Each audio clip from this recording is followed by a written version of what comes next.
thing which we should stop doing now is talking of these civil military silos. Because most of these emerging technologies, AI, quantum in particular, they lie at the cusp of civil military fusion. They must be addressed by collapsing these civil military silos.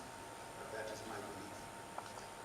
When it comes to the real deep cutting edge technologies, as I said, like AI and quantum, the ability of societies, technological ecosystems and nations, their ability to leverage or better still master these technologies, and in the absence of it, I mean, if you fail to master, both have consequences. They are determining and will determine the strategic haves and have-nots of the future. I mean, if you're proficient in AI, you'll be one kind of nation. If AI bypasses you, you'll be another kind of nation. So if the Silicon Revolution bypassed us, India was what it was. If India can encash on the quantum revolution, this will be a different India. And that is, you know, how I look at the subject. And it is in that spirit that I am here, to learn and to share in all humility, in deference to all the experts before me, some random thoughts, what in my view will be humanity's, or is perhaps already humanity's next great technological revolution, which is quantum computing. It is an exciting scientific frontier that could solve almost all our problems, the ultimate panacea to solve all our problems from global warming to world hunger to incurable disease. Quantum computers, as developments seem to indicate, and I'm sure this audience knows, will be millions of times more powerful than digital computers. Some of the data that I have, I'm told in 2019, Google's Sycamore quantum computer, I mean, the Sycamore quantum computer can solve a mathematical problem in 200 seconds. And the world's fastest supercomputer to solve the same problem will take 10,000 years. Now, to somebody who's not very familiar with the deeper sciences, this is absolutely mind-boggling. I'm told in 2020, the Quantum Innovation Institute of the Chinese Academy of Sciences developed a quantum computer which is or was 100 trillion times faster than an ordinary supercomputer. 100 trillion times.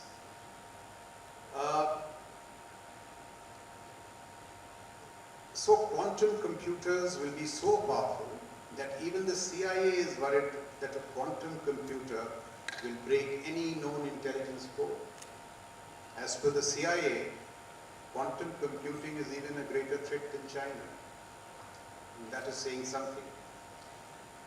Secrets which have been carefully guarded by governments, as Mr. Dubey just told us, the crown jewels.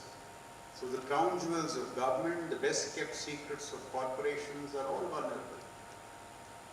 Financial markets might be thrown into turmoil because quantum computers are breaking into the inner sanctum of Wall Street. Quantum computers might unlock the blockchain and create havoc in the Bitcoin market. I shudder to think what quantum computing will do if it cracks nuclear command codes. That is something that should concern the military greatly. The US National Institute of Standards and Technology, NIST, has said that by 2027, quantum computers will break the 1 to 8-bit AES encryption and has already started issuing guidelines to enable American business and American government to transit to the new era. Is it an acknowledgement that quantum computing has already arrived? I mean, and there is a larger reason to it.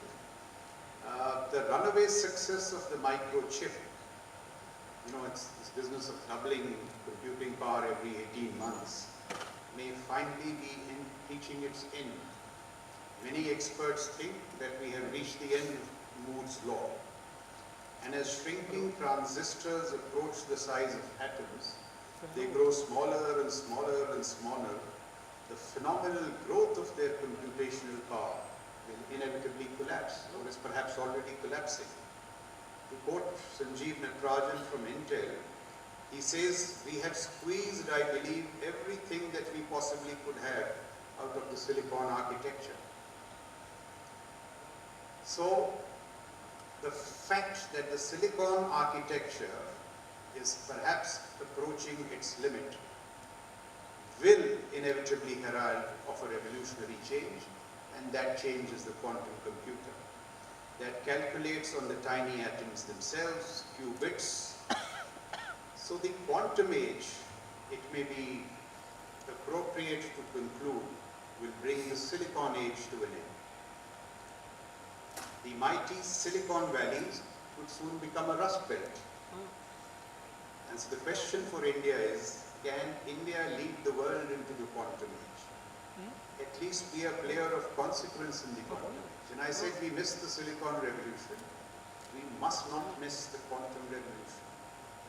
Will the national mission for quantum technology and applications lay the basis for India achieving quantum supremacy?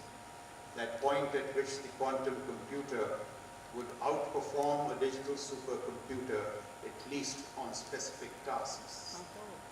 Now, it is these questions that must receive our attention. At the highest level, they are receiving the attention of political leaders and others, but I am not quite sure whether the whole spirit is going down into the states, towns and cities. Because you see what's happening, like Europe has come together to create this European quantum mission. There are huge figures to tell you how USA is investing, China is investing. It is intense geopolitical, geostrategic competition. In that sense, quite honestly, I don't think India has stepped up to the game. If it had, the investments would be far, far larger than 6,000 crores, which the quantum mission has proposed.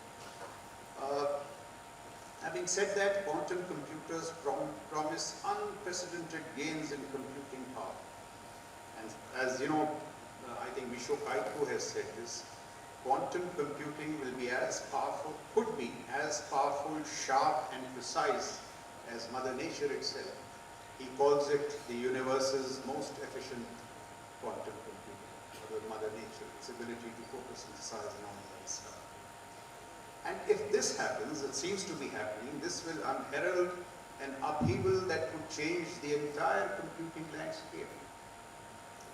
Also overturn every aspect of our life. So it is far more than computing. It's going to overturn every aspect of our life. Quantum computers will be the ultimate in computing. We are entering a new era with shock waves comparable to those created by the introduction of the transistor and the chip. So all of you must have read Chris Miller's recent book on chips and statecraft and all that. So I mean, we know that the two protagonists in the Cold War I, Soviet Union and USA. What is commonly thought or is commonly known is that the Soviet Union collapsed because of its economy. What is not known, or which actually Chris Miller really shines the torchlight on, is another aspect of the Cold War. And that aspect of the Cold War pertained to the contrasting abilities to miniaturize computing power. It was the chip, and as the Americans, because of the Silicon Valley and the innovation which came from the Silicon Valley, because of their ability to miniaturize computing power, their missiles, rockets and air power became sharper and more precise. And the Russian military at that one time realized that because they didn't have a Silicon Valley, they couldn't match the innovation of the Americans. They could copy, but they couldn't innovate.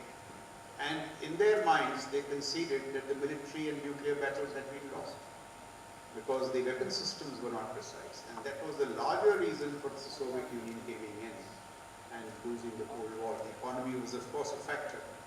So, these were the kind of, and there are other reasons that Chris Miller outlines, how the chip, it changed the nature of geopolitical competition.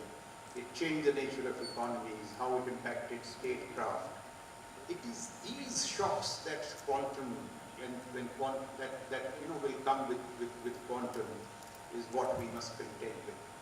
So So quantum should not only bother, academia, it should not only bother the corporate world, it should really, what shall I say, shake up our national security architecture, because I think what Mr. Dubey told us, what Sai has told me many times in the past, it is a real challenge. It is also an opportunity. If India is to escape, from technological colonialism or technological dependencies, if it has to escape the sheer dependence of the Indian strategic military system on US coding, quantum is one big opportunity. It is one big opportunity to make that leap. And if we don't make that leap, we will have strategic autonomy in a very limited foreign policy sense, but it will not be true strategic autonomy. Because all our value, another example. So see, in the current Ukraine war, as the West started enforcing sanctions from January, or last January, over a period of 9 months, 30 Russian military systems across 450 components in surveillance, in firepower, air power, started showing declining efficiency on the battlefield because the chips were not available. Now see, this is what chips can do to the efficiency of a military on the battlefield once the militaries, or at least the leading militaries, make this transition to quantum. And if you do not have, quantum in an indigenous manner, if you are still dependent on the real quantum prowess from external agencies, see how vulnerable you will be in the national security there. And this is a live example from Ukraine. You can check it from any journal, from most commentary that is available. So that is how significant quantum will be. Quantum computers are already revolutionizing business and industry. There is great scope for quantum to make vehicles far more efficient, to make air travel far more efficient, because you can do better tunneling experiments, so on and so forth. So, I mean, they say that you can, quantum-enabled aircraft will enable you to fly from New York to Delhi, have breakfast in New York, lunch in Delhi, and be back for dinner in America. That's how fast airplanes might be in the future. Quantum will help you create life-saving drugs, decode complex chemical processes needed to produce cheap fertilizers, and unleash a second green revolution. Just to see how this significant this is, I mean, I'm sure you are all aware, but just let me underline it. In 1798, Thomas Malthus proposed a theory where he said that, populations will outstrip food supply, and that will lead to mass starvation and death. By way of response, or perhaps by coincidence, we had a German chemist called Fritz Haber, who came in and he enabled the world to escape Malthus's dismal destiny by, creating this process which basically took nitrogen from the air, created ammonia, and gave you fertilizers. So your food supplies now outstripped population growth. So that was the first green revolution. Quantum computers are poised to create, through catalytic combinations, this ammonia from nitrogen in more efficient ways and reduce timelines, to put it simply. This will usher in the second green revolution, which is a huge jump in science. Quantum could create a super battery that will enable and usher in a truly solar age. We know what the challenge in batteries is. Quantum can solve that. Quantum computers are also being put to work to help solve the greatest mystery in science, the origin of the universe in itself. The large Hadron Collider outside Geneva, Switzerland, we've all read about it in our school and college days. This big science machine, the biggest science machine in the world, which slams protons at 14 trillion electron volts to recreate conditions of the early universe, now is using quantum computers to sift through mountains of data. So the data generated by 1 billion particle collisions, which I am told is in the range of 1 trillion bytes. So 1 trillion bytes of data is analyzed by quantum computers in 1 second. But this is what is, the great potentiality of quantum. Quantum could help design better nuclear fusion reactors, give us clean, safe and renewable energy. Quantum computers may even unravel the difficult protein folding that lies at the heart of as yet incurable diseases like Alzheimer's and Parkinson's. So quantum scientists write that in future, because of quantum, cancer will become like common cold. I mean, some of it may be scientific hyperbole, but as a science writer and futurist author Clark said, that any sufficiently advanced technology is often indistinguishable from magic. Quantum could be that magic. So, I mean, quantum ki tareef mein aur kya karein? Quantum seems to have solutions to almost everything. What about the marriage of quantum and AI? It opens door to even limitless possibilities. So I'm told when quantum and AI collaborate, the joint problem-solving power will grow even more exponentially. We all know that artificial intelligence excels at being able to learn from mistakes so that it can perform even more difficult tasks with greater efficiency. All of us know that. One limitation of AI, however, is that the vast amount of data that it must process can easily overwhelm a conventional digital computer. So the efficiency is obvious. Such a limitation can be easily overcome by quantum computers because of their sheer ability to sift through mountains of data. So the prospective cross-fertilization of AI and quantum computers can significantly enhance their power to solve problems of all kinds. So it would not be wrong to say, perhaps, that the universe is in its quantum moment. If we can solve these problems of quantum, we are going to see a different world, a different universe, a different kind of humanity. The great power and potential of quantum computing has heightened an intense rivalry between competing computer giants. I wonder if this is happening in India, I'm not too sure. In 2021, IBM unveiled its own quantum computer called the Eagle. It, I'm told, has more computing power than all previous models. I won't bother you with the trillion times and the qubits and so on and so forth. Others have followed Swift, Google, Microsoft, Intel, IBM, Rigetti, Honeywell. All are building quantum computer prototypes of various kinds. Even Wall Street senses that the digital economy that we are currently in may soon make way for a quantum economy. Quantum economy. IonQ became the first major quantum company to go public, raising $600 million in its IPO in 2021. A new startup in the quantum space, PSI Quantum, suddenly soared on Wall Street to a $3.1 billion valuation. By the way, that's the net worth of what India is paying the US for the 31 MQ-9B Predators. So that's the value of this deal. Christopher Savoy, the CEO of Zapata Computing, and that's the question which many ask when commenting on when quantum computers will enter the commercial marketplace and alter the economic landscape. He answered by saying that it's no longer a matter of if, but when.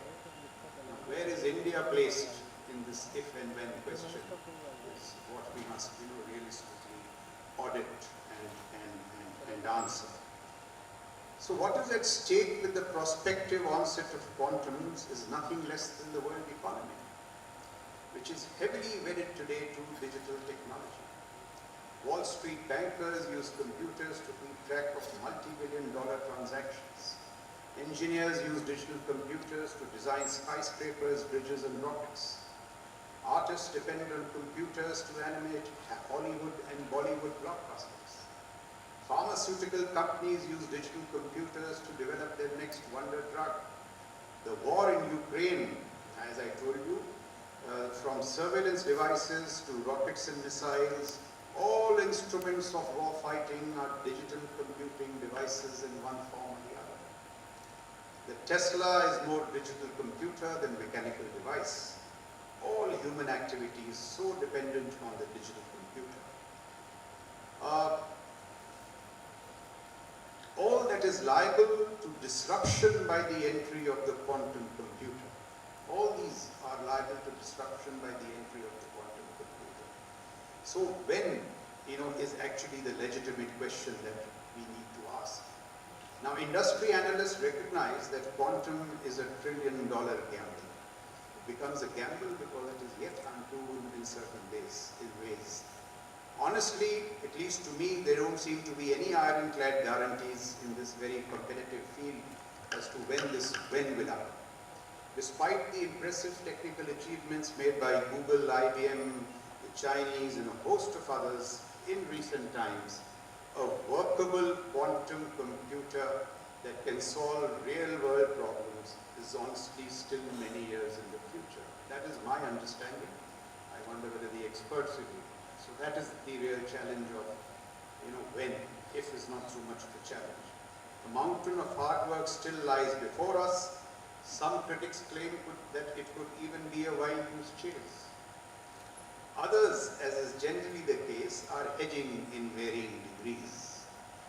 So Ivan Ostojic, a partner at McKinsey, is of the view that companies in the industries where quantum has the greatest potential for complete disruption should get involved in quantum right away. And he suggests that areas like chemistry, medicine, oil, gas, transportation, logistics, banking, national security. National security, I believe Sai spoke to yesterday, so I won't bother you with details, but I know for a fact USA, China are investing hugely in quantum computing. So all these are ripe for major change. Daimler, the owners of Mercedes-Benz, Volkswagen, and Airbus have set up quantum computing divisions of their own to explore as to how quantum computing will revolutionize business and help them, when it is introduced in large-scale commercial manner, it will help them to make the transition faster. Pharmaceutical companies are watching developments in the quantum space with great interest. Quantum computers could simulate chemical and biological processes far beyond the capabilities of digital computers. We'll have these virtual labs based on quantum that will test and develop the wonder drugs of the future. Cancer might become like common cold, as I say. Quantum search engines are being used to sift mountains of data to analyze a company's finance, to isolate the handful of factors that are preventing the company from growing, to make better predictions of financial risk and uncertainty. Now this, reducing risk uncertainty is a huge challenge in the corporate world. This is what quantum will do. In sum, what it will do to business is to provide the computational muscle to optimize bottom lines in business. So that's the way it's going to impact global economies. As I said, what we need in India is a single umbrella program. The way quantum is panning out, seems to be fragmented across ministries and departments. So we need to get together in a single umbrella program for concerted action if we are to beat the American challenge, the Chinese challenge, and the challenge posed by the European quantum mission. As I said, what it could do for India is 2 to 3 things. One is it will help us, let's admit frankly that the Silicon Revolution bypassed us. We should not let the quantum revolution bypass us. True strategic autonomy in the manner that I suggested will only come when you have the indigenous technologies, indigenous codes. And nobody knows it better than those who have been in the military, because we know how in crisis moments the lack of these codes, the lack of these technologies are used to harm history. Strategic autonomy will come from this kind of strategic process. It will also help India to become a very significant swing state in this battle between US and China in their unfolding geostrategic competition. Your mastery over these technologies, your ability to leverage these technologies, your ability to friendshore, offshore the supply chains will be a critical factor in this dream of ours to become a Viksit Bharat or a Vishwa. In any case, without quantum, I don't think we'll become a Vishwa. Because quantum is going to have a huge impact, and therefore we must invest more and more into it. That should be all about quantum. Just let me take 2 to 3 minutes to tell you certain, or to share with you some other things, about technologies. Now in the last 6 to 7 years, India has been making a concerted bid to step up the technological game. We have begun to create these technological ecosystems of our own through programs like Atmanirbharta and Bharat in general, Atmanirbharta in defense, which I have seen very closely. When the Prime Minister went to Washington, apart from the two deals, we signed these agreements for ISET. Now, ISET, if you ask me, has the potential of becoming the next, it could exceed the payoffs of the Indo-US nuclear deal. Just let me give you an example. So the MQ-9B deal which has been signed, there is an Indian startup which has got the order to make the target designators in the Predator. Another Indian startup has got an order to make a tool for AI-based maritime domain awareness with the US Space Command. So the US Space Command, General Atomic, they are seeing this great potential in Indian startups and Indian talent. And the innovation bridge, which basically is telling governments to get out of the way, it's telling the larger departments to make way, to enable Indian startups to partner with corporate majors, to let science and technology flow, to let business flow between the two ecosystems. They, in addition to the science, the basic science of quantum, the basic science of AI and so on and so forth, unless we make these cultural transitions, our technology will not be taken to its logical conclusion. We need new talent pipelines. Just let me tell you, I mean, I'm sure all of you know, but let me just underline what we are up against when we come up in these deep cutting edge technologies, which are of real strategic significance. So President Xi of China, he says, the contest between superpowers is ultimately a contest for talent. He says, not having talent is like having a tree without roots or a fountain with no water. And then, as you all know, it's not left to these sayings. They make this 1,000 Talents plan in which the CCP, the PLA, and all the strategic military systems of China are woven into. And see, what are they doing? The stated objective of the 1,000 Talents plan was to recruit geniuses from all over the world. They have offered rock star level pay and perks to Nobel laureates, to people who won the AM Turing medal. And these gentlemen have come into the Chinese program to power strategic military technologies in the Chinese space. So along with all this funding and the basic science and the R&D, unless we make these cultural transitions of encouraging new talent pipelines, now we may not be able to get Nobel laureates, but we must do a lot more to get true talent. Unless we do that, we will really not be players in these big stake games. The other thing, what has really driven China and the USA and all is what is called civil-military fusion. Now, though it means civil-military, it talks civil-military, what it basically is saying that we must collapse all silos, private sector, government, PSU, non-PSU, civil-military. Everybody must come together to pursue these strategic technologies, and that is being done. The Army Futures Command in USA is partnering with Carnegie Mellon. They are partnering with Austin, Texas. PLA is, it is wedded into Hawaii. Now, it may not be possible entirely in the Indian system, but what we must do is break all these silos, because unless we break these silos, collapse all these silos, we will not get innovation. And just let me tell you, by way of some examples, how the Chinese are beating the Americans in innovation.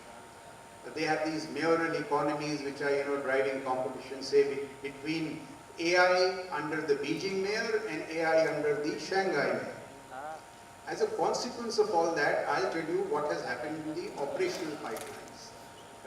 Because that is what I have a sense of, which will tell you how important talent and innovation is to the basic game of science. So today in 44 leading technologies and subsets, who leads in 37? It is not the mighty USA, it is China. 37. They say that from operational idea to induction into combat inventory, and here I am quoting the US Undersecretary of R&D, not the Chinese. The Americans are admitting that from idea to inventorization, if the Chinese take 7 years, the Americans are taking 17. 717. They say if you collapse the Chinese and US navies by 50%, it will take America 20 years to recreate their navy, and it will take China only 5.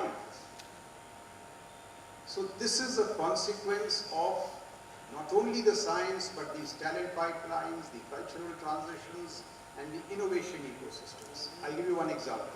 Unless we innovate our processes and procedures, unless our IFAs align, this kind of science will never happen.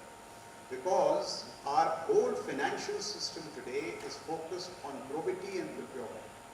It has to change if it has to facilitate innovation and research and development. It has to understand that you will have to fund failures. You will have to take risks. So let me end by giving you just one example. The partner of US Spacecom today is not NASA. It is not even Boeing. It is not even Lockheed Martin. It is Elon Musk. Because Elon Musk innovated process. He innovated process to bring down launch costs, to push out Boeing out of business, to push out Lockheed out of business, and to confine NASA to exploration. Now these are the larger changes that we need. See, Elon Musk on the Starship program has declared that between now and 1st January, he will fail 4 times. Public declaration. And from those failures, he'll draw data and lessons to perfect the next launch. No government agency can say that our next launch will fail.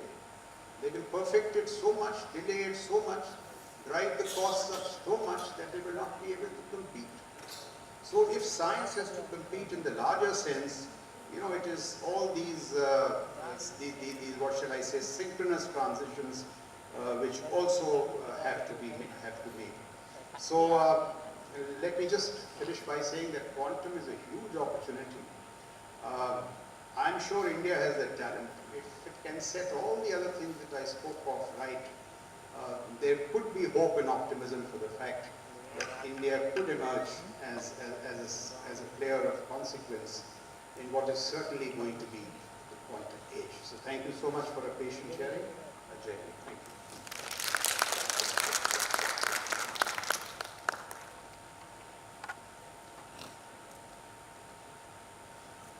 Thank you, sir. I request you to please remain on the stage, sir. I request Sri Aditya Sinha to present the memento to Sri Raj Shukla.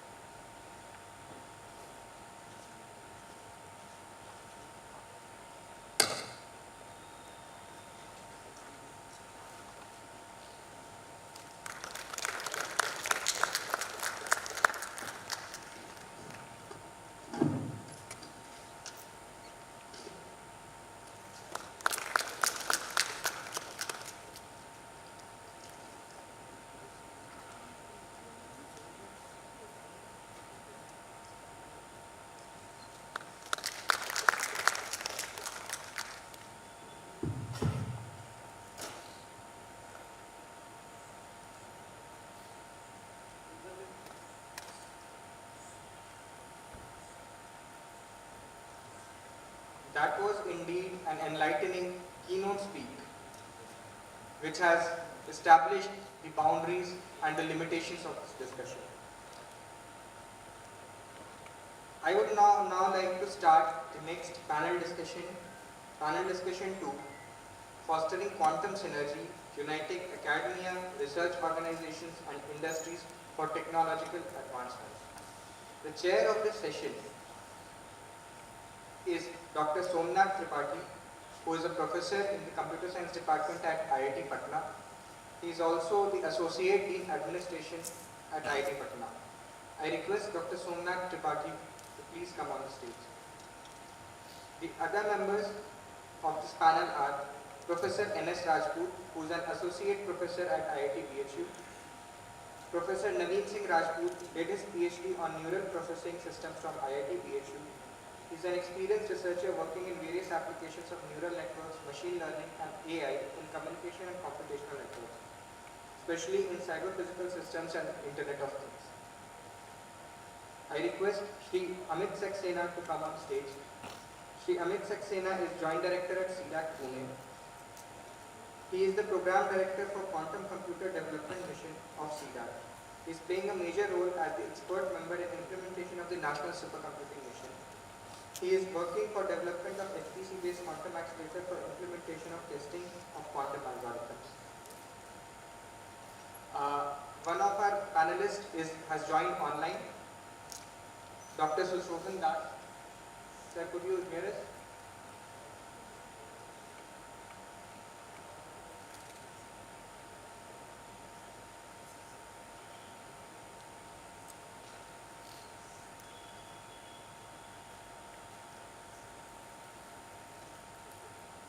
So I think he'll be joining us in a moment. There is some technical issue. Meanwhile, we move ahead with the protocol. I request Dr. Kunal Abhishek to come on the stage to felicitate Dr. Somnath Tripathi.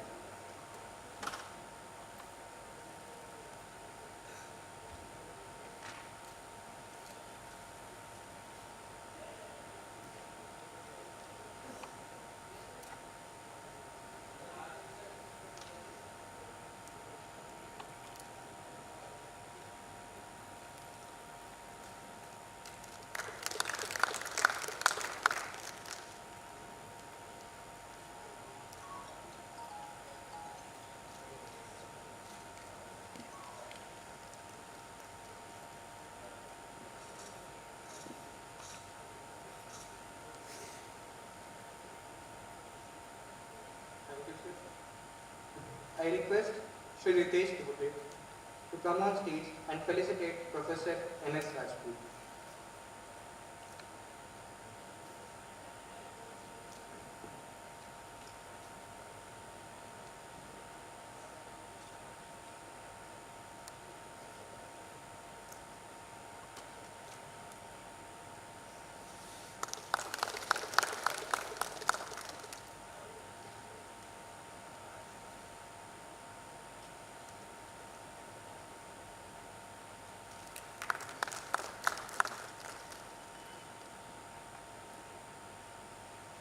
Thank you, sir. I request Shri Vishwajit Sara come on the stage and felicitate Shri Amit Saxena.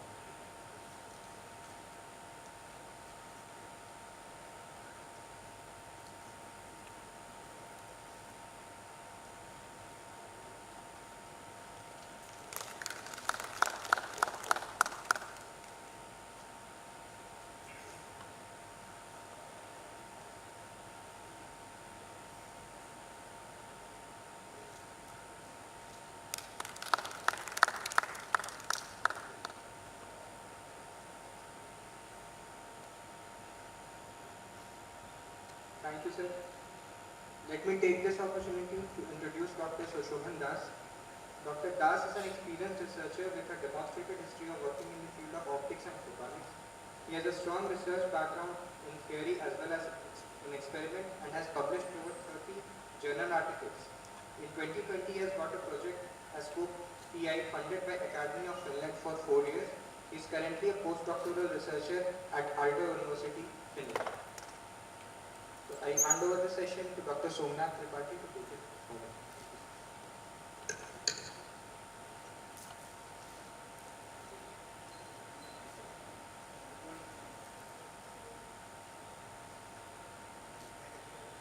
Now I am Kolkata, Dr. Aditya Sinha, other delegates and participants.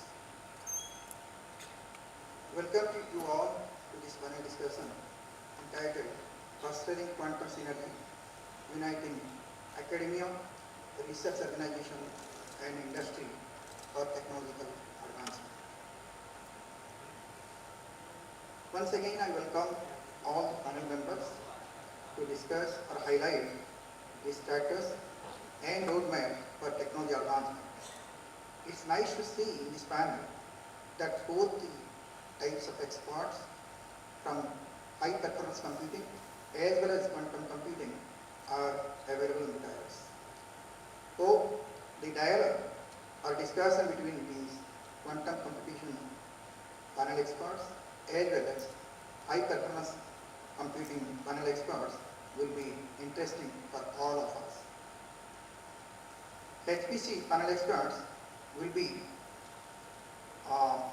so far both the HPC panel as well as the quantum information panels are progressing in independent parts, though recently some bridging works are appearing, which includes the quantum machine learning and integration of quantum processing units in current and future in high-performance computing systems. The quantum computing and high-performance computing communities to bring together to discuss the specific expertise and to outline the bridges that will eventually identify the future role of quantum technologies in specific fields where high-performance computing is currently dominating. So let us start with this panel with a topic that how or to what extent the quantum computers will impact the high-performance computing field of research, and other way, how can we exploit the high-performance supercomputers to simulate the quantum chemistry with quantum algorithms. So I hope I can start from the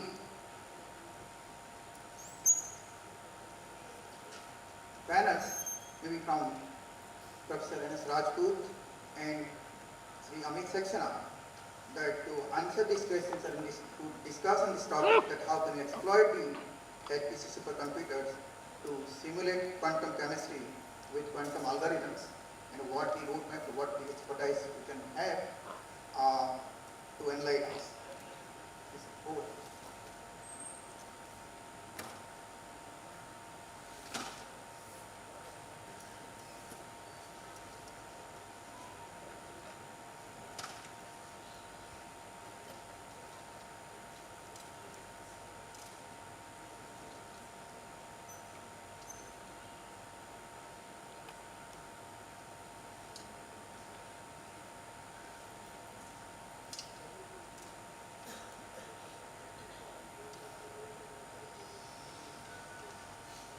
A very good morning to all the dignitaries, especially C-DAC Director C-DAC Patna, Aditya Sinha sir, and his amazing invitees who have given amazing ideas, views and presentations, especially the talk just now was really amazing, which has put the right perspective in the context of future vision of India towards quantum computing, right? In this context, I would start with my talk with one hype cycle graph, which is Gartner's hype cycle for emerging technologies. This was published in 2018. Every year it comes. Can we enlarge it slightly?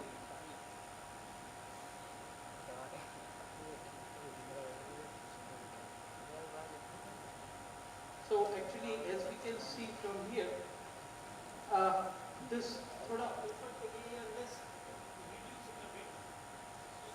देखिए mixer वाले के पास जाइए.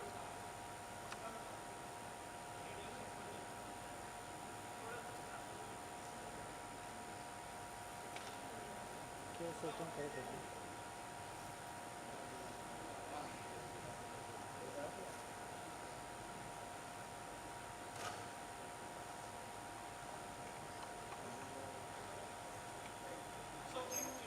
we can see from here,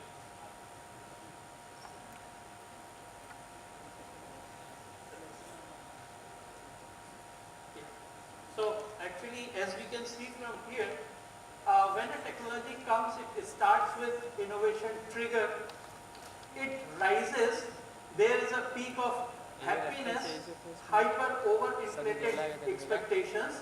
Then there is a trough of delusionment, where things come down significantly, and after that there is a scope of enlightenment, and then finally we reach at a plateau where things actually start delivering, and they come at the level of commercial productivity or adaptability among the society or fraternity, right?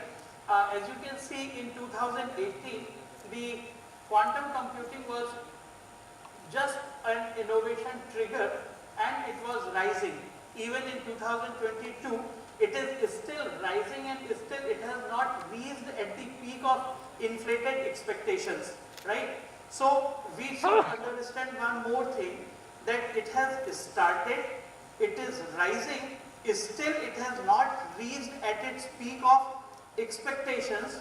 Once the height of expectation has been achieved, then only gradually people will start working, there will be significant delusionment, things will come down, right? And later on, gradually it will pick up further, so that it will arrive at the plateau of productivity, right? As we can see on the timeline, from the innovation trigger to the productive plateau, it almost takes about 10 years. Sometimes some technologies take very fast, sometimes they take some more time, sometimes even while coming down they just die and don't go further, right? The views which have been presented about the quantum computing have been very nice, very supported by significant research and development. My perspective is that right now it is a hype cycle, expected aspects.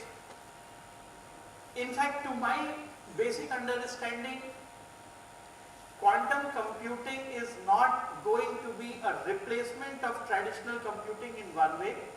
I mean, we should not expect someday that we would have purely quantum processors in our laptops and they will be, I mean, at certain level traditional computing will also be required for price reduction and other aspects. Of course, at research level, encryption level, security level, and at military or at highest level of technologies, people will be using such tools.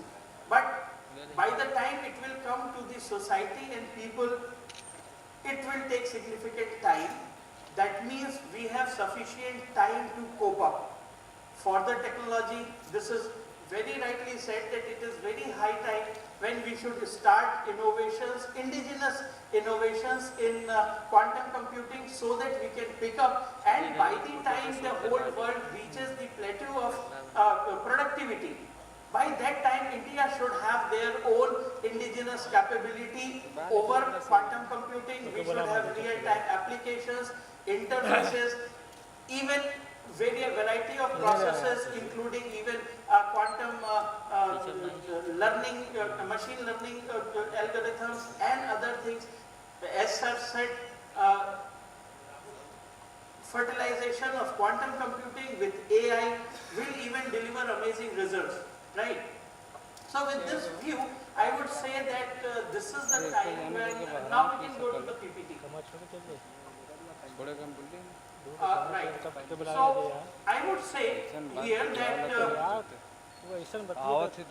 in the context of hype cycle and the time we have, this is the time to take the quantum leap, and this is when we are powering the future through synergy in quantum technologies. That is the primary objective. It's not changing.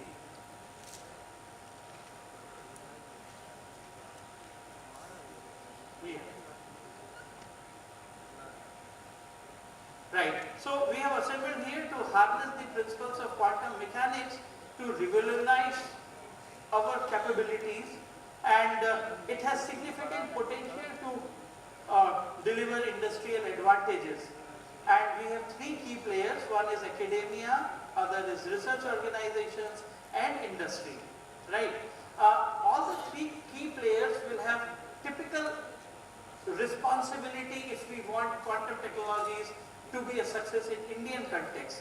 First, academia has to pull up the content for bridging the gap between theory and practical implementation. Sometimes, even I personally feel that there is significant gap between what we teach and what is being practiced in industry, right? So somewhere as academicians we need to come out of our comfort zone and take plunges into understanding how practical implementations can be done, and for that purpose what is to be taught to the students.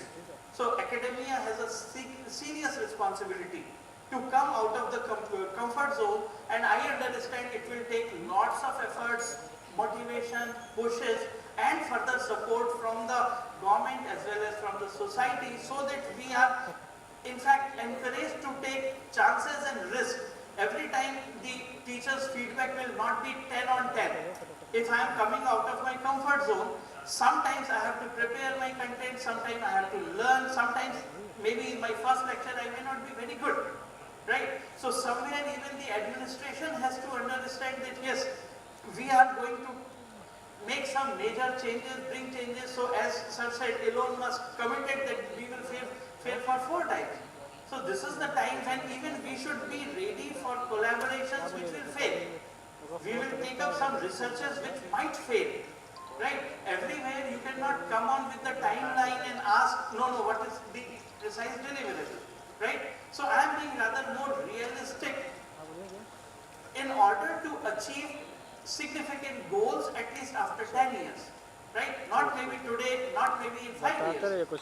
Similarly, research organizations, they have to push their boundaries of knowledge and innovation. Academia can push for knowledge dissemination. Our own academic institutions are significantly involved in researches as well. So we do innovations, we involve students.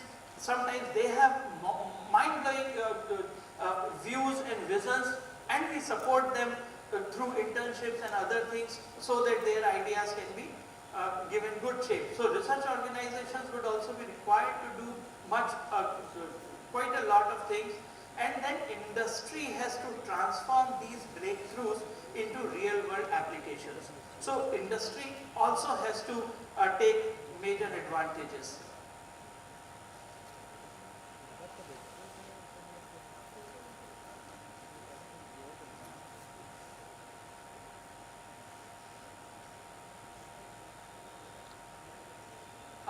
Yeah.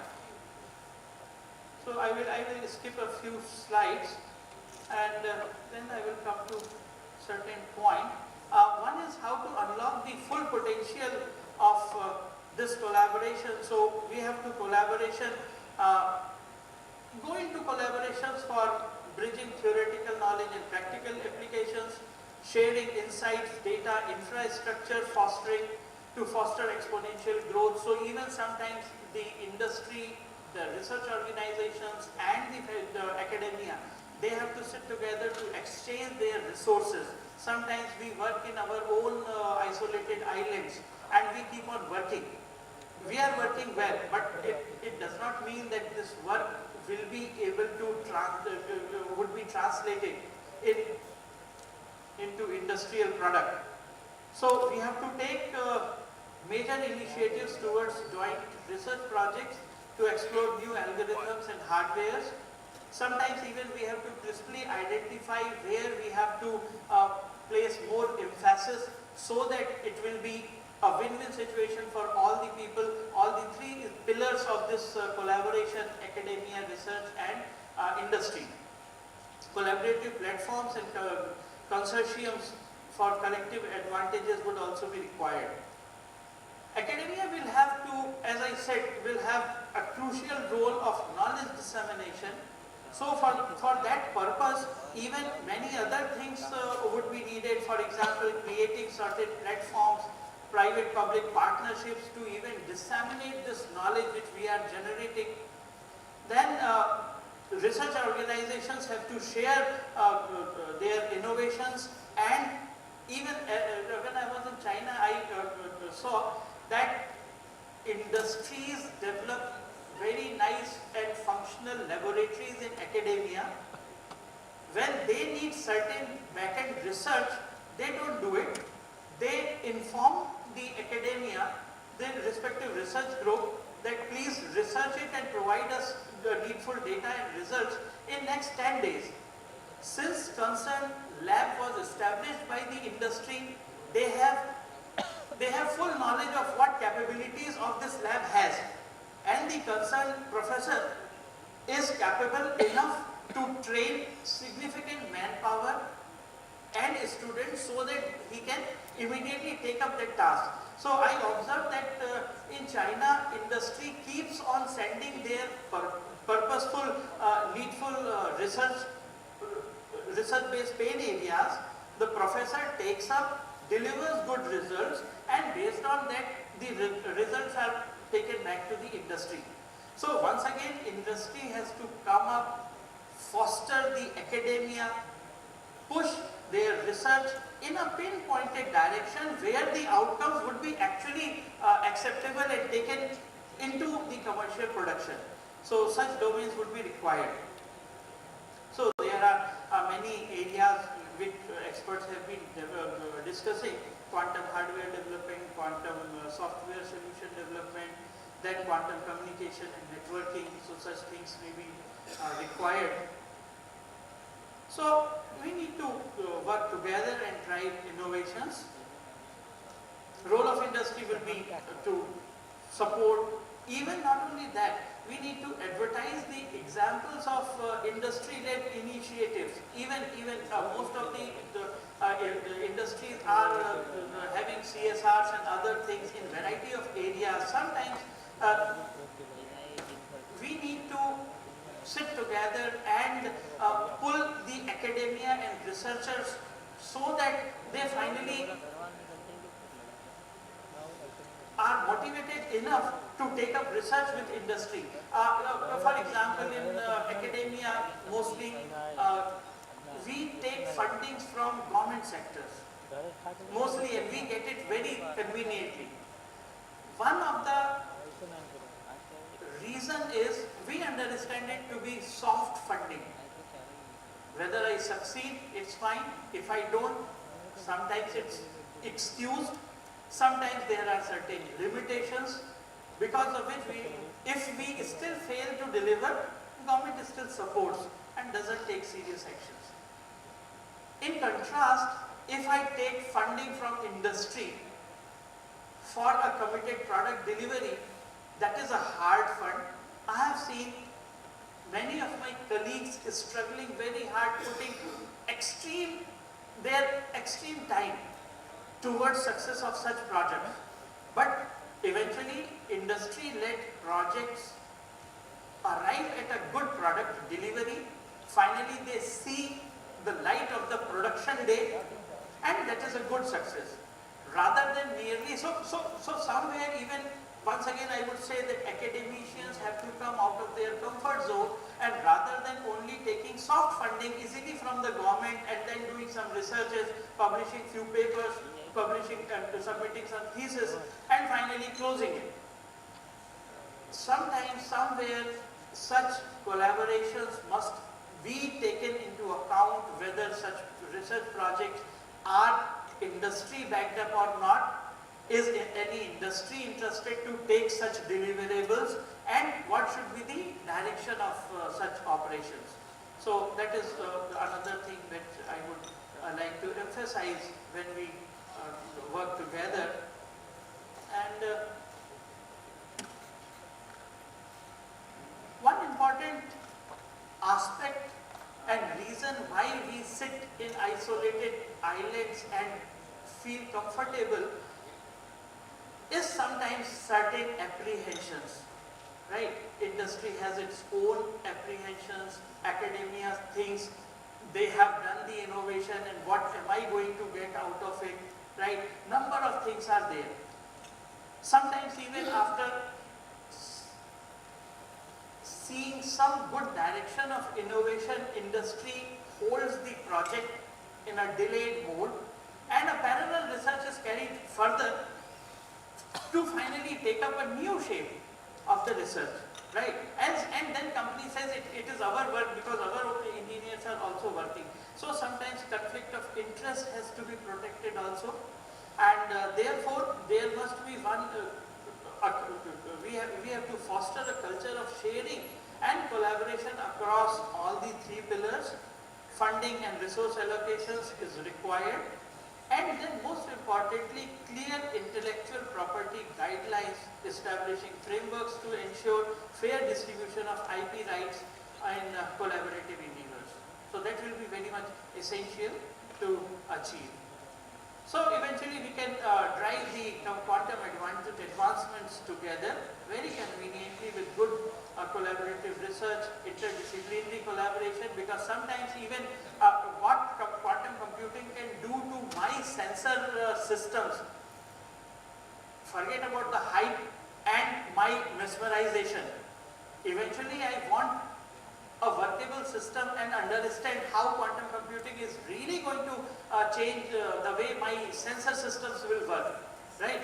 So all such knowledge dissemination and joint projects, knowledge exchange is required in an informal manner, right? So there must be a culture of working in a good environment where I am absolutely confident that yes, my interests would always be protected. Okay, and then obviously interdisciplinary collaboration, and then we should have some long-term research investments. Researches and good results don't come immediately. Every year 5 research papers would not be coming. Okay, so sometimes for finding out good algorithms and things, we require good support and time as well. So we can work together, shape the quantum revolution, and the key takeaways are collaboration between academia is essential, synergy will unlock the potential, quantum computing has the power to revolutionize industry and shape for the future technology, but we have to go ahead cautiously, ensuring that after 10 years or 5 years we are really able to have our own indigenously developed technologies. And in fact, the way we have been seeing about other technology transfer from abroad, if it was cryogenic engine, we did not get, we created our own. Most of the cross-cutting technologies and most advanced achievements, eventually on one day we have to do on our own. So sometimes rather than thinking that through international collaborations, they will actually be sharing their core knowledge. They may be supporting us for ancillary activities, but core research and product development has to come up from Indian counterpart, our own stakeholders, and all the stakeholders must work together towards the success. So we have to update it with the latest advancement and quantum computing community. We have to explore collaborative opportunities and good investment. So let's look forward to a better future with quantum technologies, and I would at the end say that this is the era of quantum convergence, and we have to unite forces for technological breakthroughs in computing, not only in quantum computing but in general computing. So there are many other aspects as well which will go hand in hand with further development and progress in quantum. Thank you, sir. We can take some questions if we have. Thank you.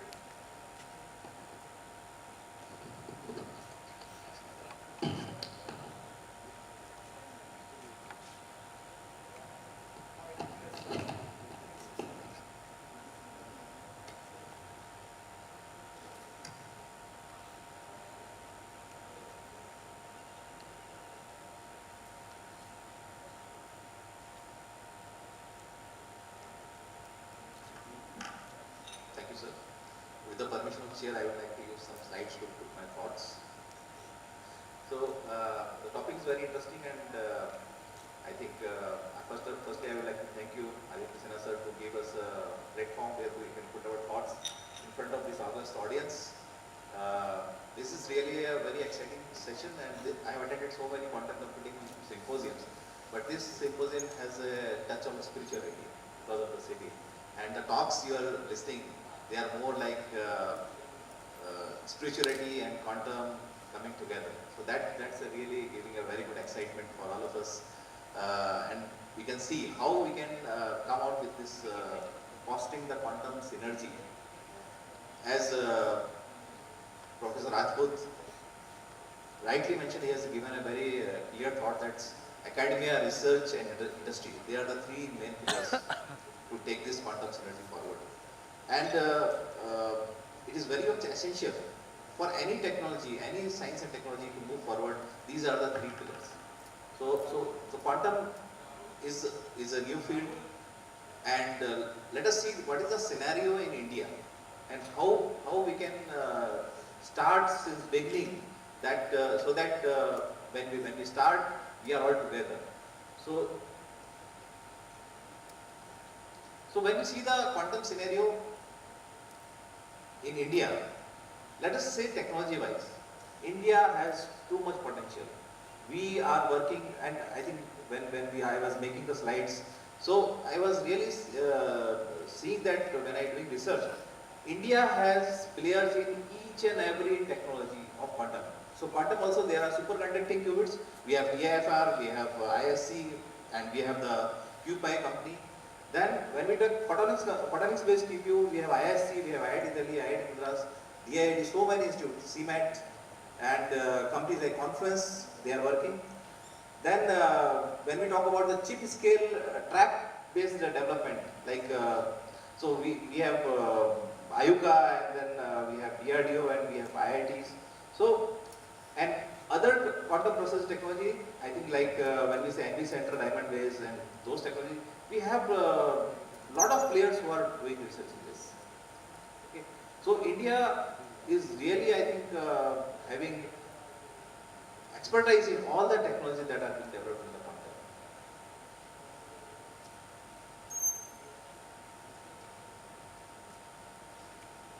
So let us see dilution refrigerator. So I was seeing like we were having the symposium, we were trying to see what is the dilution refrigerator. So India also has the dilution refrigerator expertise. Like there is a center of BECC, Kolkata. So they have developed dilution refrigerator, but now the things is that they have developed up to maybe 50 Kelvin or 50 millikelvin. So you have to move down to the temperature that is required for the quantum. But yeah, but we have the base expertise of the dilution refrigerator in India. Then when we are talking control measurement electronics, even C-DAC, my organization is working with that. Then we have SETS Chennai, then we have DRDO, and then so there is a capability of the control measurement electronics. Then we talk about the HPC quantum integrations, software, benchmarking, quantum simulator, and capacity building. So C-DAC has developed QSIM simulator. I think we will be having a talk with by Vivek in this session after that. So we have this expertise of the quantum simulator, we have the expertise of this HPC, and now we are moving toward HPC quantum integrations.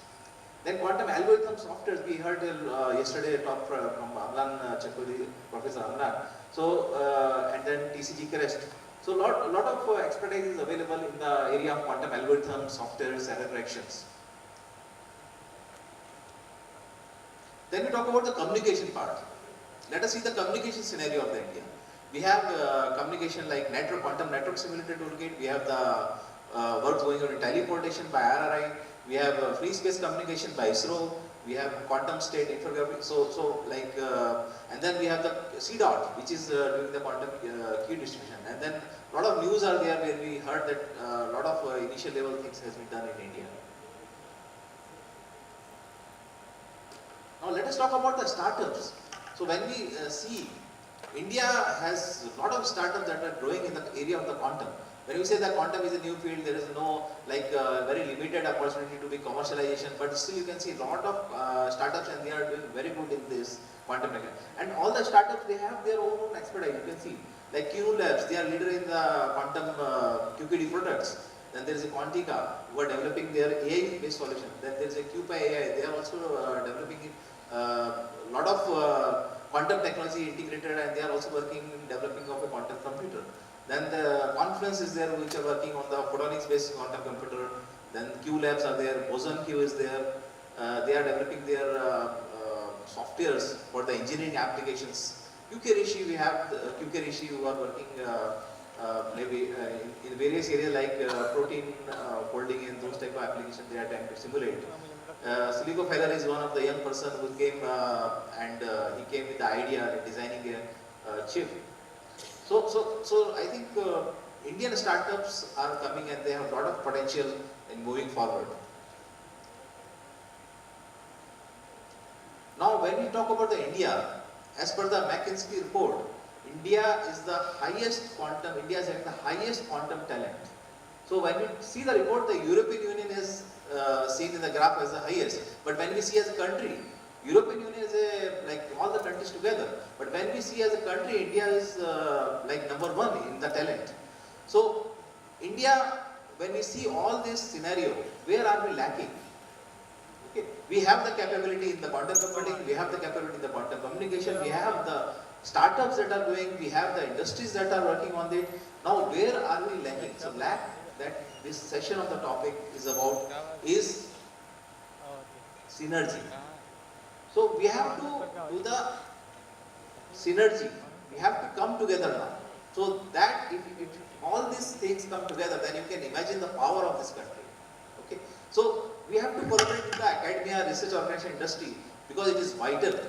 And academia brings the wealth of knowledge, research capability, laying down the foundation of quantum breakthrough.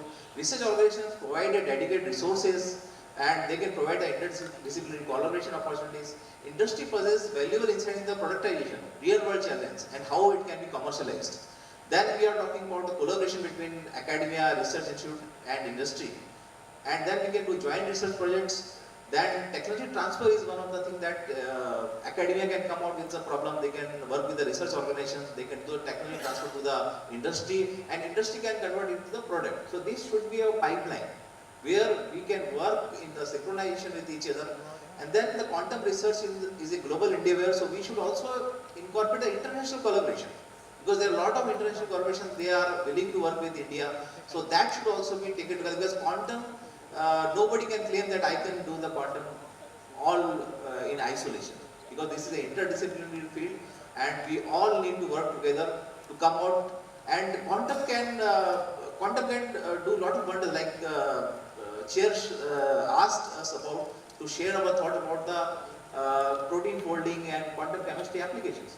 Now these applications, if we take this is for the humankind. This is not the thing like cancer cure. Cancer cure will not be like that. It will be done in India or in US. So cancer cure will be done for the whole world.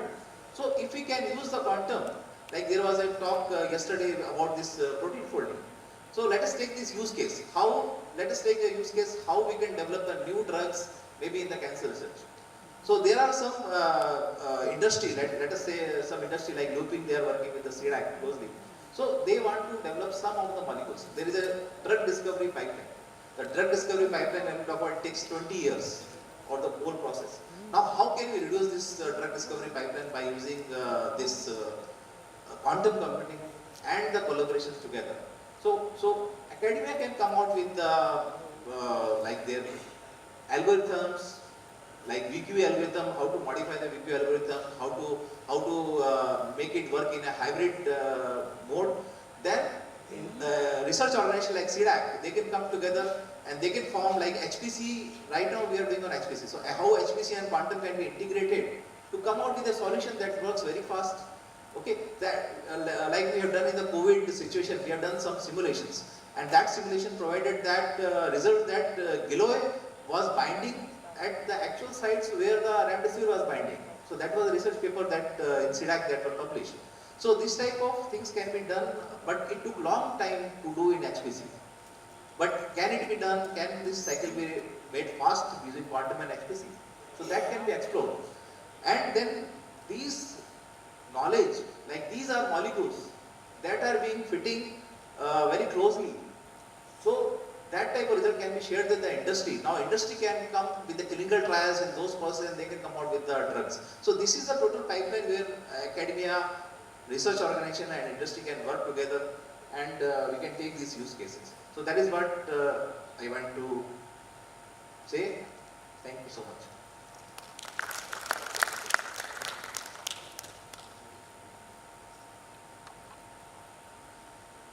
Thank you, Shyamji. Now request Dr. Sissovan. Can you hear us? Is it online?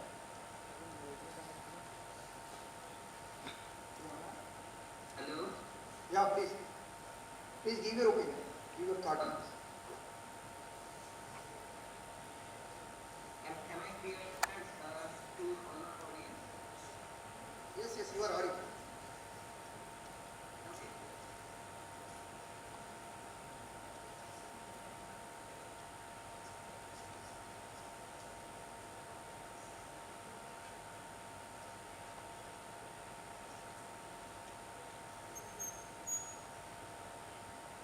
Visible on site, everything.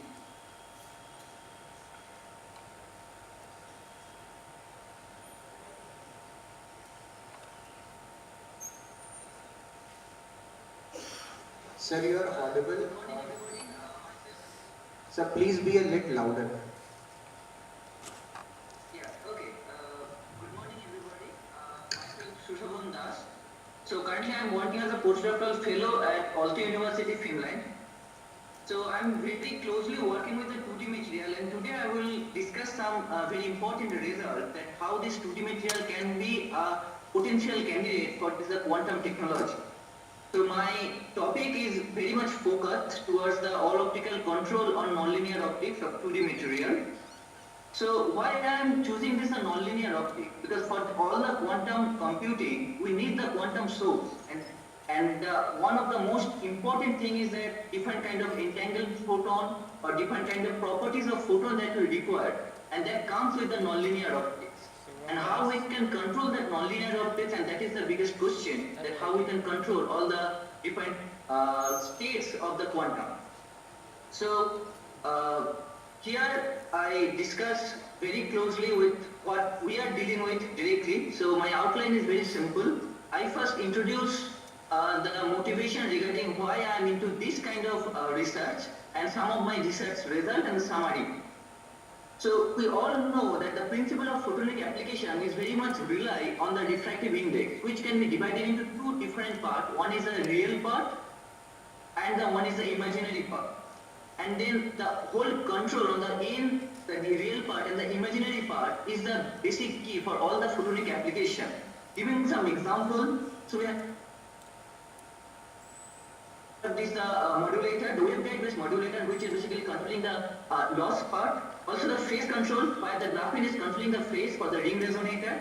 Similarly, graphene is controlling the loss factor, so where we are getting the modulation of the light, and also the phase factor, we are getting the Mach-Zehnder modulator over here. So most likely everywhere the controlling over the N and the K, which is the real and the imaginary part of the refractive index, is the basic key for the photonics application. So this N and K can be modulated linearly and also the non-linear. So if I now move towards the nonlinear one, so let me check that what kind of nonlinear properties is coming from the incident electric field. So when you have the incident electric field, there is a lot of induced polarization is happening inside the crystal based on the crystal properties itself. So the very first one, which is the linear one, which will contribute directly to the refractive index or the permittivity of the material. The next one is the second order polarizability, third order susceptibility, fourth order susceptibility, and that goes on. So the basic key parameter for the nonlinear optical conversion is that the nonlinear coefficient, the nonlinear interaction length, and the incident power or the input power. But now if we consider that all the existing 3D material, 3D nonlinear crystals, so to get the maximum output nonlinear power, we can increase the input power definitely, but that has a certain limit. We cannot go beyond the damage threshold. So we have a restriction regarding the input power.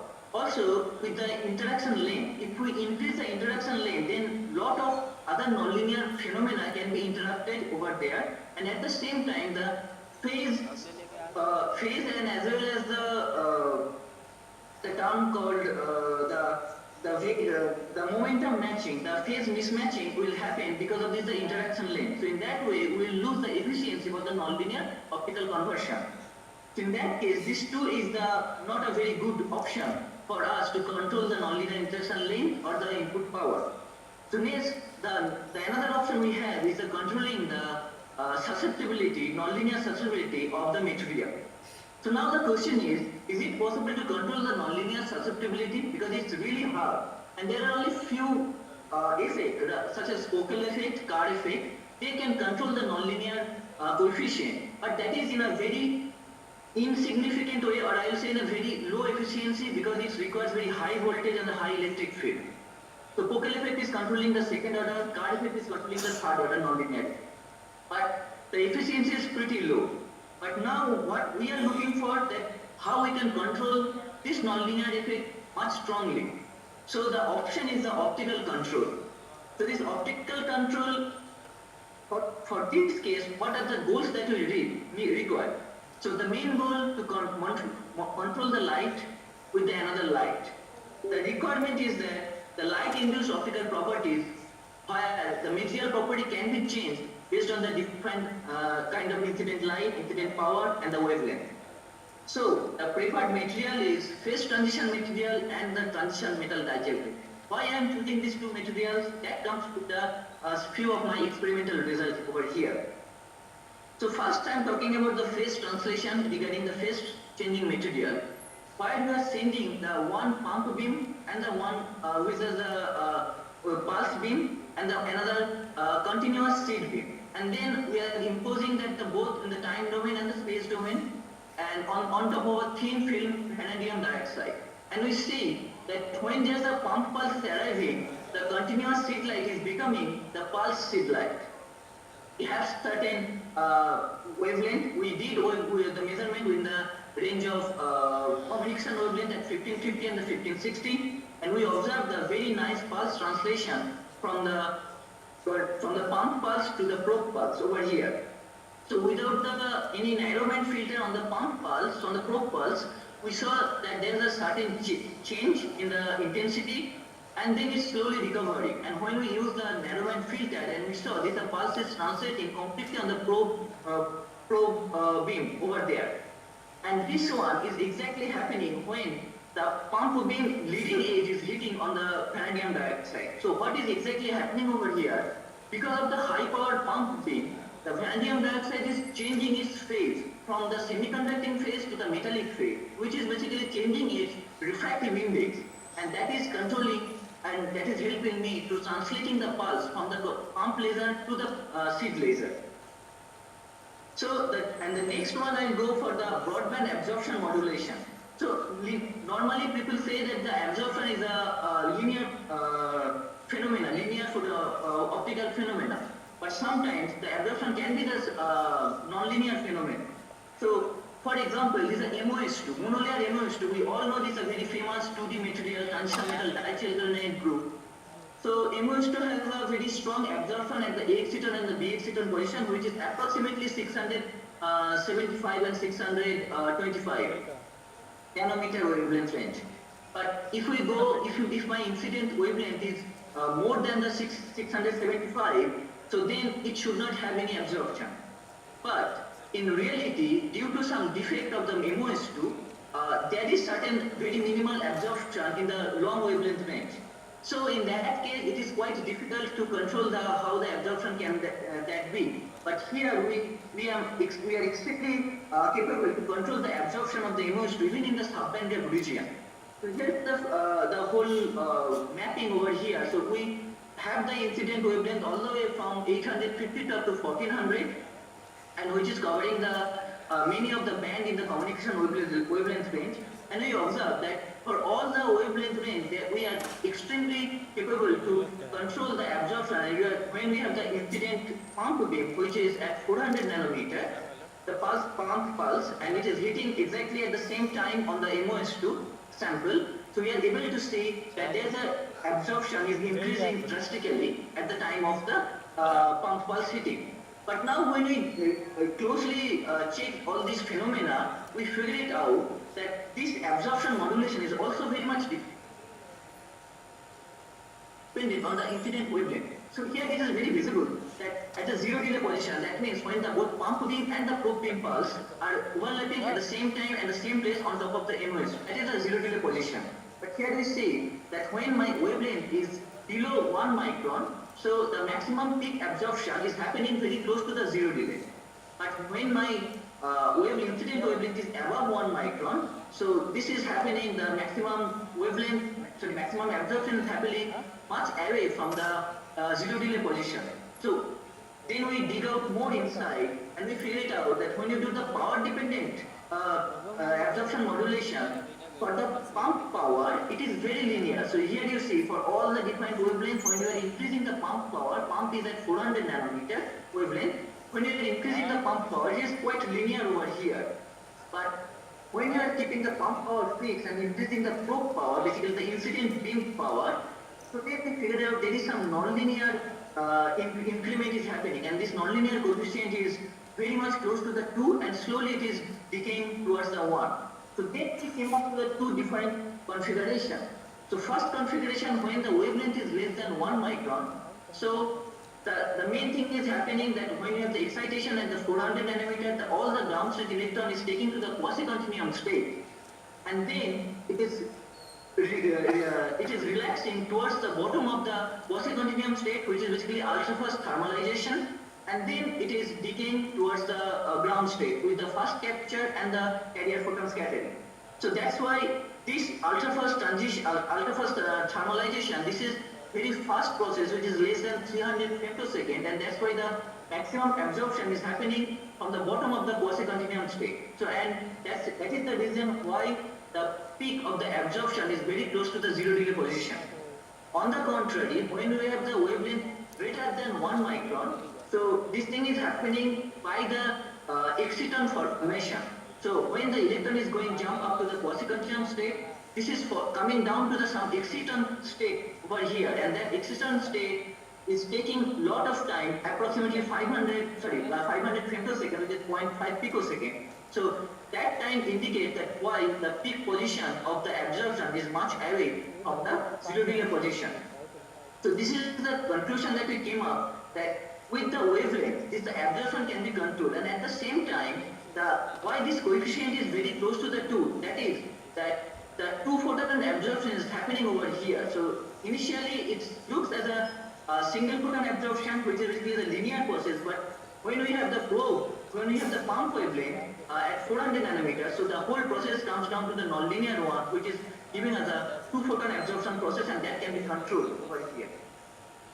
So next is that in same or almost a similar way, we control the second harmonic modulation for the MOS2, the all optical modulation. So almost similar kind of experimental configuration. We have the pump beam and the probe beam at 400 nanometer.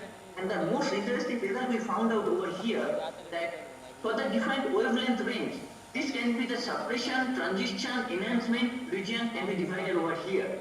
So where more clearly we can see here in the enhancement region, it is enhancing very drastically, although like approximately 300, 360, and in closely we control it up to almost 400 times we can able to increase this one. In the suppression region, this is mainly because of the bright exciton, and that is always giving us the suppression, but the SHG intensity is getting immediately decreased when the pump beam is hitting.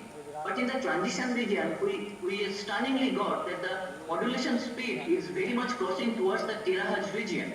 So where the both suppression and the enhancement region are working together, that is because of that, the suppression of second harmony is happening very instantly, and the enhancement, because of the enhancement phenomena, the recovery is happening very instantaneously. So within this time period, we calculated that the total speed of modulation is approximately in the order of 1.7 terahertz. So which is at least till today the fastest modulation rate is reported till today. So now if we go more details about this thing, we figured out that the enhancement region is more interesting, and the enhancement is not exactly happening at the zero delay position. It is happening much away from the zero delay position, which is approximately 1.3 picosecond. But this 1.3 picosecond is not very a good number, because for the exciton formation it takes only 0.5 picosecond. But here this is very long time it is taking. So then we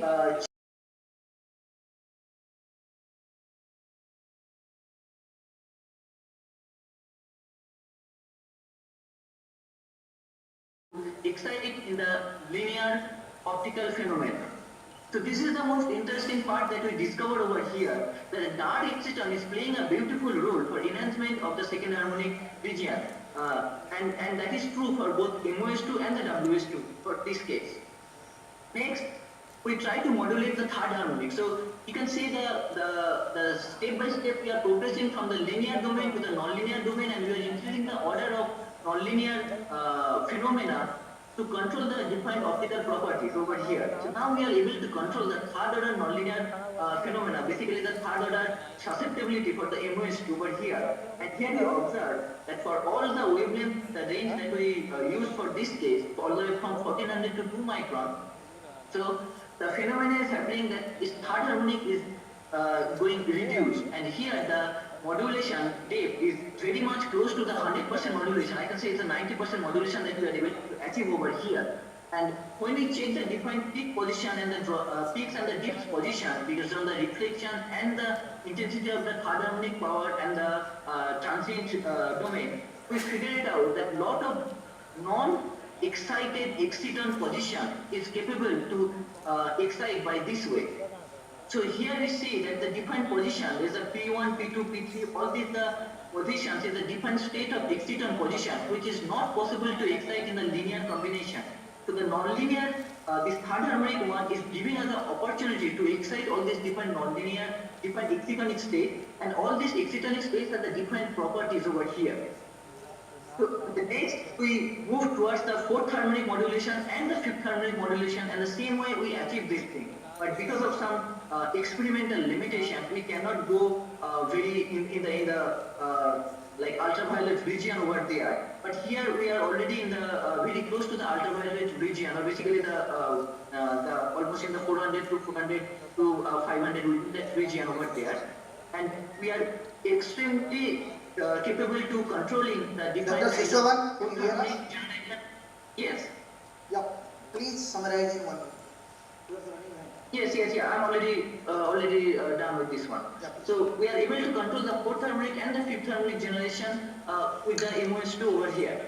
So in conclusion, we want to say that the 2D material layer is a very promising platform for the all optical modulation, and this has a very broadband response for the ultra high-speed modulation. The nonlinear susceptibility for the 2D material can be tuned all the way from the second order to up to fifth order. That is, at least we are experimentally demonstrated that at least till the fifth order modulation, fifth order nonlinearity we can modulate. And thank you for this opportunity. If you have any question, please ask me over here, or you can contact me through the email. Thank you.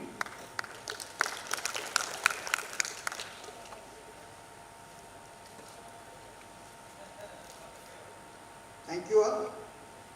I must thank the panel experts with this. Professor N.S. Rajput, who has summarized that how the collaboration is required between industry, academia, and researchers.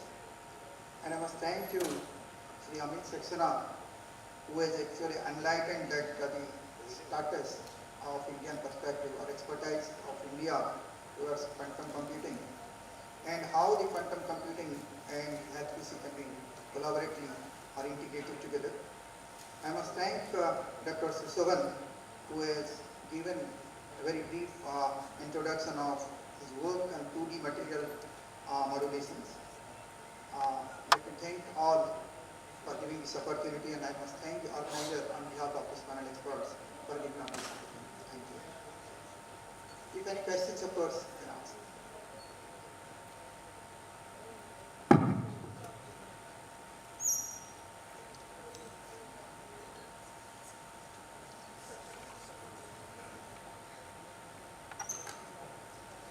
Yeah, so I just have one quick comment, like this industry academia participation, right?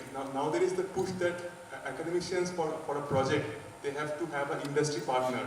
And that's kind of a model I think can work very well, because we can go forward and say that this is what we really require for our like a product development, and that drives the academia to develop on that. And now because there is a collaboration, it is like very well laid down. So I think that can be a very good model. you.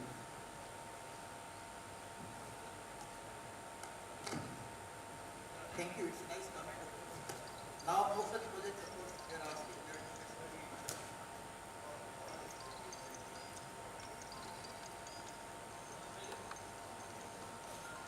Yeah, in this connection, I would also like to add that Hello. CST has started national mission on cyber physical systems, and under this they have started initiated technology innovation hubs in all the 23 IITs, and with almost 120 CR funds over 5 years.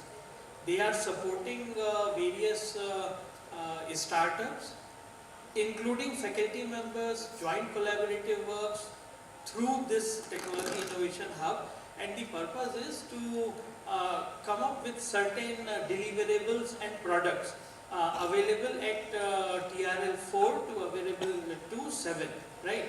So I would especially inform all the well incubated startups who are attending here or spread the word that all the IITs are looking forward to collaborate and support startups with significant amount of funding. The only thing is eventually we should have a vision of clear deliverables. You are also not limited only to the funding which you have received from one TIH. You can apply and collaborate with other TIH as well and seek separate funding from angel investors or otherwise as well. So this is one very good initiative of the government where you can actually work together with academia and seek their research support. We have our PhD scholars, MTech scholars, so many students in IITs who do internships with us continuously, maybe of the hours, college hours. So there is significant amount of expertise and manpower available. The point is, and I had emphasized in my talk, industry should define and come up with their pain problems. We are actually sitting idle to take up such problems. And if you won't load us with such problems, we would do whatever research we have been doing traditionally. Right? So we invite all the stakeholders to please press hard the academicians to actually do useful research. Otherwise, we are very happy with publishing good papers and good SCI and other things, right? So we will be happy to actually take loads and pain areas of industry to support, right? Thank you. Sir, I have one question, in fact 2 questions. So first, how we are going to build capabilities in quantum? Number 2 is, how many years is expected you think that the actual product for commercialization, the quantum-led product will happen?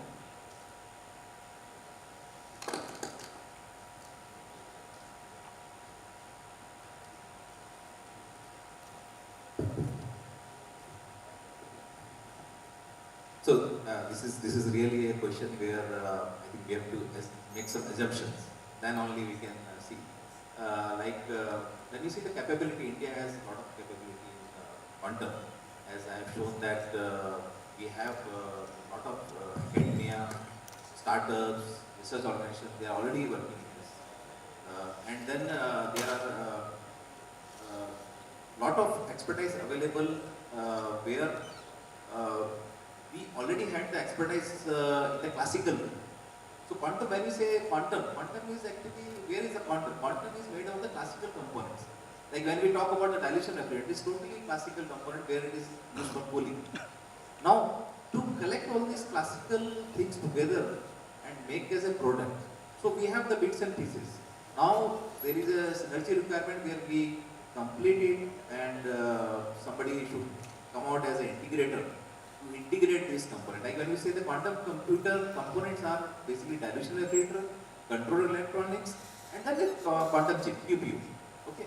Now QPU expertise is available like in TIFR, ISC, we have dilution refractor, we have the expertise in the DECC, LPC, and then control electronics like C-DAC is working, there is a DRDO lab working in the control electronics. So So we have the bits and pieces. Now we have to take that to a level where this can be combined as a product. Okay. So that will take time. Now the time taken will be because we have to first define the standards. What are the various standards where we can integrate those components? So if we take it like open quantum architecture, so we have to take the components, we have to make the standards, and then we have to integrate so that every component is replaceable with other component. So timeline, time durations, I think when we take the, let us take the reference of the National Quantum Mission. National Quantum Mission has already given the deadlines that yeah, we will be having 50 qubits, 100 qubits. So that are made with a lot of research and study where we are and in what form we can move forward. So let us take the National Quantum Mission deadline. It is a 8-year, but the delivery is much before that. So we may expect, as per the National Quantum Mission, maybe in some 3 years, 5 years, or 8-year timelines, we will see that India will have a quantum computer of its own. Maybe it can be some research organization or some startups. We don't know that the quantum computer will be there. It will be available, working on the cloud, so that we can have applications, use cases, because India is very good in the IT, let me say. So India is a power, is a IT power. Now same IT power can be used for the quantum computer. So if we give the platform, if we give the simulators, if we give the real quantum computer, then we never know what our youngsters they can develop. They can develop very good use cases, and then they can again maintain the position of the India as a IT superpower in the terms of quantum software. So that is what we can. Yeah, thank you. There is one question. Like we have seen this last presentation, and you can understand that how complex this technology is. It's difficult to understand. And what Jinan sir had told in the morning, that if you have to reach or to become a superpower, if you have to kind of, have a kind of quantum supremacy, not use the exactly term quantum supremacy, but if you have a quantum advantage, then you have to have a talent base. Okay, this is the second question. And second thing, and third thing is basically he also talked about the innovation bridge. Okay, so innovation bridge, that how things are there. So the question what I would like to ask that how we demystify and democratize the knowledge base of the quantum computing so that it's affordable to everybody, people can understand and people can think of making the career in that direction. Right now, if you talk to any of the student studying at any of the universities, maybe in computer science or electronics, quantum computing is not a choice for them. Okay? And they would like to go for the AI or data science and kind of things and all. How would invest or how we come to the kind of a system where we can think of that people would have this a choice, one of the choice to go on the quantum side. Okay? Because everybody can appreciate that this is a very difficult subject to handle it. So what are the kind of your suggestions for the panel? I would like to learn from them. In this context, my initial bit would in fact reiterate the motivation and encouragement which Director Patna, Aditya Sinha sir had added, that this conference and symposium should eventually result in submission of at least 100 CR project proposals, right? Here he has put all the industry stakeholders, researchers and academicians together, where we can actually discuss together, sit together, form consortia projects. National Mission on Quantum Computing is already on. C-DAC is playing a major role on this. This is the time when industry, research wings and academicians should sit together and identify the gaps. The gaps, as Sinha sir suggested, how to motivate even a scholar if he goes abroad, works in some premier university, he actually takes up the task and his PhD areas in quantum computing, and he is pretty satisfied. In India, when you will talk and motivate him, sometimes he requires some additional supports and motivation and encouragement to take up such things. Probably this is because of the ecosystem. So initially we should have consortia, joint activities, identify what part or role should be played by the academicians, similarly for the research industries and the industrial component. This is how we can certainly bridge the gap and bring suitable outcomes in real terms. Certainly.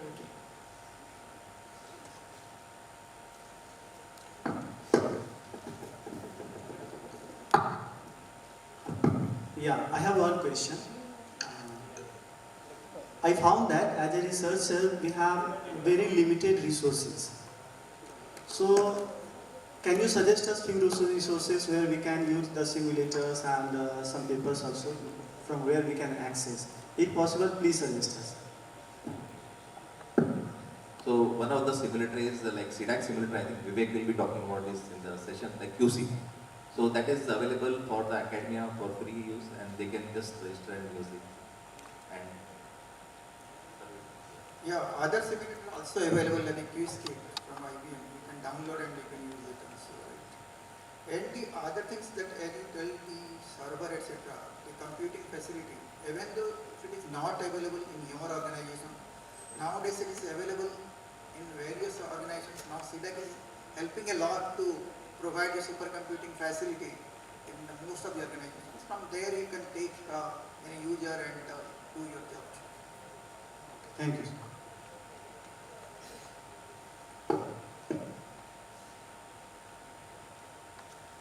Actually, in this continuation, I would like to add, all you need is to take your very first step. You collaborate, you initiate, you write to the director of any C-DAC wing or write to the director of any IIT, irrespective of whether that IIT is working in quantum computing or not. I assure you that he will direct your mail and request to needful persons who will eventually handhold you. Right?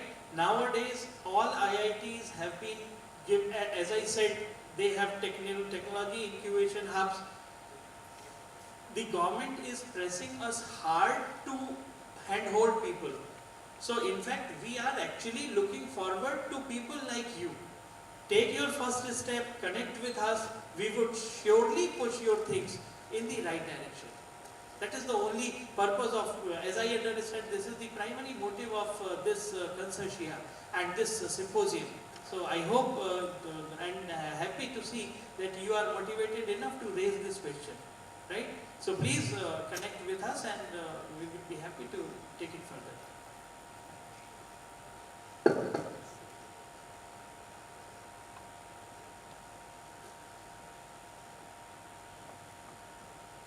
Are there any more questions?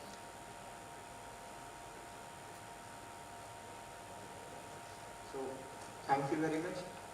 I think this session served its purpose.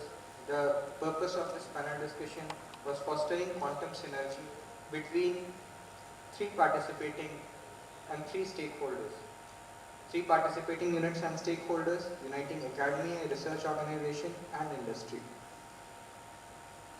Moving ahead with the formalities of the program, I request Dr. Kunal Abhishek to come on the stage to present memento to Dr. Somnath Tripathi, the chair of this panel discussion. I request Shri Ritesh Dhote to come on the stage to felicitate Professor N.S. Rajput.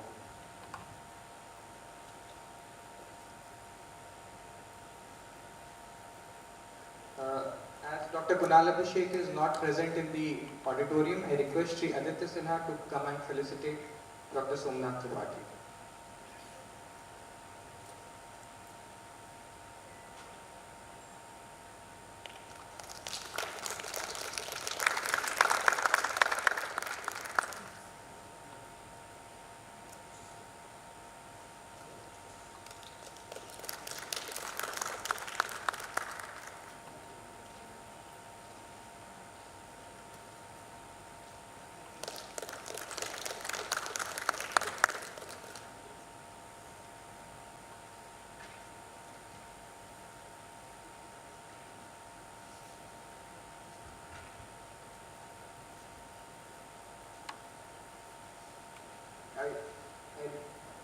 I request Shri Ritesh Bhutte to please present the memento to Professor M.S. Rajput.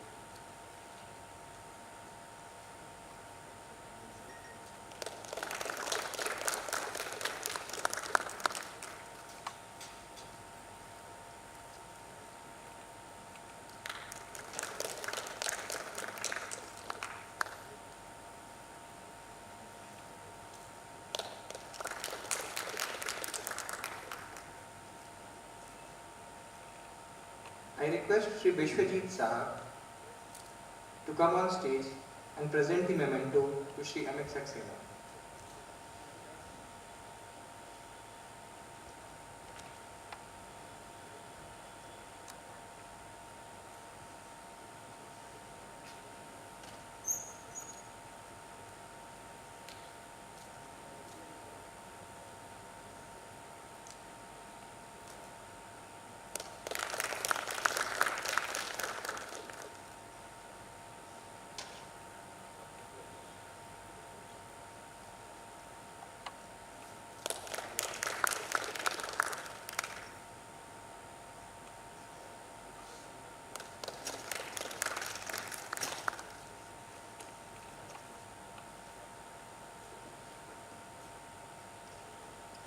Thank you very much. Thank you.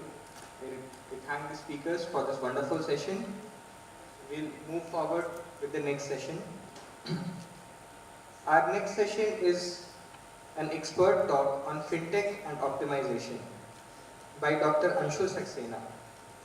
Dr. Anshul Saxena is a professor, is an author, a corporate consultant, an inventor and an educator who assists clients in finding financial solutions using quantum computing and generative AI.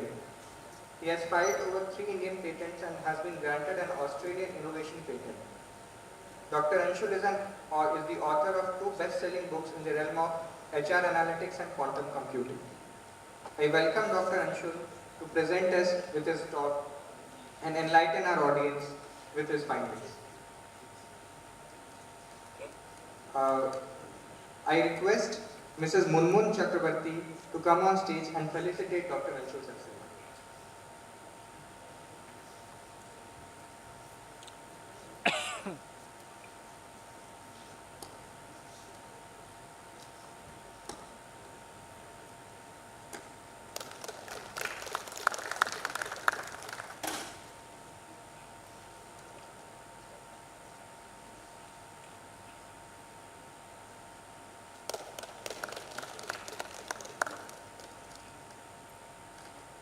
Thank you, ma'am. Sir, over to you.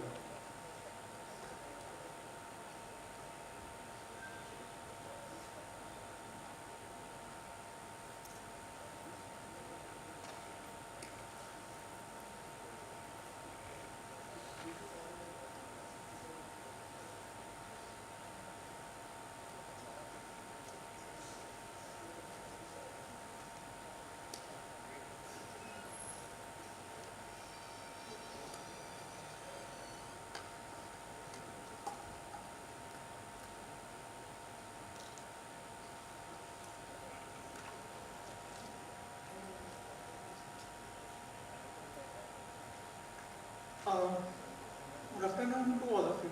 So, my session is very pointedly based before the lunch, right? And so, I'm just, what you can say, I'm a wrong fish in the world of techies because come with a lot of management background and less of coding background. But having said that, I've been invited to talk about finance, and when we talk about finance, the first thing that comes to my mind, and looking at such a brilliant minds who are sitting over here and those who have given the speech from the morning, all of you are in yogi mode. I mean, when I talk about yogi mode, it's about creating the algorithms and creating quantum computers, creating high performance computers, right? And from the world where I am coming in, I majorly talks about bhogi mode. So what is bhogi mode is basically consuming the algorithms which you have created, consuming and utilizing it to make profits. I myself is a professor, so I am in teaching field. So I personally don't make profits, but generally advise companies how it can be utilized. Right? And my interest in quantum, it starts with one such in July itself with again, it's a story of many people over here, with a very IBM quantum summer school. And it talks about, that there is a set of powerful algorithms which in future has the, capability to take over the world, right? And this has actually blown away my mind. Now, with this, I would like to present what will be the scope for discussion over here.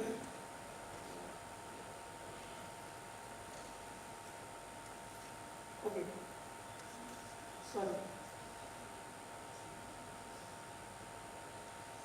So, if you look at it, my scope for discussion is, I will be talking about what is the need for computing in finance, like computer-aided decision making.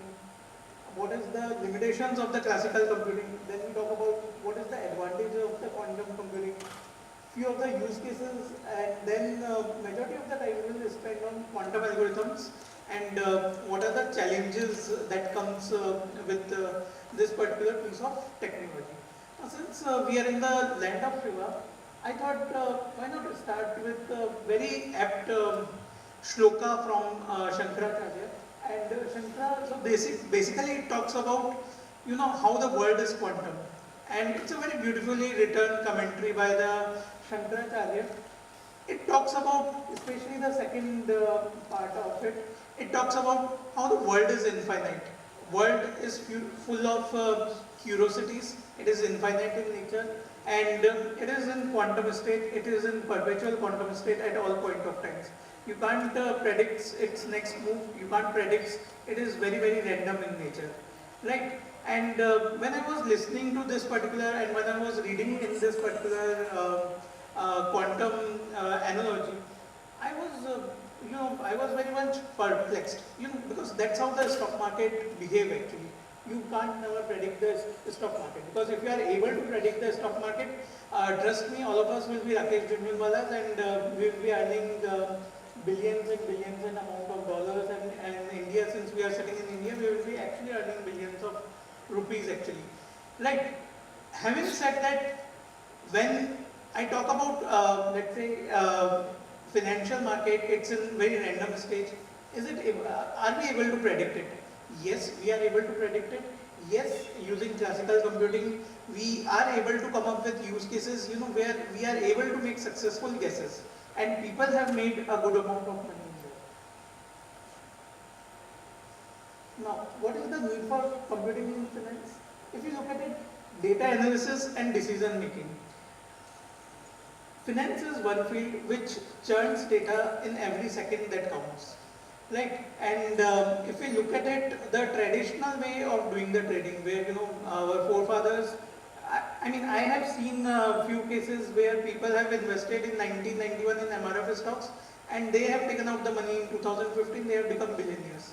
Those days are gone, because there is so much of volatility in the market, so much volume in the market, that with the advent of new age apps, people are becoming traders and they are doing trading in intraday trading, right?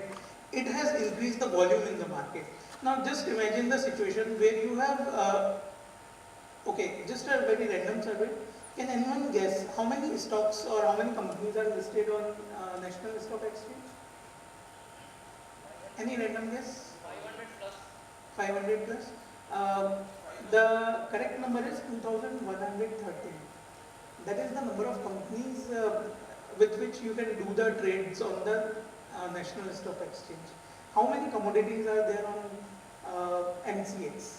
There are 12 plus commodities groups which is there on MCX. And if you look at the combined value of BSE and NSE, it's rupees 125 trillion. Right? And that's lot of numbers, lot of data to generate the interest of the common people. And that's why, you might have seen that top brains from IITs and IIMs, they go into the world of finance to earn their moolah and to earn that kind of money. Right? And when it comes to the decision making, yes, in finance, decision making is very, very crucial, because one one wrong decision, one wrong push of button can make you beggar from the billionaire. Why I am talking about this? Because we have seen cases in the past where entering just 1 0 and it has eroded the value of the entire company put together. Having said that, risk management and efficiency is very, very important, because whenever we trade in the market, we need to come up with some of the cutoff values, and that's where the risk management and especially the financial risk management, credit risk management, it comes into the market. Now, if you look at it, you might have come across cases like fraud detection. You might have come across in the banking part specifically. Companies are looking at the softwares so that they are able to give secured loan to the people, right? And this particular problem in the past, it was like very much human driven, and that's where cases like Vijay Mallya and let's say all the Nirav Modi, all the frauds has happened. Of course, there are bigger things into the picture over there, but in theory is that you can actually detect all these kinds of frauds. These are the patterns that we are talking about, right? But people have become intelligent, right? In the morning itself, we have seen that the encryption part of it, how it is going to be unsecure into the future, right? How we can manage that? Innovation and competitive advantage. Now, if you look at it, today the investment banking, which is the primary consumer of the quantum computing, investment banks like Goldman Sachs, JP Morgan, they are pouring millions and billions of rupees into doing two kinds of research. One is, of course, how to make their system more safe, which comes into the realm of cyber security and encryption. And second one is how to compete on small margins. So when I am talking about competing on small margins, please understand the use cases like let's say high frequency trading. What is high frequency trading? What is the smallest unit of the time that you have come across? If anyone would like to guess over me, seconds, right? Here in high frequency trading, we talks about doing 1 million trade in milliseconds actually, right? So milliseconds is again a unit of seconds, right? 1 million trade in milliseconds, right? And they will actually gain $0.1, $0.5, $0.6, right? But if you multiply it by 1 million, right? In milliseconds, if you are earning around $100,000, $200,000, not a bad idea. So just to give you an idea, around $100,000 in terms of Indian rupees, it will be 8 lakh rupees. 8 lakh rupees in 0.2 seconds, not a bad deal, right? So people or the companies are looking at these kinds of operational efficiency, and they are looking at these kinds of innovations. And it's happening in India as well, right?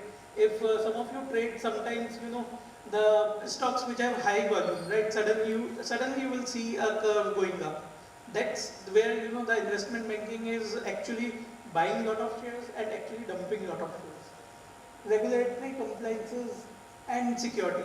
Now this is something which is very, very important, which is very close to, which is one topic which is very close to my heart also. Right? How to identify that one account who is transferring the terror money in India, right? The money laundering which is happening, money which is going out of India. How to identify that particular account, right? And trust me, there are companies like HSBC, Citibanks, they have invested a good amount of money to make sure that these kinds of money laundering accounts can be identified well in advance. And but the problem is there are thousands of transactions that is taking place on a daily basis, right? How to find that one transaction in all those transactions, right? And that's where there is need for the computing in finance has been observed. And these are the future directions also that I have talked about, how, let's say, quantum computing, how decision can be made aided by the artificial intelligence and machine learning. Okay, this you can have a look at it. This is a very small use case, like 10 lakh rupees, right? And 10 lakh rupees needs to be divided in 3 parts, right? What are those 3 parts? Let's say 40% in equities, 30% in bonds, 30% in commodities. Look very easy on paper, right? But again, let me take back to you the data which I have shared, right? 40% in the stocks, in equities, right? 2,113 companies are there. How will you choose from those companies, right? That's a very big problem, right? And that's where optimization comes into the picture. 30% in bonds. The current volume on daily basis, 21,000 bonds has been traded in India. Out of that, how you can choose 3 bonds, right? Who can give you the maximum returns, who can give you the safe returns, right? You want your money to be safe, 10 lakh rupees to be safe, and then there is another dream that those 10 lakh rupees should be converted into 15 lakh rupees or 16 lakh rupees. You want to earn the interest also at the same time, right? 30% in commodities, 12 plus commodities groups is there. Should you invest in gold, should you invest in silver, or you invest in, let's say, crude oil, or you invest in nickel, precious metals, where you should invest in. And these are the decisions that needs to be taken. And let's say finance professors, there are finance advisors who help you in taking these decisions. Traditionally, it has been done using the Markowitz mean variance optimization model in the classical computing. But there are limitations of the classical computing which is there. What is the limitations that we are looking at? Complexity. Now this is a very particular problem when we are talking about a complexity. How do you pick up one stock out of 4,000 stocks that has been listed across both the exchanges which is there? Volatility. Right? Now volatility is your friend in the stock market, right? If there is no volume in the market, how you will actually sell your share, how you will actually buy your share. But at the same time, let's say if you are doing a trading, if you are in the trading, you will not be able to predict your trade will be in which direction. And if you are not able to predict that, you are not able to take a decision on time, you might lose your entire money itself. So that's why very, very important, and that's where, if you look at it, a retail trader is not able to take decisions. And if you look at it, NVIDIA, when we talk about NVIDIA, right, and I think Manish sir will be over here, one of the major buyers are Goldman Sachs and JP Morgan, right? What do they do with high performance computing, right? What do they do with supercomputers? They hire rocket scientists to predict the stock market, right? One of my co-authors, Christoph, is astrophysics. He is PhD in astrophysics actually. And we all are working on a finance problem and solving it for the financial institutions, right? What I am trying to tell over here is that if you are able to tackle the volatility, and that's where the power of quantum will come into the picture, that we will see very, very shortly. Third one is the inefficiency. Now, generally all of us hate inefficiency, right?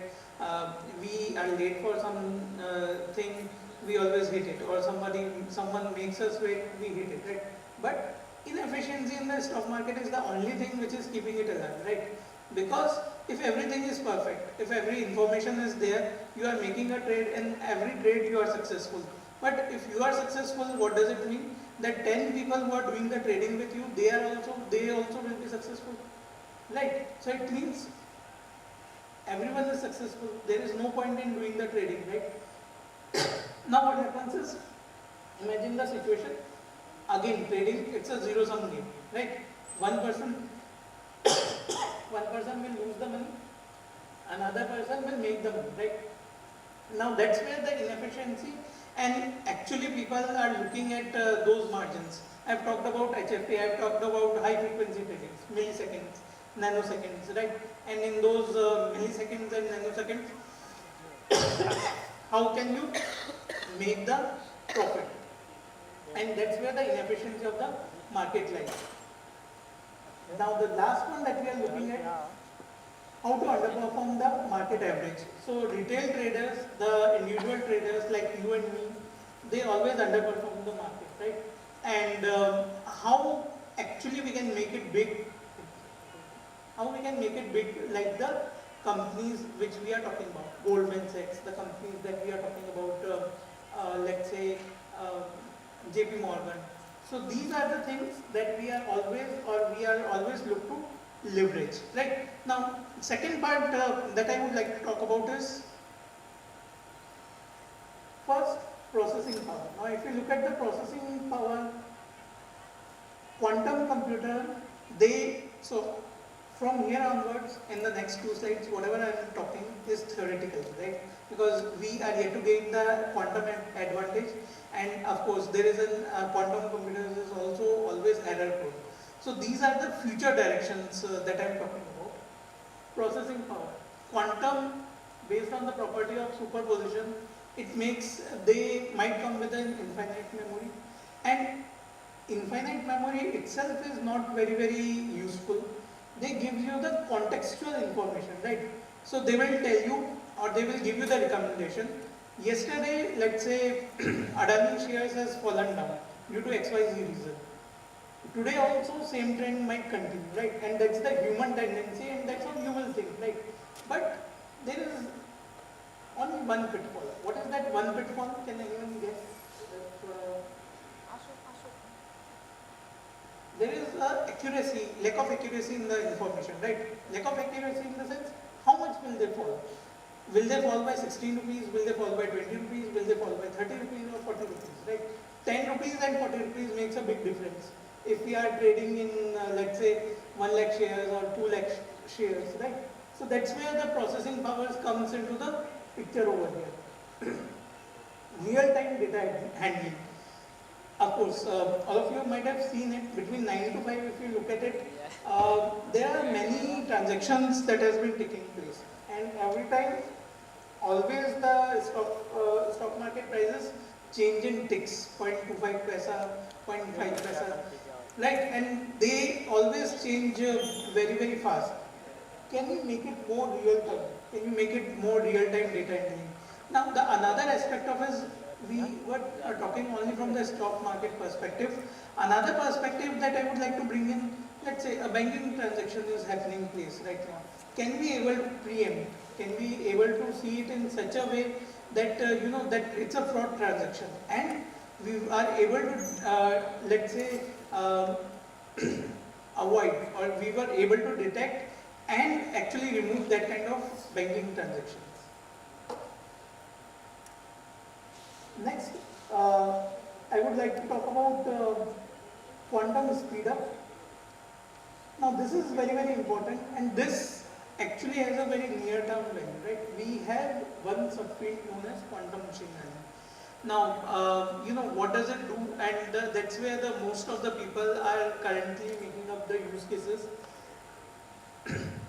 Very popular ML algorithm is the support vector machine, right? Now, support vector machine has its own properties. How you can enable or how you can enhance the properties of support vector machine using the quantum mechanics principle, right? That's known as quantum support vector machine, QSVM, right? How you can use the properties of the quantum to actually make them more accurate, to actually make them more precise, and using those particular properties, you can actually achieve the quantum speed up which is there. Now the most important and the current research topic is how we can do the optimization. So the problem that I would like to talk about next is portfolio optimization. All of you have seen a very simple example of a portfolio optimization in the previous slide. The example that I was referring to, 10 lakh rupees, 40% in equities, 30% in bonds, and 30% in commodities, right? But the problem is, you are dealing with 10 lakh rupees, right? A JP Morgan or a Goldman Sachs, they actually deal with multi-billion dollar problems, right? They have multi-billion dollar portfolios which is there. And if you look at it, how to do the asset allocation, right? So right now we are talking about 3 assets. There are much more assets which is there. I have not talked about the derivatives which is there. So derivatives is again something which derives its value from the underlying stocks or from the foreign currencies which is there. For if US is a pioneer in that particular field, they have started placing bets on weather also, right? So basically they will tell there are weather derivatives which tells you if it's going to rain, your value will go up. If it's not going to rain, your value will go down. Agri commodities and all these things are there. How to price these particular commodities, that's also a very relevant point. So asset allocation is there, diversification is there. Like that 40-30-30 ratio, can I change it to 50-25-25 ratio? Will it give me more return when keeping my money safe? That refers to the portfolio diversification which is there. Risk assessment is there. If a market, suppose, all of us are sitting there, we might have seen the 2008 subprime crisis. If you look at it, market was crashed. People, investors has lost the money. And a few unfortunate ones, those who are the active traders, what they have to do, they have actually lost their lives as well. Now what I am referring to over here is, are we prepared for these kinds of contingencies? Do we know if and when market is going to fall? Right? Are we actually prepared for these kinds of risk assessment? And can we successfully come up in such a way, and can we successfully come out of these particular problems?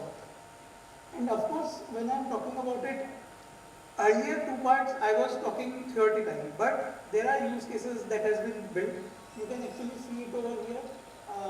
As you can see, Paxia Bank, as you can see, Multiverse, these companies, these are the quantum so Canada-based startup or Europe-based startup, have taken the real-time problems into the hands, solved it successfully, and implemented.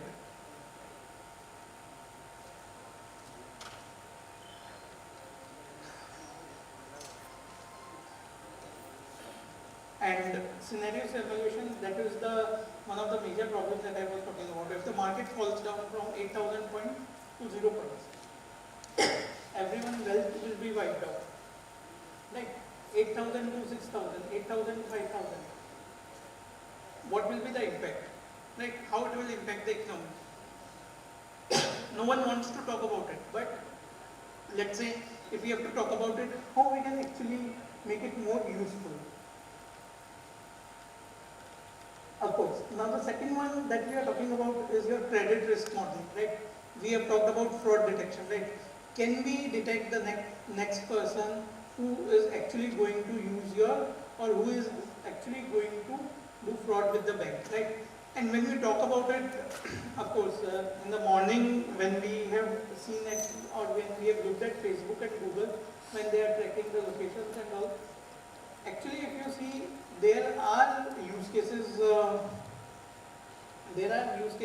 where people have talked about it, where people have actually tracked the frauds using Facebook and by doing the social media analytics which is there.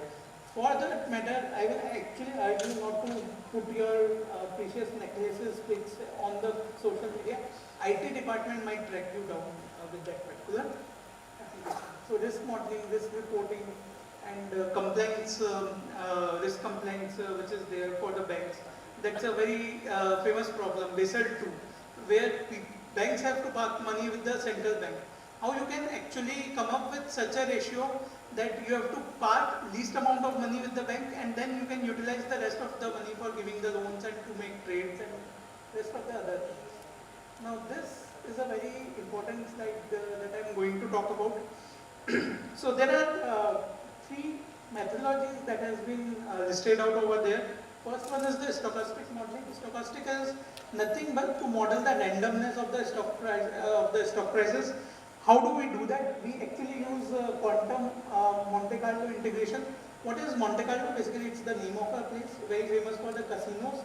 And there they actually guess there they come up with the probabilities that who is the next person who is going to win, and how I can win and beat the casino's rules actually, right? And using that particular problem, we have actually enhanced with quantum simulations and quantum entanglement, and actually made it in such a way that it is able to solve a few problems for us.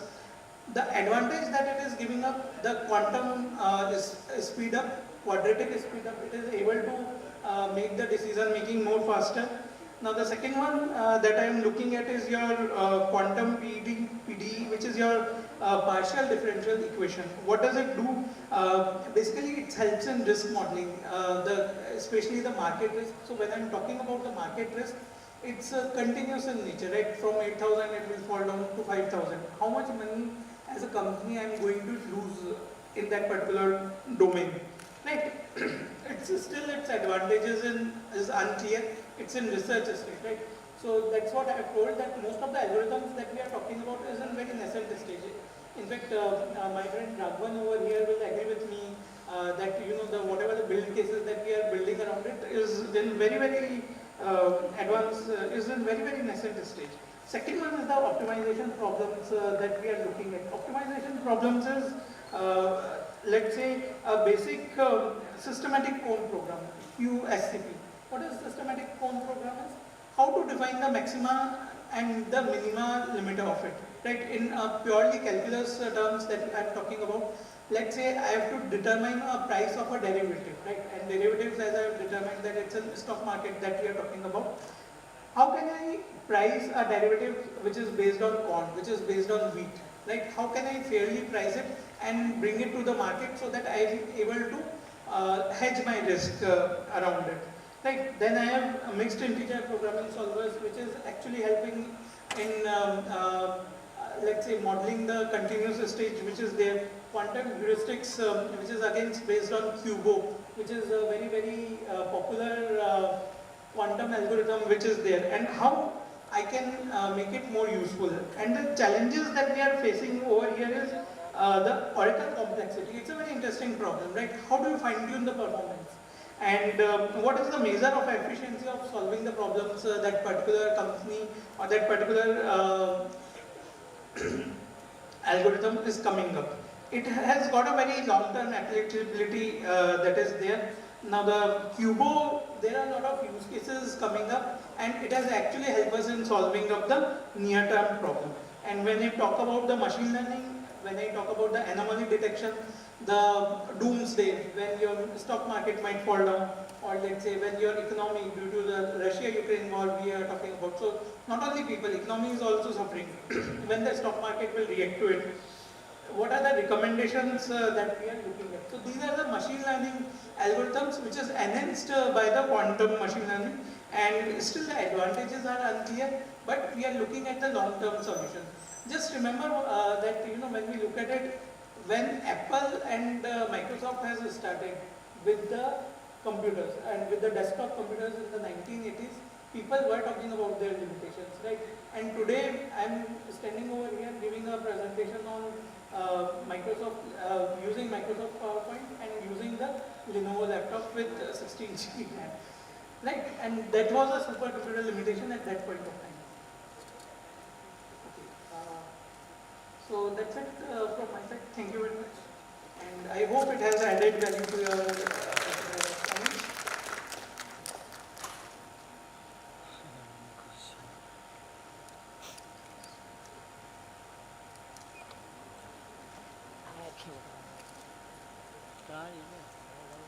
Thank you very much, sir. I request Mrs. Munmun Chakravarti to come on the stage and present the memento to Dr. Anshu Saxena. Meanwhile,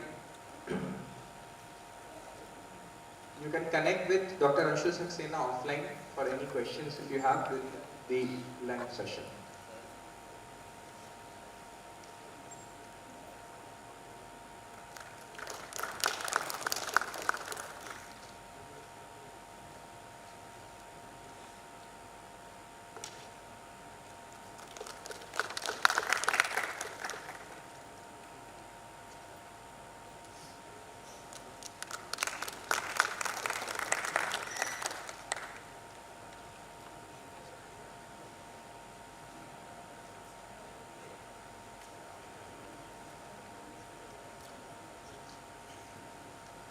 Moving ahead with the program, we now have our final vertical on quantum accelerator and HPC integration.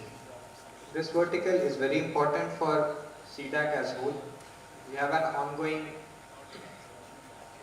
project under this vertical. So this vertical will be chaired by Colonel A.K. Nath, retired. Colonel A.K. Nath is currently the Executive Director at C-DAC Pune and Corporate Strategy. Followed by, I will now request Dr. L. Venkat Subramaniam from IBM Research to come on the stage. I also request Dr. Manish Modani, Principal Solution Architect from NVIDIA, to come on the stage. I request Shri Vivek Nanwal, Joint Director from C-DAC Hyderabad, to come on the stage. And Shri Nishant Shekhar, Principal Technical Officer from C-DAC Patna, to come on the stage.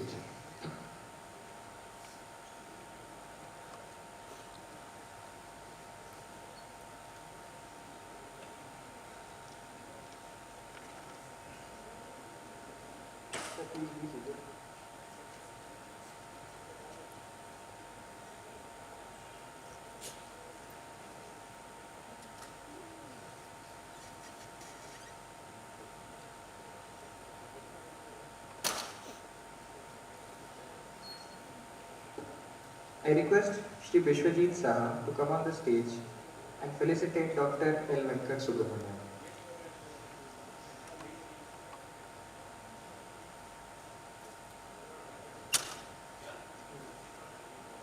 Okay, so I request Shri Sanjay Chaudhary to felicitate Dr. L. Venkat Subramaniam.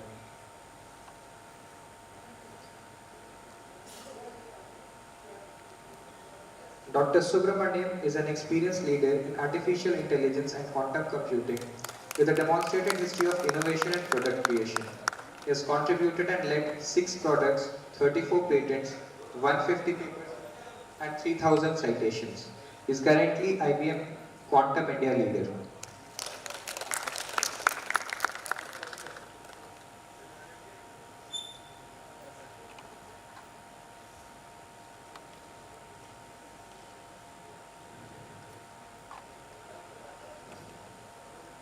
I request Shri Anupam Chandra to come on the stage and felicitate Dr. Manish Modani.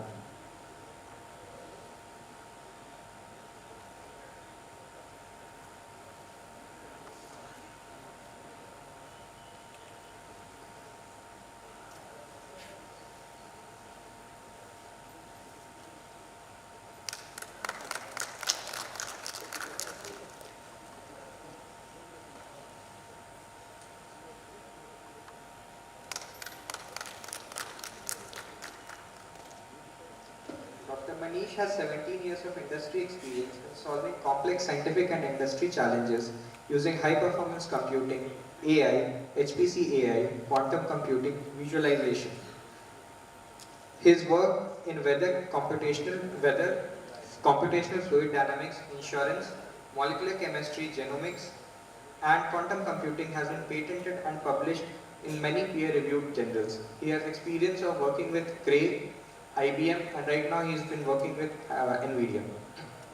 Now I request Mr. Soumya Bhaumik to come on this stage and felicitate Shri Vivek Nanwal.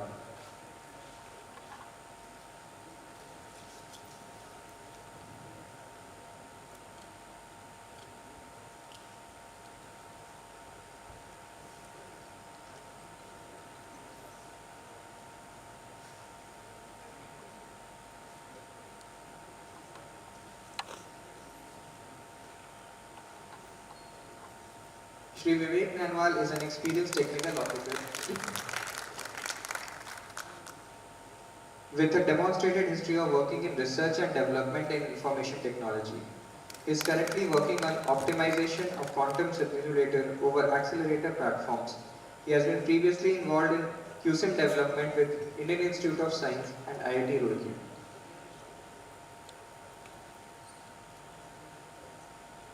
I request Thomas sir to please come back on the stage again and for felicitation of Shri Nishant Shekhar, Principal Technical Officer, C-DAC Patna.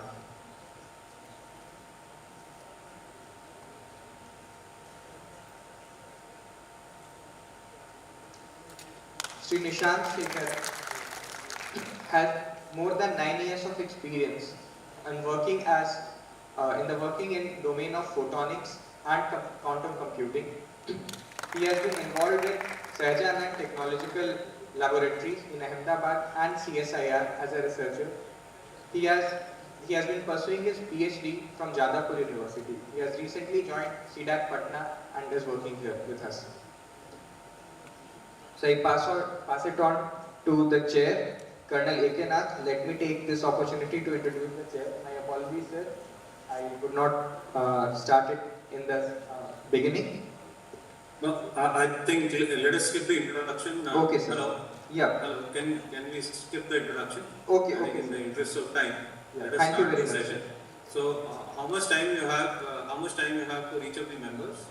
Sir, it will be well if it could be completed within 45 minutes. The entire session, entire vertical. All right. So we have close to about 10 minutes per speaker. Yes, sir. So please stick to that.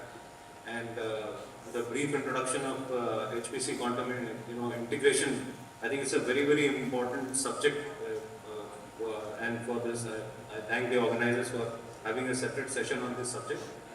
The world has actually right now been able to stabilize and make quantum computers and evolve quantum computers to a large extent so that they are solving problems on their own.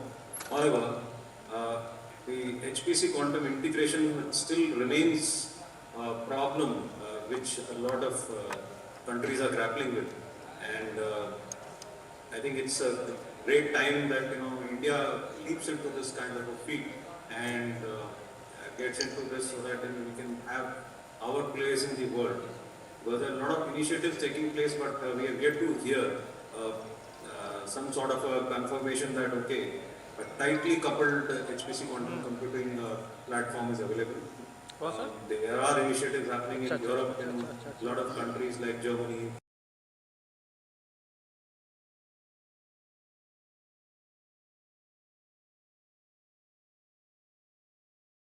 Finland, Lumi and Helmi have been, they say that they have integrated them together, but that's just on a network, nothing beyond that. Actually, I would love to hear the distinguished speakers here to speak about what levels they want to go down or they perceive that what levels they have to go down in order to tightly couple the HPC and the quantum computer so that they can actually handle the hybrid workloads in the most efficient fashion with the least amount of latency. So with that, I invite the first speaker, Dr. L.V. Subramanian from IBM Quantum to please take on the stage.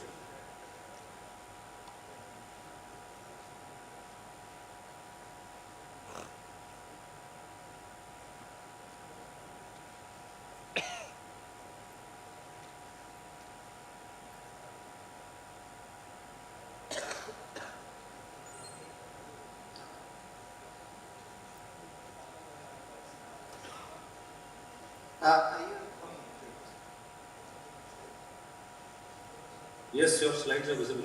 Yeah. Okay, good afternoon everyone. So I'm Venkat, I'm from IBM. Today what I'm going to do is talk about how, like Colonel Nath pointed out, how do classical and quantum systems come together. Okay. And before I start, I want to ask a question. How many people here believe that quantum advantage will be achieved in the next 2 years? No one? 5 years? 5 years, okay. 10 years? Okay. Everyone? 10 years? Okay. So, to achieve that, okay, there are multiple steps that need to be taken, right, which have already begun today, okay. So, I'm going to, in the 10 minutes that I have, I'll outline some of those steps, okay, of course, lot needs to be done.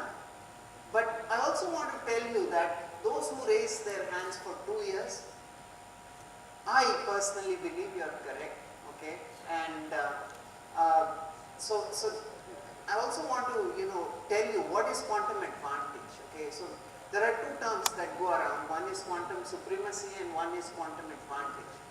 Quantum supremacy is where you show that quantum machine is working faster than a classical machine on any problem. doesn't matter what the problem is. So we saw the 2019 Google supremacy experiment. It had no practical relevance, but they showed that it works faster. What is quantum advantage? You take a business problem, a real life problem, and you show that on this problem, quantum achieves better speed, cost efficiency, is doing it quadratically or exponentially faster. Okay, so that's quantum advantage. It's a much, much more stricter term than quantum supremacy. And I'm saying 2 years for quantum advantage. Okay. Now, to get there, okay, so I'll not go into this roadmap. You can all go and see it. Okay. But what I'm going to talk about is what is called the IBM System 2. Okay. So till now, we've had the System 1. Okay. We're going into what is called System 2.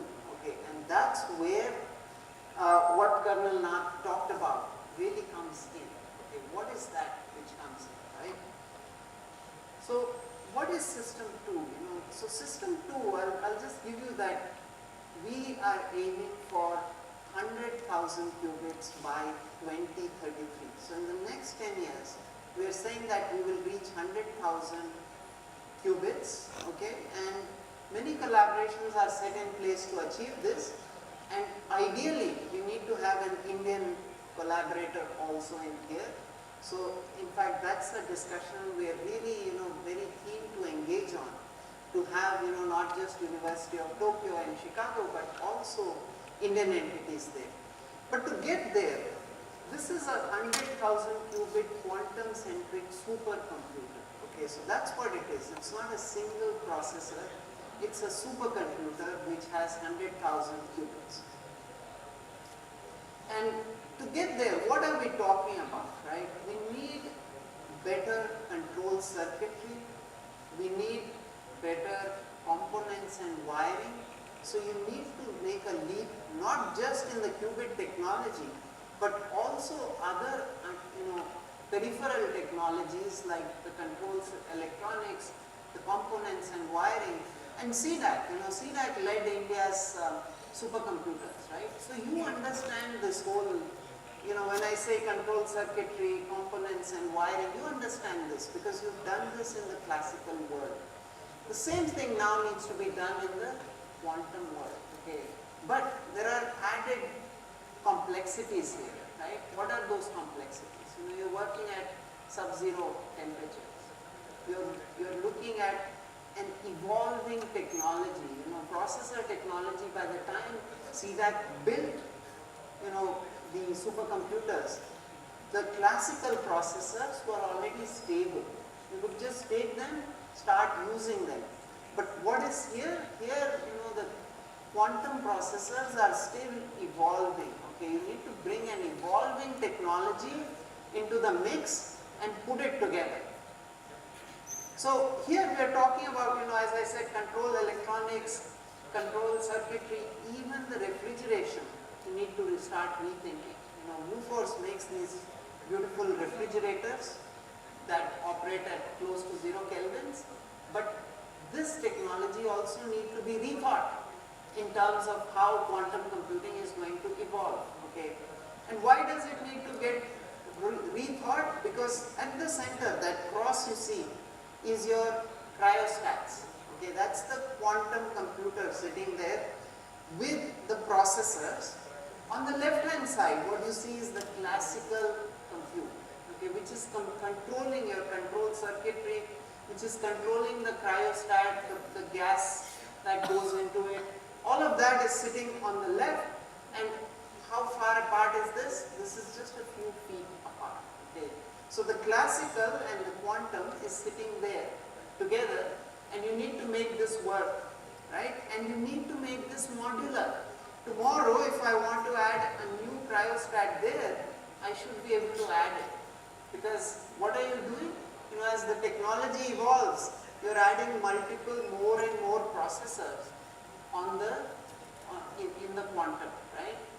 And to do that, you also need, so you want to keep this modular so that you can keep adding more and more quantum processors, and at the same time, you want your classical infrastructure also to be modular, so that to begin with you start with your classical computers, but going forward you probably want to add AI chips there.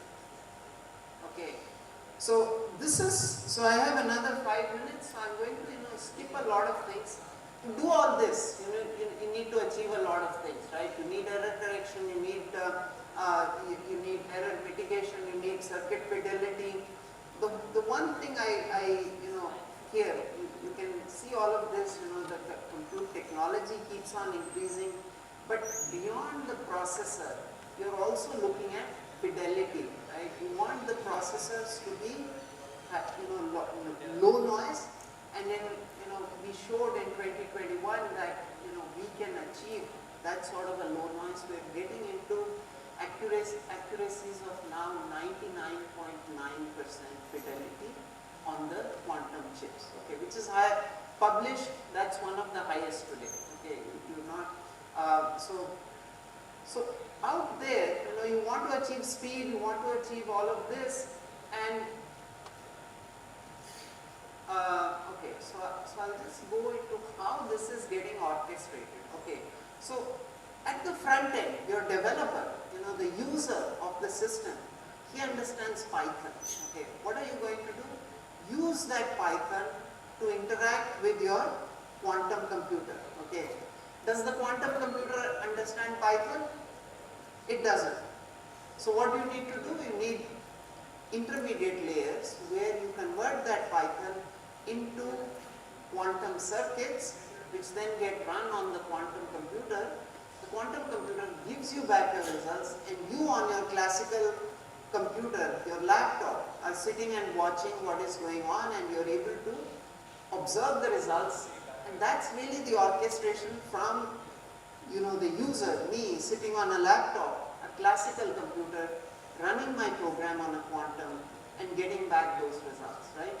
And that's where, when we're talking about this integration, that integration has already happened today. Okay, there is nothing, you cannot say that, okay, classical and quantum has not integrated. It has actually gotten integrated, and it is what is making, users who understand Python to go and start coding on quantum computers. Okay, but what also now needs to happen is that we need to be able to provide the tools to do, for example, error mitigation,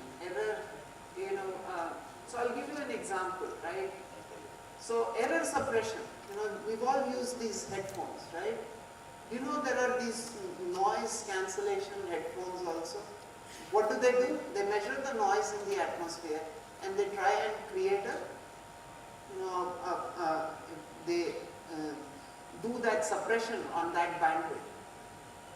Error suppression is exactly that. Okay, you're trying to find out where are my noise, and you're adding extra echo gates in your circuits to remove that noise. Okay, and doing all of this, IBM recently published this Nature paper where we showed that it is now possible for you to achieve, this the quantum computers, when they reach the 100+ qubit regime, you can use them. They become usable with lower noise and better capability in terms of solving some of the key problems that we have, right? And to achieve that, remember, this is not all just happening on quantum computer. A lot of this is actually happening on classical computer. Okay, so a lot of this mitigation, how you estimate some of these things, all of that is happening on a classical computer. And in future, what is going to happen is, if you have this task of comprising of 5 steps, you're going to figure out which of these 5 goes into quantum and which are the remaining ones which go into classical, and how do you stitch together these results, right? So I had actually prepared for a half an hour, but I'll stop here because we're running short of time. So thank you. Thanks, Venkat. Sorry, I think we have not been able to actually have the pleasure of listening to the entire half an hour. But nevertheless, I think we have a lot of questions for you. In fact, I have a lot of questions for you. So the first question is that when you say that you have quantum advantage or supremacy, how are you benchmarking it, apple to apple with a classical supercomputer? Like when you say we have a 100-qubit quantum computer, and you say you have quantum supremacy, then what teraflop supercomputer are you benchmarking it with?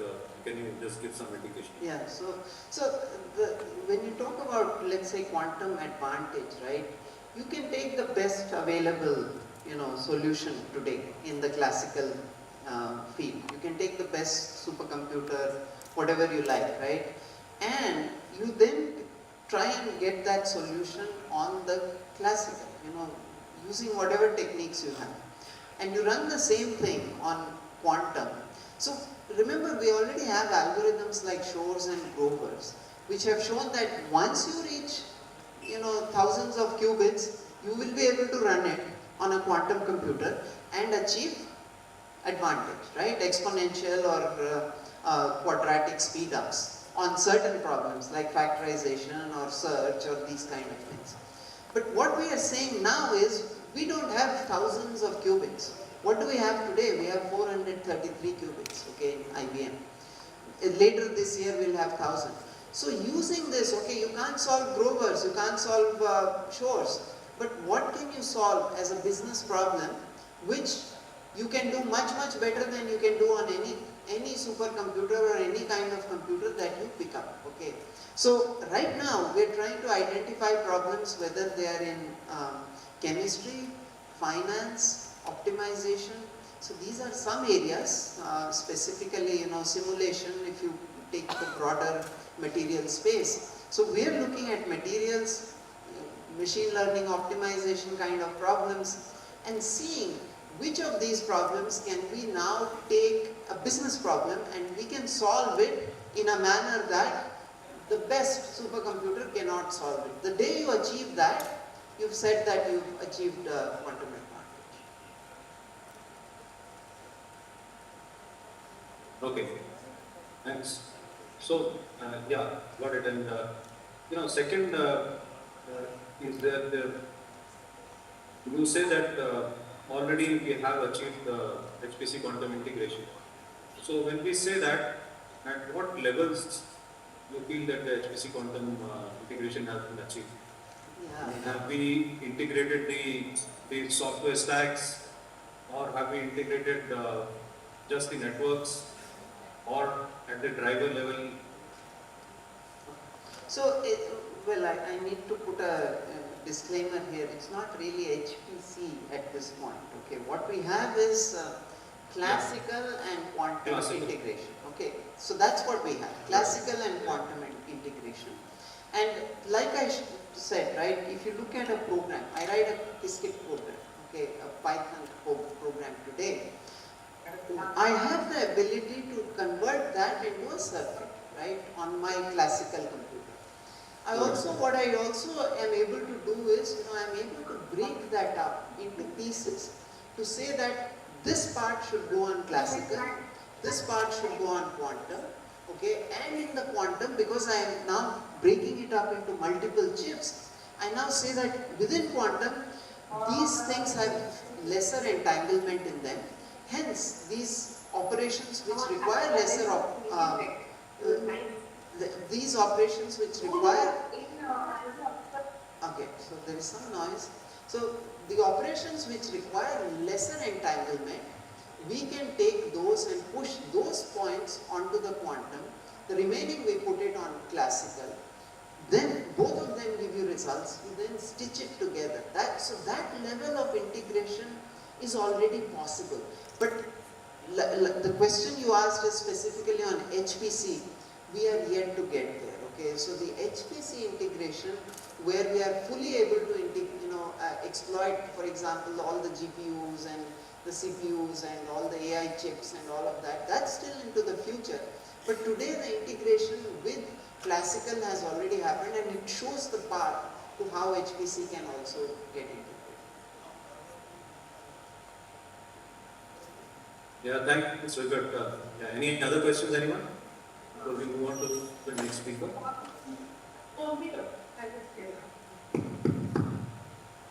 Okay, there is a question. Very nice talk. So just one question, that quantum advantage, do you see that happening using like a gate-based kind of a program, or would it be an optimization program? Do you have any view on that? As an IBMer, I will always go for the gate-based because that's the only technology we at this point are going after. So when I say quantum advantage, I'm really talking about gate-based. So with the kind of depth that is required, those who call Because see, next year we are talking about this 100 cross 100. What does that mean? 100 qubits, 100 depth circuit, and error free. Okay, well, not error free, but 99.9% fidelity on these 2 gate fidelities, right? Which means that using that, you can certainly come up with very good algorithms which any classical will not be able to, you know. So I'm really optimistic, and this is going to happen for sure. If not 2, maybe 5, but I'm optimistic it's in the next 2 years. It's very good to get. Sir, so basically the idea with, let's say, GPUs is that we can offload some computation to GPUs and the remaining is done in the classical computer. It's stitched together, right? So is that the same idea that you're trying to like achieve with using quantum computers? Okay. Well, yes, to some extent. When you talk about GPU-CPU integration, right? So there are certain advantages that the GPU has, right? I mean, it's a special kind of a processor, right? It has some memory, it has this, and CPU has other advantages and disadvantages, right? So yes, I mean here, especially the parallelization processes, you can quickly push them onto the GPUs, right? Similarly, like you said, when you're integrating QPU, CPU and GPU, these 3, you're also now looking for, in the early stages, you know, in the next 2 years, you're really looking for that which you just pointed out. For example, in machine learning, you could be looking at high dimensional spaces which are not easily separable on your classical computers, even the best AI chips, and you're taking those processes, specifically only those where the separation is tougher, onto your QPU. So yes, you're correct in pointing that out.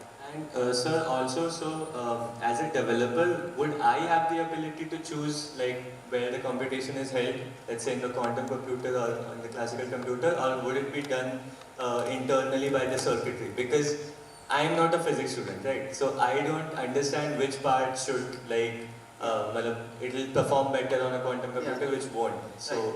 Yeah, so that's what my longer presentation was about, which is a Qiskit runtime, okay, where along with what is called circuit knitting, okay, where the system is now deciding which parts go where. It will enable you some tools to, you know, select, okay, in terms of cost, optimization of cost, speed, and all those things based on that.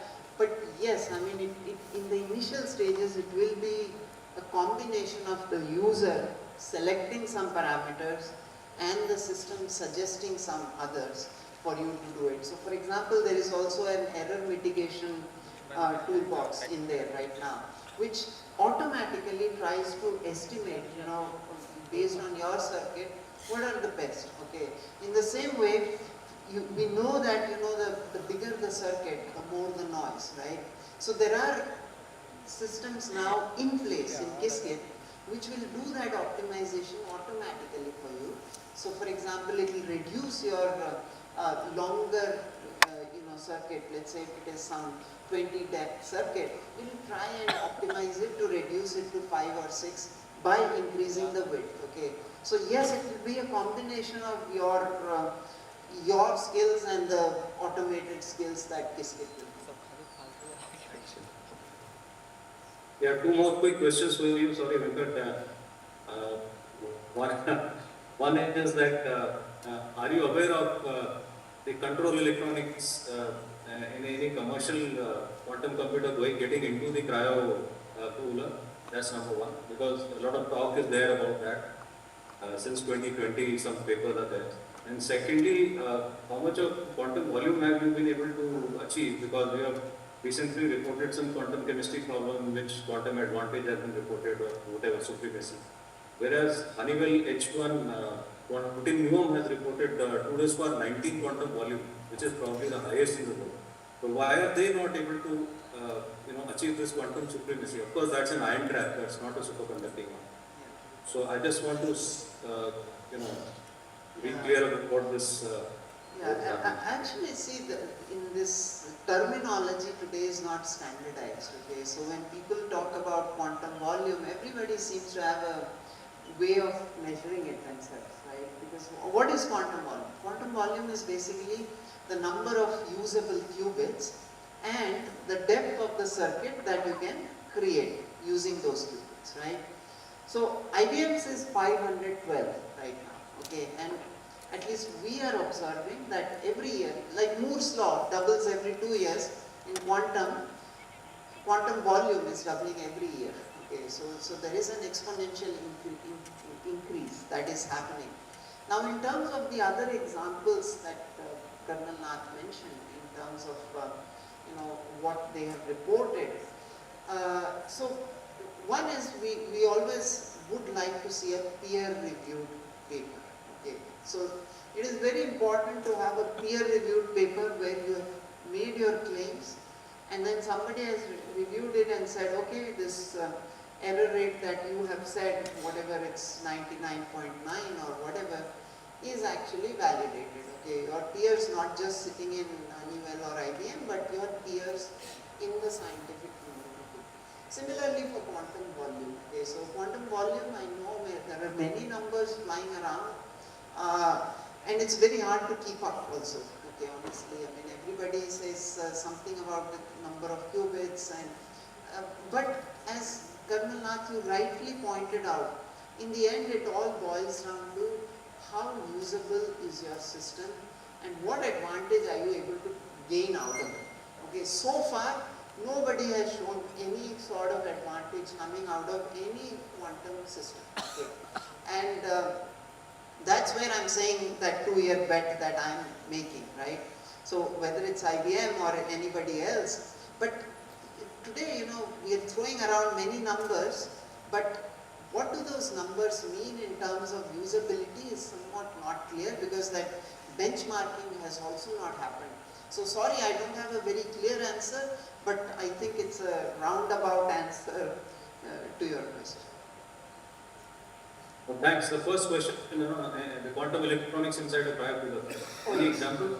Do you know? Okay, so sorry, the control electronics. Yeah, the control electronics. So IBM has recently started putting out the specs for this. Okay, so anybody around the world can actually take these specs and start building that control electronics. And because every system, and because there is no standardization, every company will have its own control circuitry also at this point. So people are now wondering, what kind of standardization do we bring in? And that standardization is hard because there are so many qubit technologies also out there, right? So IBM will put out specs for our superconducting, thing. And like Blueforce is now creating a refrigerator system specifically for IBM, similarly, people will start saying, okay, I'm going to create for this company, But yes, you're right. I think it has begun. People have started putting out, control circuitry out there, and it's a matter of time before it gets out of the hands of the few handful of the quantum computer makers at this point. Thank you so much. Thank you. It's been a wonderful talk. So we can have Dr. Manish Mudani.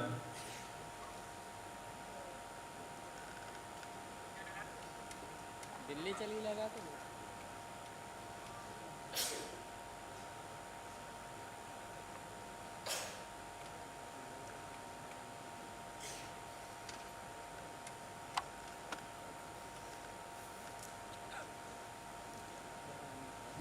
Hello, good afternoon. Thanks Dr. Ravi for giving me a chance to be here. This is in Symposium also to be good to see different kind of talks and different kind of work. As well as Kashi, I came after COVID. Before COVID I was here and now I came. And I saw that there is so much construction and it's easy to go for darshan and so on. So the same way in NVIDIA we are trying to make application developer guys' life simpler.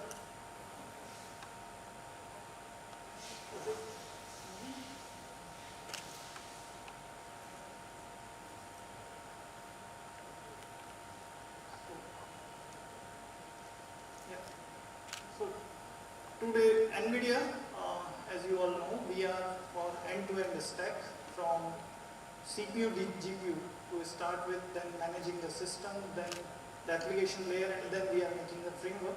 Objective is application developers should work only in the development of application. They should not bother the underneath hardware. And that we work across the domain, be it cybersecurity, be it ML, DL, HPC, and so on. So today I will talk only about the application layer in the context of current time. So let me start, and as we are talking about HPC and quantum computing integration. The major challenge as an application, what we look for, and we all understand where it is, any application code, part of the code will be offloaded to quantum, rest remain on classical, right? That we all agree on that, because the quantum is specific to solve a particular kind of problem, that we will offload on quantum, rest remain on classical. On classical we may have CPU and GPU, some accelerator and so on. So now what we need as an application developer guys, right? We need a framework to easily code the application. That framework should be easily programmable, easily interoperable. Interoperable in one sense is, on classical we will have different kind of parallelism, right? Be it OpenACC, be it MPI, then we use GPU, so those all things will be there to optimize the performance of classical. Same way it will offload on GPU. Now interacting with GPU and classical and quantum computer, there we need multi-level intermediate representation as well as QIR. The framework should follow the standardization what has happened across the world between classical and quantum computer, right? That is the need. And last but not least, time to solution. No one would like to have a slow solution. Everyone would like to go for faster. So same we would like to have optimal solution on classical, as well as same we would like to have optimal solution on quantum, right? The communication should not be a bottleneck, right? So with these, I would like to start the NVIDIA quantum journey, what we have.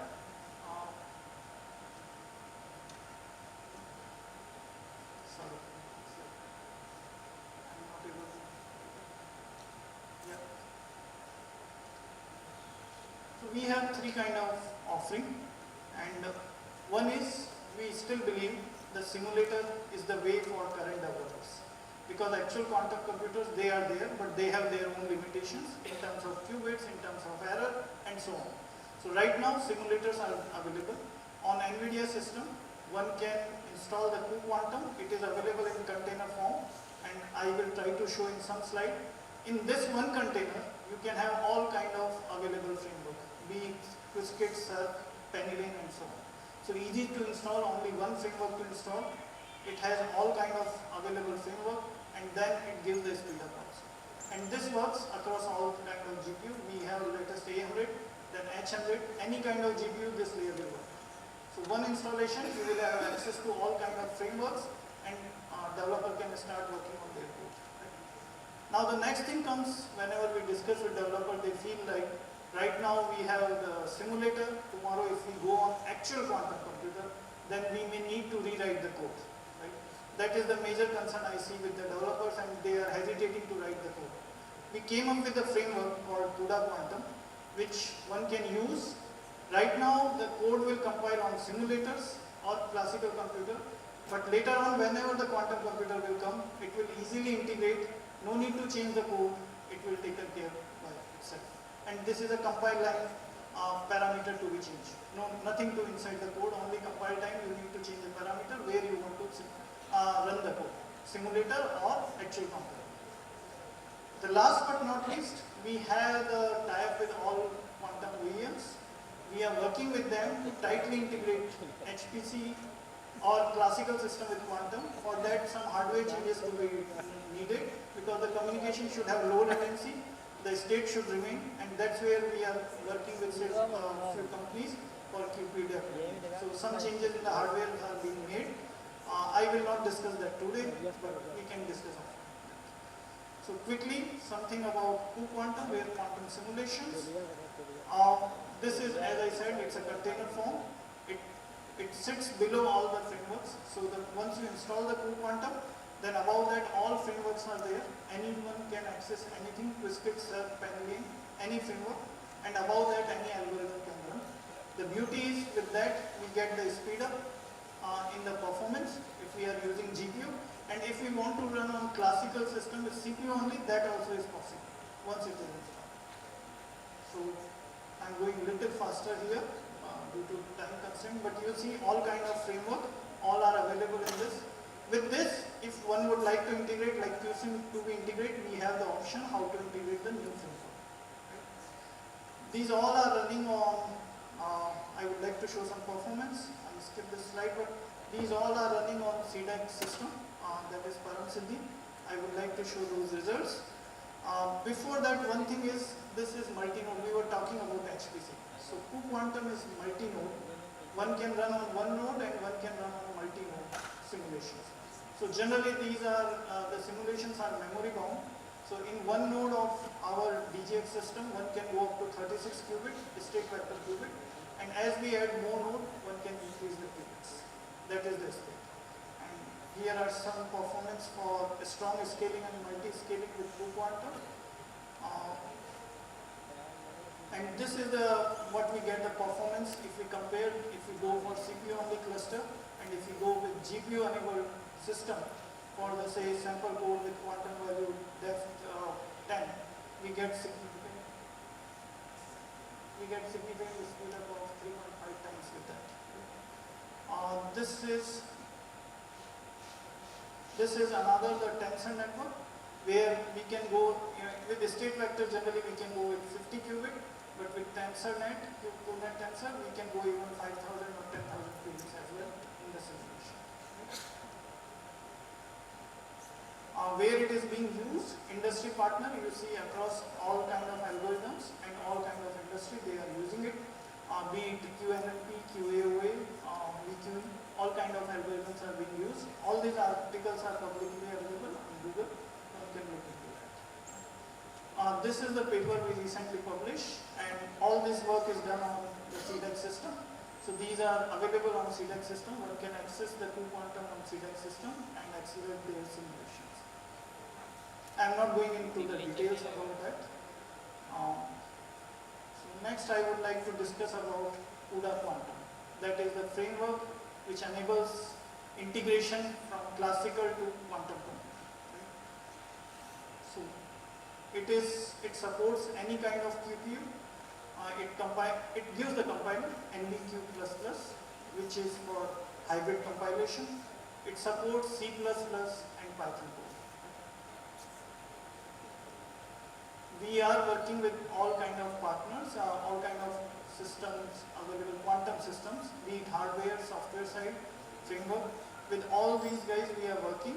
We are trying to integrate the CUDA quantum with their system. So whatever software ecosystem what they are coming up, software layer, we are integrating the CUDA quantum day by day, and that's where it is happening.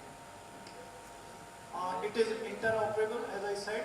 We can have on classical side any kind of parallelism like OpenMP, CUDA, OpenACC, and with that also this CUDA quantum framework works, and it will offload the part of the code to the quantum system. Sample code. Here if we see, we know that LU decomposition will work better on classical, and the above part with gates and all, it will work on quantum. So with CUDA quantum, simply we need to add a flag CUDA queue, and we need to declare, compiler will know which part of the code will go on quantum and which part will remain on classical. Same code with Python and C++. And this is just a view how the compiler works, what kind of optimization it takes care. and we are working with LLVM compiler underneath. So above is the CUDA Q C++, CUDA Python, or any other language we will support. Below that, we take care on quantum side how it should be optimized using QAC and QTX library, and on classical side using math library, function library, and so on. And we are following the intermediate representation. In 2020, Microsoft came up with those representations, and now we have consortium with that, and we are working with them, so we are following those intermediate representation. Recently, the paper also being published in one of the conference about detail about that is available. Some results. So if we use CUDA Quantum or if we use any another framework, we get the better performance with CUDA Quantum. That's what we are showing here, demonstrating here. You see as we increase the number of qubits, the performance gap increases between the openly available framework. These are run on the same system. Dr. Manish, I think, can you wrap up within 1 minute? Yes, sir. I am closing. And this is about VQE algorithm using CUDA Quantum. Yesterday we were talking about that. And this is one last thing I would like to show how to compile the code. If you see above side, we just gave the simulator name CUDA Quantum while compile time. At the flag, it compiled on the simulator, and bottom side, right side, we gave the quantum computer name, and the same code is being compiled on quantum computer, and that's how the results are. So with that, these are the ecosystem with whom we are working, various hardware and software companies. Bottom line is research centers, various research centers across the world we are working.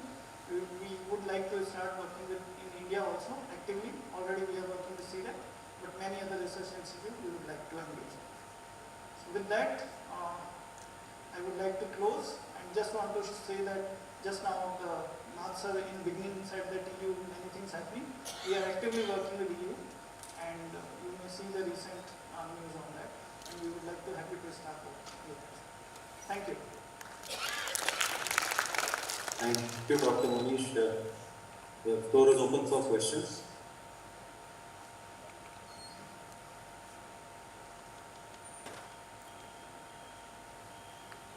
Okay, I have a question for Manish. How many qubits you realized on a 800? So A100, one DGX system. These are memory bound. So there are two variants of A100, 40 GB and 80 GB. If we go with A100 80 GB, state vector simulation in one DGX node, you can go up to 36 qubits. So that means you take care of it spans across all the 8 cards. 8 cards, yes. Not one card. No, not one card. Even we can go multi-node as well. We are enabled our framework. So if we want to go more than 36, we need to go multi. So you have tried it more than one node? Yes, yes. I had results also here. Sorry, I read it fast, but yeah, I had results. So how many qubits you got if you take more than one node? But I think the qubits remain same because of memory limitation. So what happens if we add one qubit, the DGX node size gets doubled. So 36 on one node, 37 on two nodes, 38 on 4 nodes, and so on. Because it's a memory bound problem with a state vector. Okay, thank you.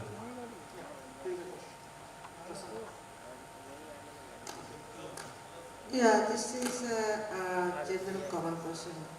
So with your system, I think it is going to help the metaverse application, right?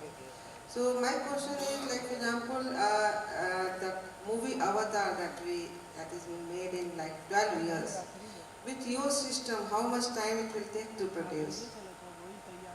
It's an interesting question, and good you touch base. NVIDIA is known for a graphics company.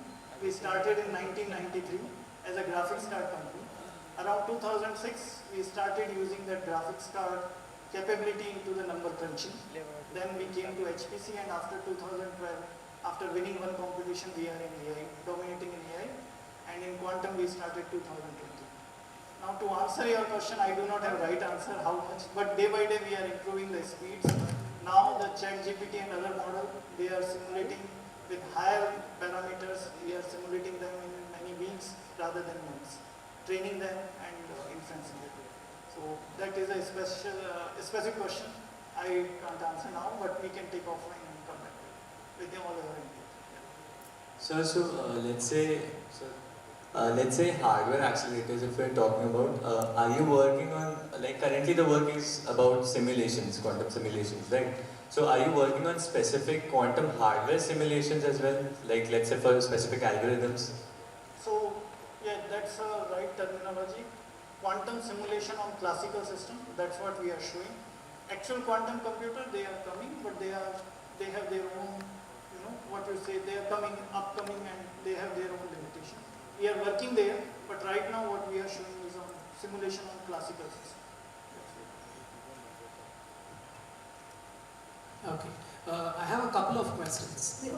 Yeah, the first question is, so my understanding is that more than the number of qubits, the cost is dictated more by the number of operations that you perform on those number of qubits. So when you could do your 32 qubit simulation, what was the depth of the circuit and how many 2 qubit gates did that circuit have? So here what I shown is first results what I shown on Param system. They are for kernels like QFT and Shor and Sycamore algorithm.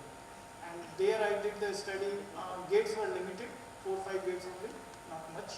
And that's where I did the scalability analysis with number of GPUs and so on.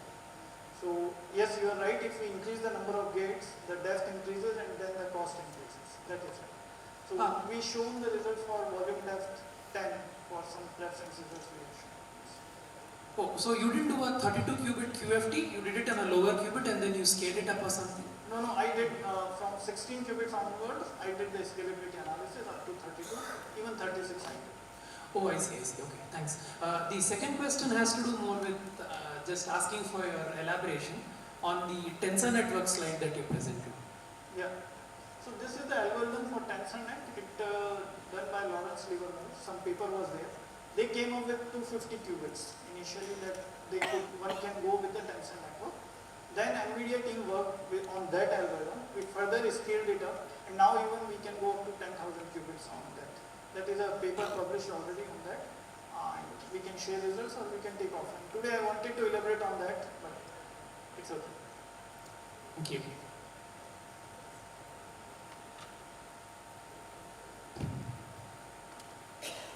Okay. Sir, may I? Right, thank you. Thank you. Yeah. Thank you, Dr. We have the next speaker, Vivek Mehta.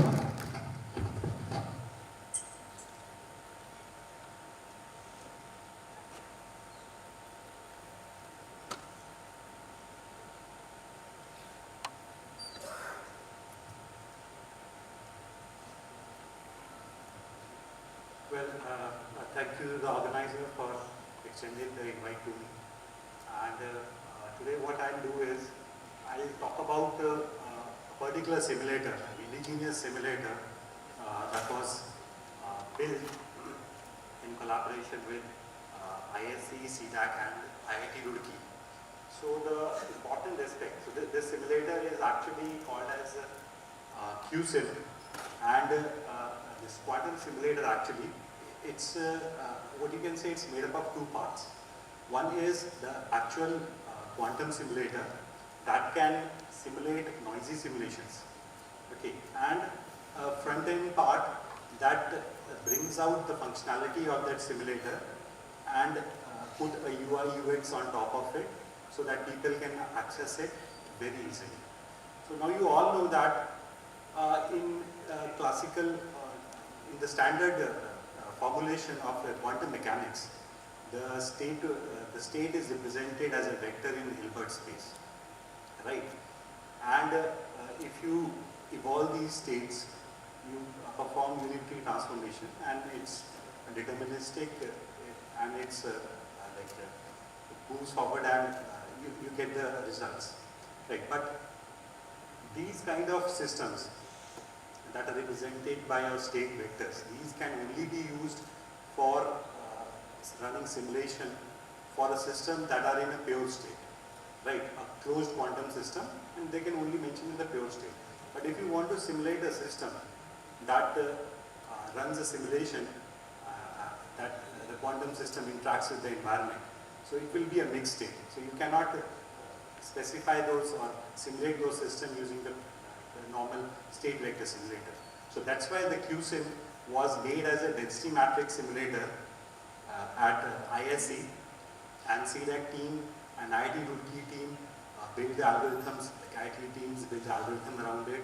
C-DAC team put the simulator onto the web and brought it to the people, and different teams are working. So there is a link in the first thing, density matrix simulation. So if anybody is interested in how this simulator was built, so you can go to the actual paper that was made by the team of Professor Apurva Patil from ISC. And if anybody wants to have an access of this quantum simulator, you can go to the site qc2k.in. So it's available for everyone, and anybody can just write an email to us to get an access, and we usually provide that. Okay, so there are certain features that this simulator provides, as I was telling you. Like any of the quantum system, there are major 4 kind of errors that might come into a system. One is while preparing the initial states of a system. Second thing is there might be errors in the gate. So gates may have an error. The third is the memory errors that acts on the qubit all the time, decoherence and all. And finally, when you read the circuit and all, you will get some measurement error. So a realistic simulator will have these errors somehow incorporated into it with a certain probabilistic values that the users can tune and see whether your algorithm, how it performs in an idle condition and how it performs in a noisy condition. So this is the feature that your QSIM provides you. You can actually run noisy quantum simulation with a very easy way. So another important thing is QSIM is actually built on the open source framework provided by IBM, Qiskit. So Qiskit is a framework that helps you visualize the circuit, create the circuit. Okay, we don't want to repeat the things again and again. And it provides a backend simulator. So the main simulator, the density matrix simulator, is added as a backend to the Qiskit framework. So what advantage we get is anyone who is interested in learning QSIM, he need not redo the things again and learn it. So everyone of here, we know that, okay, Qiskit is one of the most popular frameworks that's available. And anybody who has worked on the Qiskit can directly work on the QSIM also. The only thing is, while simulating in your Qiskit, you run it on a state vector simulator. Similarly, you call a density matrix simulator and execute your circuit. So that is the only change that a user has to do, apart from very minor changes. So those minor changes, it has been documented, and users can go and check like what are the tweaks that we have to make in order to run the simulation. And the output of your simulation will be directly your probability values, and it need not run actually multiple shots. Okay, you run in a one shot, you get the probabilities of the circuit.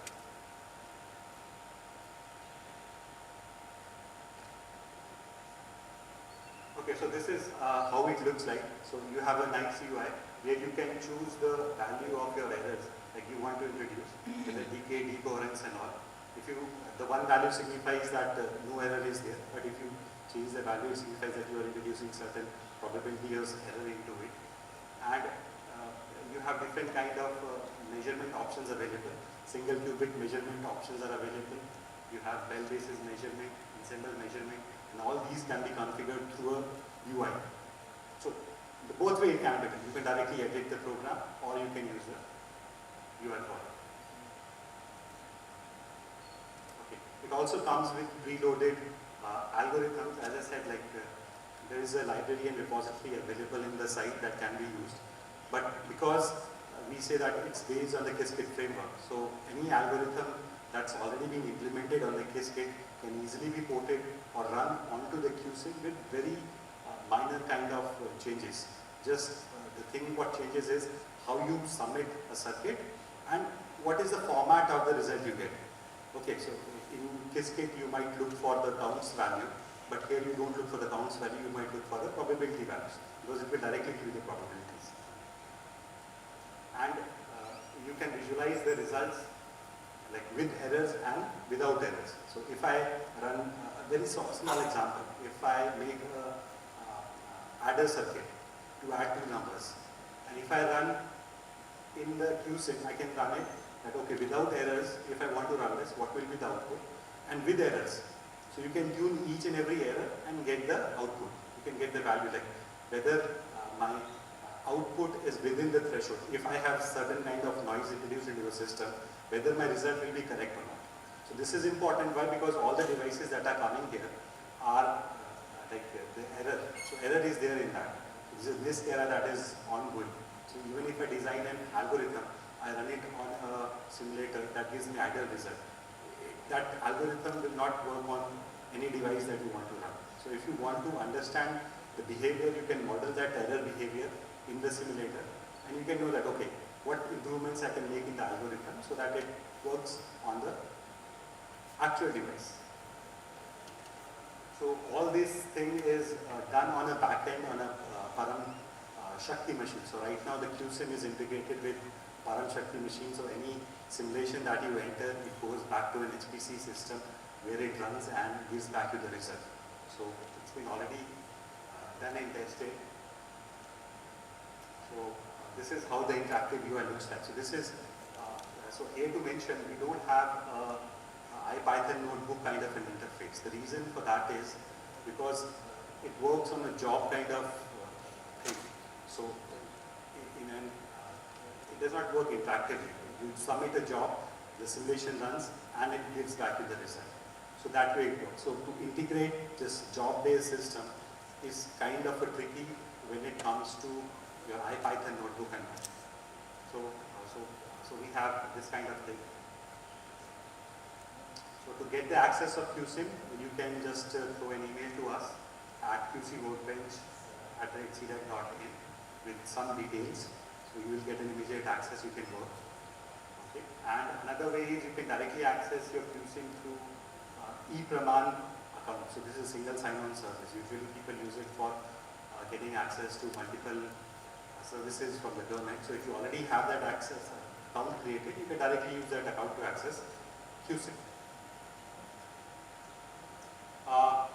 Another area what we are working is to optimize the simulation time of the simulator. So initially when the simulator was developed, it was using only CPU. So when we ran some kernels like UFT and all, it used to take a larger amount of time. And the challenge over here is because it's a density matrix simulator. So the number of coefficient it works on is 4 raised to power n. The n is the number of qubit. So if you talk about a 12 qubit circuit. Excuse me, Vivek, can you wrap up in a minute, please? Yeah, sure, sir. The complexity here is the number of coefficients that it deals with. Okay, and to work with all the errors, it takes not only huge amount of memory but the computation time. So we had to find the portion in the code of the simulator, offload it onto the GPU and accelerate it. Okay, and we were able to port it for a single GPU and get great results, about 80x improvement on the CPU version. And right now the team is also working on multiple GPUs. So if we have a node and we have 4 or 5 GPUs, how efficiently we can use 4 GPUs and even further accelerate those things. So the current project that C-DAC also has working on an HPC-based quantum accelerator. We are also looking at not only the GPU options, but we are also looking at the vector processors and how the FPGA cards can even be used for accelerating the portions of this simulator, not only this simulator, but any other simulator. So that's the crux. The latest features, what it offers extra gates. You have CZ gate, you have Malmer-Sorenson's XX gate and Malmer-Sorenson's bye-bye gate, and 2 extra errors also have been added which are associated with these gates, MS, XX and YY, like crosstalk error and the dipole error. So these are the latest things. These are in the beta phase, and soon it will be available in the QC toolkit also. So another is the QSIM also offered, one is through the cloud, that is through the cloud access you can get.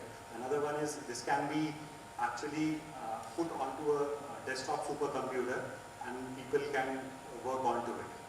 So that's the crux of it. So thank you very much. That's all from myself. Thank you, Vivek. Now we leave the floor open to the questions.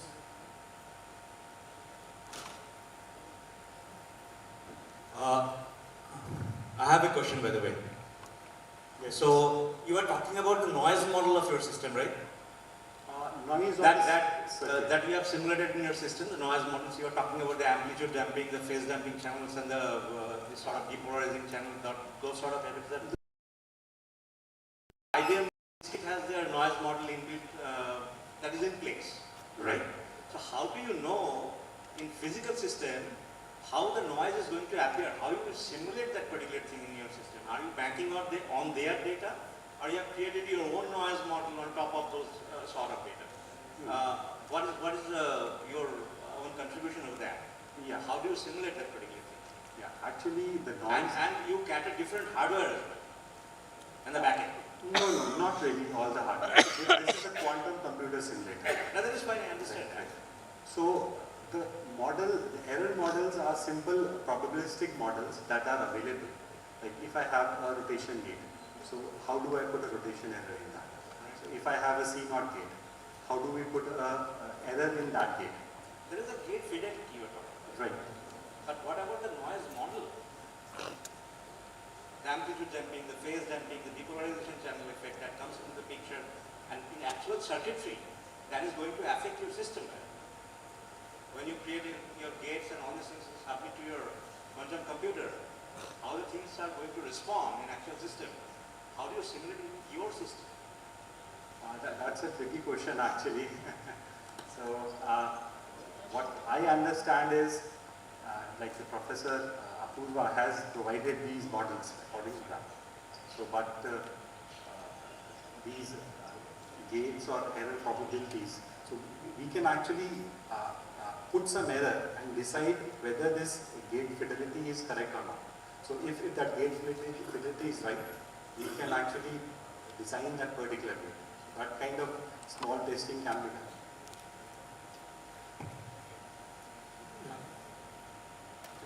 Yeah. Vivek, very nice talk. So just one question that this particular thing already is based on the underlying QSC, but there is nothing superconducting about this particular model, right? Like if let's say if you want to use for IonQ kind of a setup, it can still be utilized the same simulator QSC can use for IonQ, let's say. Ultimately what happens is like whatever circuit is being made in your QSC framework, so that circuit will be actually transpiled into the basis gate. So this simulator ultimately what it does is it transpiles the circuit. So it uses the basis gate as like U1, U2, U3 and C0. So you can simulate any circuit based on these gates. So ultimately your circuit will be transpiled into that, and then it will give you the result of your like the circuit, whether what's the output of it. So similarly, you have different kind of DM simulator. So this is U1, U2, U3, CZ gate is also. So this is a separate simulator. So U1, U2, U3, then Mormon-Sorensen's XX gate. So you need to choose that thing, and then accordingly you can go. So when you talk about Mormon-Sorensen's, I don't know much about physics and all, but with a little understanding, like Mormon-Sorensen usually used in trap ion and all. So that kind of crosstalk and dipole error, if you put into the system, it will tell you that, okay, what kind of behavior will be there from the circuit output.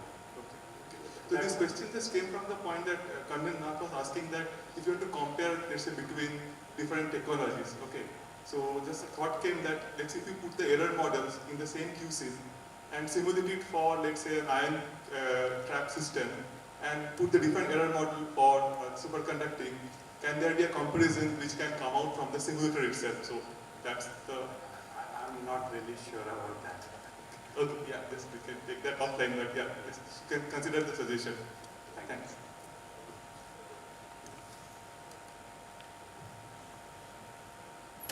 Yeah, Vivek, one question from my side. Yeah, yes. So whatever you are writing, Vivek, in the IDE, like what kind of libraries it is having, and you automatically convert it to the circuit, or you need to do some manipulation? No, no, sir. Actually, Qiskit framework itself provides a transpiler. So if you don't want to use a transpiler of a Qiskit, there are other open source compilers that are available. So that can actually transpile your circuit. So you can use separate transpilers also, or the inbuilt transpiler that the framework provides. So just we need to give the mapping of the input gates and the output gates model. So there is Can we from Berkeley is available. like CU Quantum is having a lot of integration of the other kind of simulators. Can we also have these kind of integration into this framework? Quantum is, I think, it's a separate library, because this is implemented. If we talk about QSIM, it's a pure Python-based implementation. Quantum, as far as my understanding goes, I'm not very much sure, but I think Quantum has a different set of libraries, so or data structures that need to be used. So if QSIM has to use Quantum kind of a libraries, then there will be portion of the codes that have to be rewritten and then tried out. But it would be I think a challenging task. Now, I think they are talking about only Quantum. You are talking about the CODA infrastructure.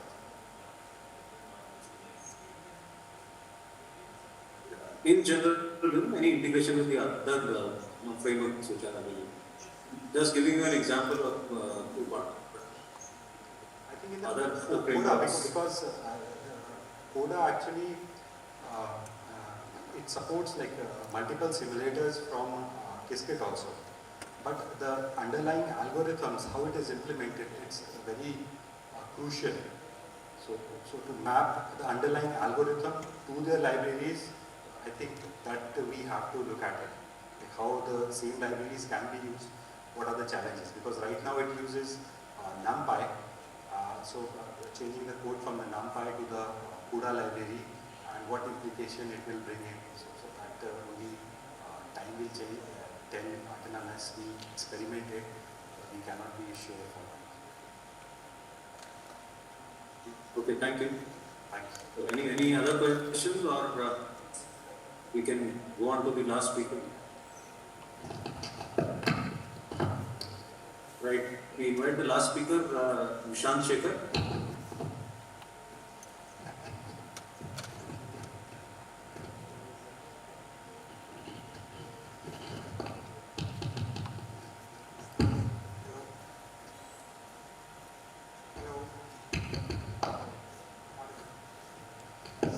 Getting some imposter syndrome vibes, sharing stage with these dignitaries, not so good enough, but it's still a privilege. So I will try to make this concise and impactful, because already we are late for lunch, hopefully. So what I am speaking today is a radical approach to HPC and the classical, the quantum and the classical integration. Why it's radical? Because it's not based on exactly gate-based approach of superconductors chips, and neither it is based on entanglement in general. So it's based on something called excitable property that our neurons and human brains have. So what is an excitability? Excitability is a nonlinear feedback phenomenon. So we will know what it is later, but this is what my presentation is all about. So we all are aware that this kind of supercomputer, this is a IBM supercomputer, so I have borrowed it from IBM website. Hopefully sir won't be angry with me without a copyright thing. So what does this, these are superconducting chips, they are gate-based, and many big companies, a lot of infrastructure and investment have taken. So why a new kind of configuration is required if already such a large people or group of people have already associated themselves with such a good technology. So there are certain conditions. First is, it's not in a sense room temperature operated. So you require a lot of cooling, a lot of power enhancement. And one of the things what we are good at as a human being. We are very good at consuming power and producing efficiency in that. These are very good and promising things, but they consume a lot of power. So much so that a building power could be consumed in a second or so. So can this be a quantum computer? That's what we are trying to achieve in C-DAC. This is a quantum computer based on photonic fiber. So this is a radio index fiber. There are multiple variants of it. There are photonic crystal fibers and other things. What this approach has, this doesn't have any kind of gate, because producing gate in fibers is a very difficult task. One of the most challenging aspects that people have tried when they are using quantum computers, not quantum computers, but when in 1980s people tried to make optical computers. They tried with optical gates made of fibers and other free-space elements. So we are not using this, but is this the primary challenger? We are thinking yes, this is a primary challenger to a superconductor-based quantum computers, but it's not suitable for gate-based approach. So what it is suitable for? It is suitable for something called reservoir computing. The same way our brain is a reservoir of connections, where you put some inputs, it vibrates to a new state, and that state could be read out and configuration could be attached to it. Means any output could be attached to it. So error mitigation can happen. This is one of the old phenomena. It's a story. At present I don't have a time to explain what happened, the observer and the observed story. It's between Raja, means King Janak, and his guru, Ashtavar. So what happens when the king awakes from his dream? He goes into a trance and speaks only one line, that is this true or was that true? Now no one had the answer what he was asking. So Ashtavakya came and says, it's much more suitable if I speak in Hindi in that language, that Rajan, na ye sach, na wo sach, sirf tum sach. That means either this is true, now what you were saying, the dream is true. The only thing was true was you, the reality, and the observed space was built around it. So in technology, we are very grown up to a certain level that we manipulate all the observed things and we translate those philosophy and science to technology. But we are not good at the converting observer reality, the ones we are inside, the conscious being, into translation technology that will be useful for science, economics and society. We are targeting something like that. So how we are approaching this? This is Professor Saul Kripke. He also has recently told something like, suppose you went to an alien environment where you have something like water. You drank it, your thirst goes out, it feels like water, it tastes like water, you perceive it like water, but it's not H2O. So we will call it water or water-like. If it's water-like, that means the reality for water is chemistry, not its all the feelings that we generate inside. But is it same for the pain which we are having? Does the neuron firing pattern of an animal or any kind of thing will have the same pattern for different kind of animals or human beings or aliens or all those things? So he says no, pain it has a different quality and it could have different hardware interpretations for it. So in that case, what happens? The brain is only a measuring device. Measures what? Measures a reality that we are at present very skeptical of, whether those realities exist. If it exists, can we translate for our use? So this was the basic motivation, that let us translate it for our use. So this is the excitable property that our neurons go through. Excitability is creating spikes. If let's say a certain kind of summation happens, and in that summation crosses a threshold, and if that threshold is a defining factor, the neurons fire a spike, and these spikes represent multiple codings. Their rate represents a coding, their time represents a coding, their amplitude represents a coding. So this multiple dynamism comes and encodes variety of information that we are getting. So these are what the neurons have, but whether photonics have this kind of things or we can use those things. So yes, we do have. These are called frequency shifted feedback oscillators, where we have seen that there is a simulation where you can generate spikes. These oscillators are not the general oscillators which are phase shifted, but you shift the frequency. When you shift the frequency, what happens? You get a quiescent state, a state where there are not intensity fluctuations which could be easily seen. These are quantum fluctuations or near quantum fluctuations that you are seeing. And in this, if you put a stimulus, a small amount of strength or variation or some kind of disturbance to the system spikes and encodes the information. The spiking is phase locked with the stimulus, is dependent on its amplitude, codes all the rate and frequency of it, and it's much smaller than the stimulus frequency. In this, the stimulus frequency is 10 kilohertz, while the output is only few hundred amps. So this is one of the things that we are trying to emulate the quantum nature of our brains to the photonic state. And so, but where are the qubits in the entanglement? Where is quantum in it? So when you put few cycles of where we femtosecond pulses or something like that, in those few cycles there is a phenomenon called mode instability that can happen.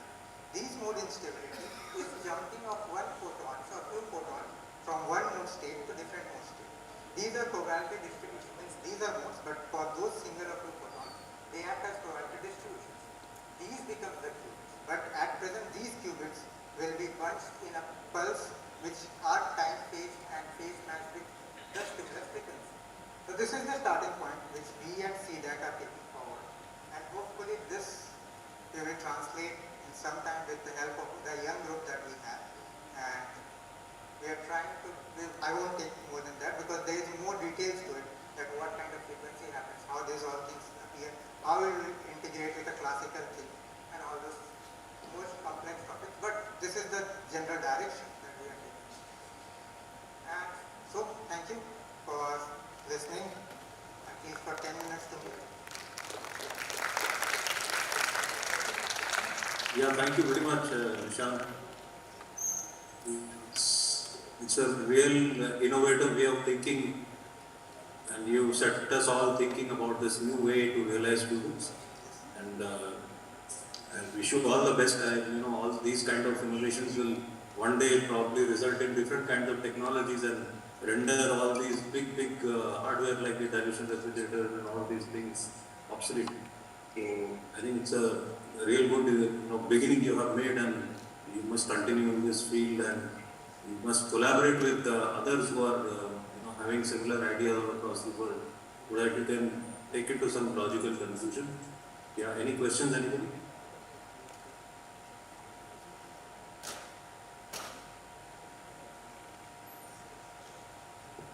Okay, so no questions. I think lunch is waiting for you.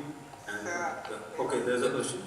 Yeah. So when we talk about photonic quantum computing, so there we talk about detecting single photons.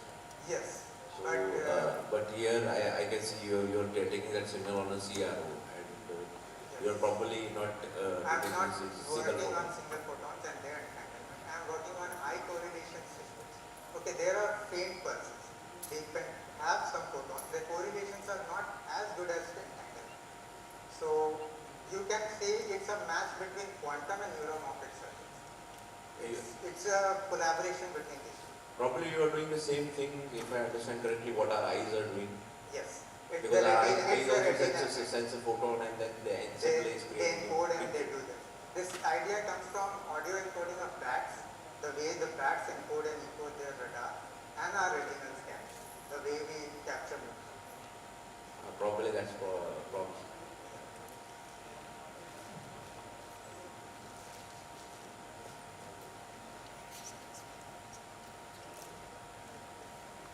Okay, anyone else? Any questions? So you are saying that it's quantum computing. So what is the quantum element in that? I understand neuromorphic. I understand it's quite mature field now. You can say it's a conjunction between quantum. I will translate it once I will reach this stage. I will move forward for collation. Let's say in few cycle femtosecond pulse, we have reduced the amount of number of photons to a very less number. if we can move it to one single photon by compressing it to a certain stage, we can access that quantum state. Okay, fine.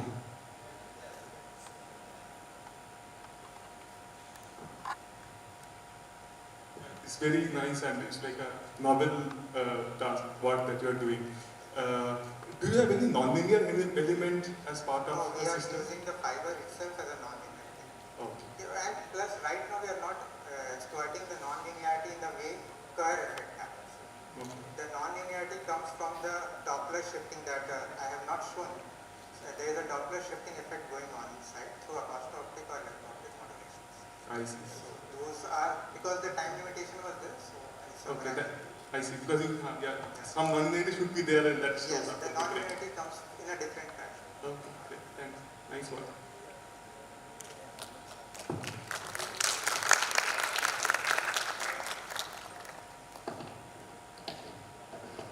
So I think with this we thank all the speakers. It's been a wonderful and interesting session with different kinds of thought processes, starting with Dr. L.V. Subramaniam talking about IBM and HPC quantum, what IBM has done, and very, very interesting and enlightening subject he touched upon.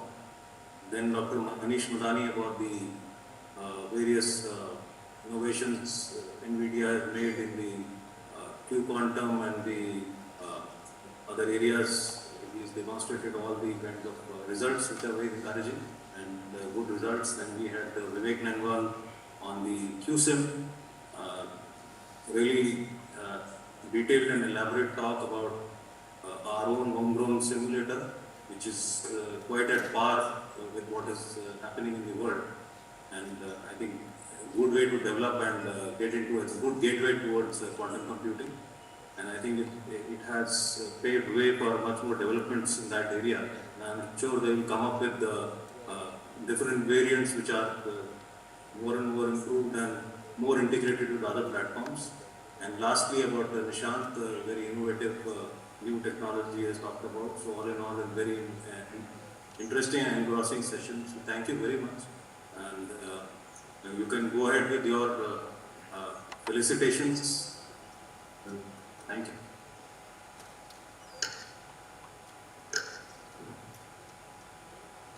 Much, sir. Thank you, sir. We'll now move forward with presenting the mementos. I request Shri Vishwajit Saha to come on the stage for presenting the memento to Dr. L.V. Subramaniam.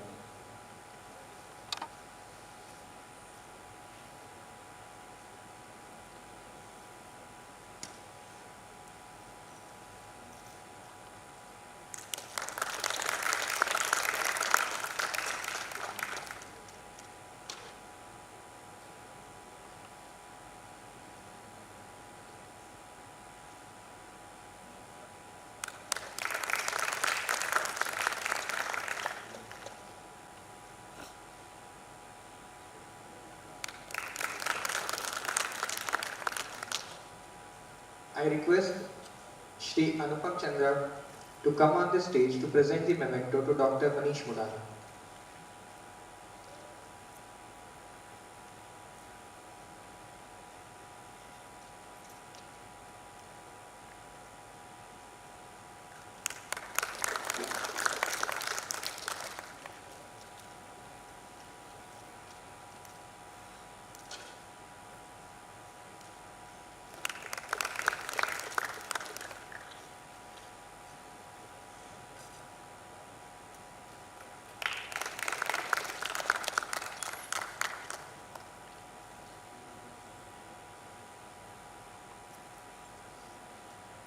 Thank you, sir.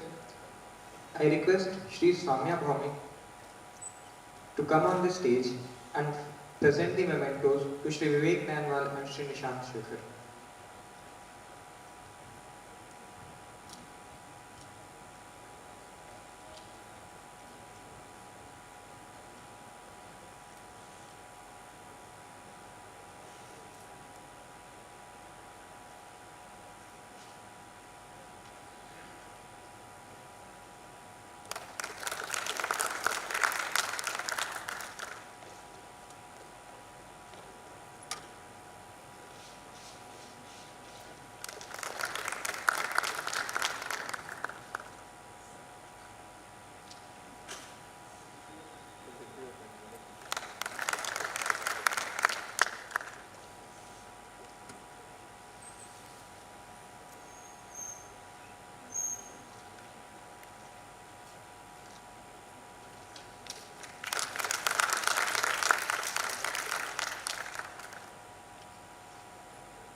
Thank you, sir. We will now move forward with the lunch.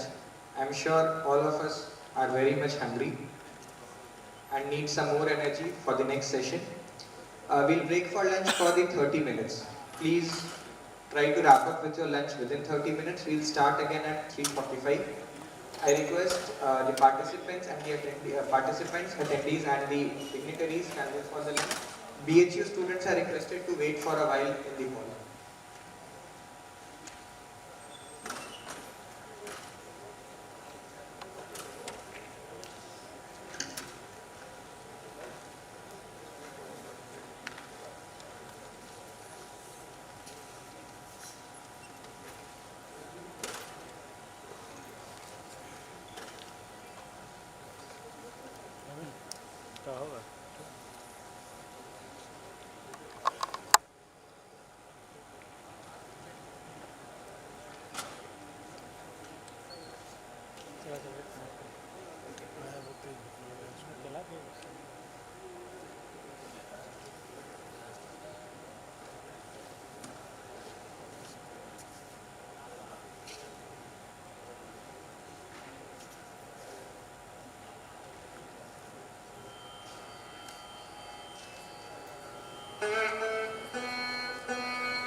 Hello. We'll begin with the session shortly.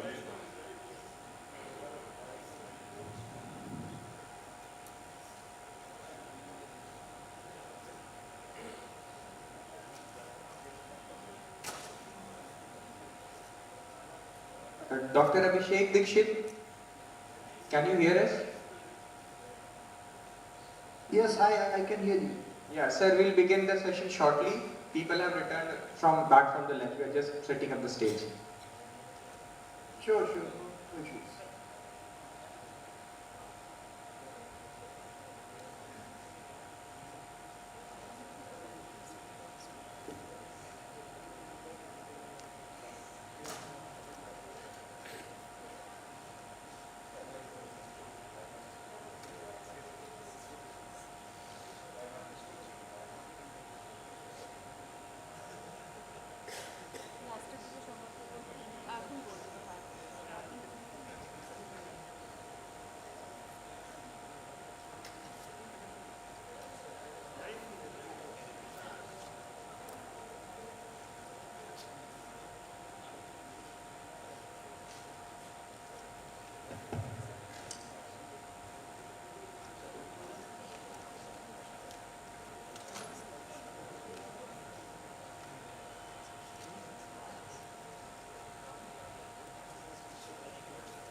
I hope all of you have enjoyed your lunch. So now we are moving towards our final session, Exploring Quantum Frontiers, Collaborative Insights from Indian and International Researchers. Well, in this panel, the panel will be chaired by Shri Aditya Kumar Sinha, Director, C-DAC Kolkata and C-DAC Patna. I request Shri Aditya Kumar Sinha to please come on the stage. Thank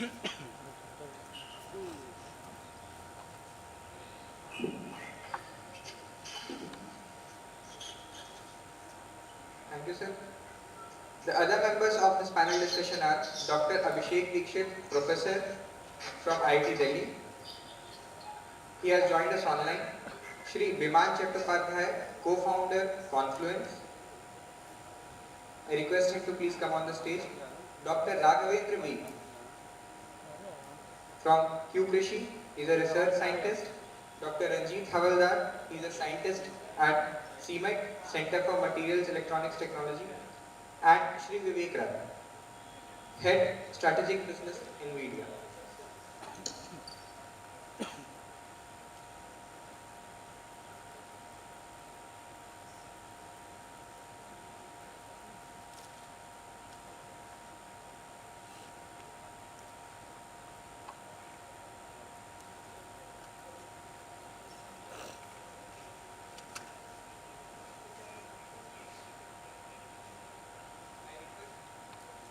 I request Shri Jitesh Chaudhary to please come on the stage to felicitate the session chair, Shri Aditya Kumar Singh.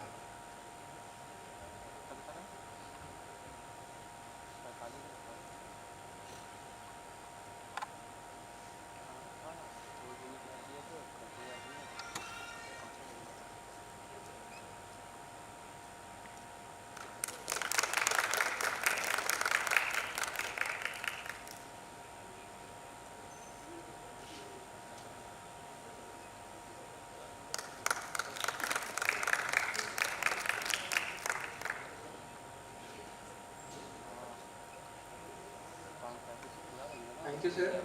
I request Shri Alokesh Ghosh to please come on the stage and felicitate Shri Biman Chattopadhyay.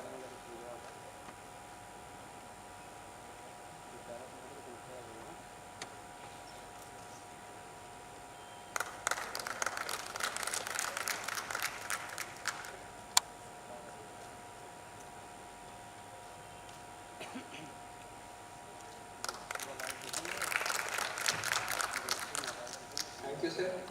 I request Shri Ashok Bandyopadhyay to please come on the stage and felicitate Dr. Raghavendra V.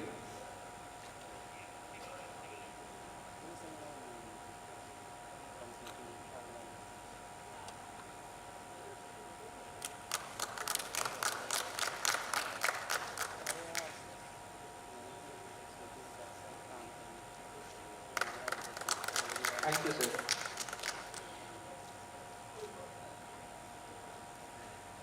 I request Shri Arun Jana to please come on the stage and felicitate Dr. Ranjit Havaldar.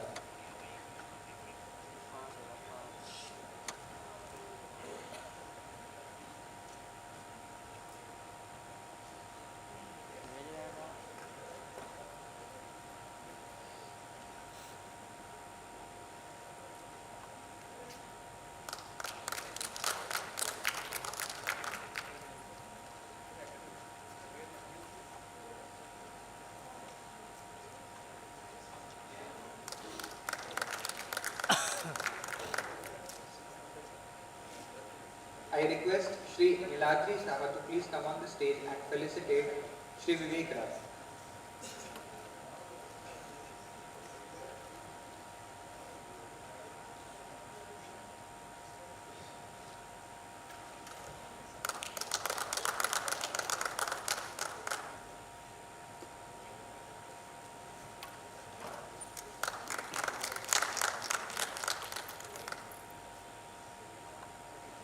Thank you, sir.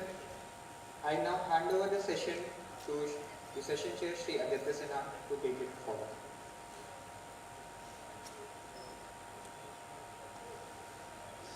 Good afternoon. So hope you had a good lunch. It was an incredible day yesterday.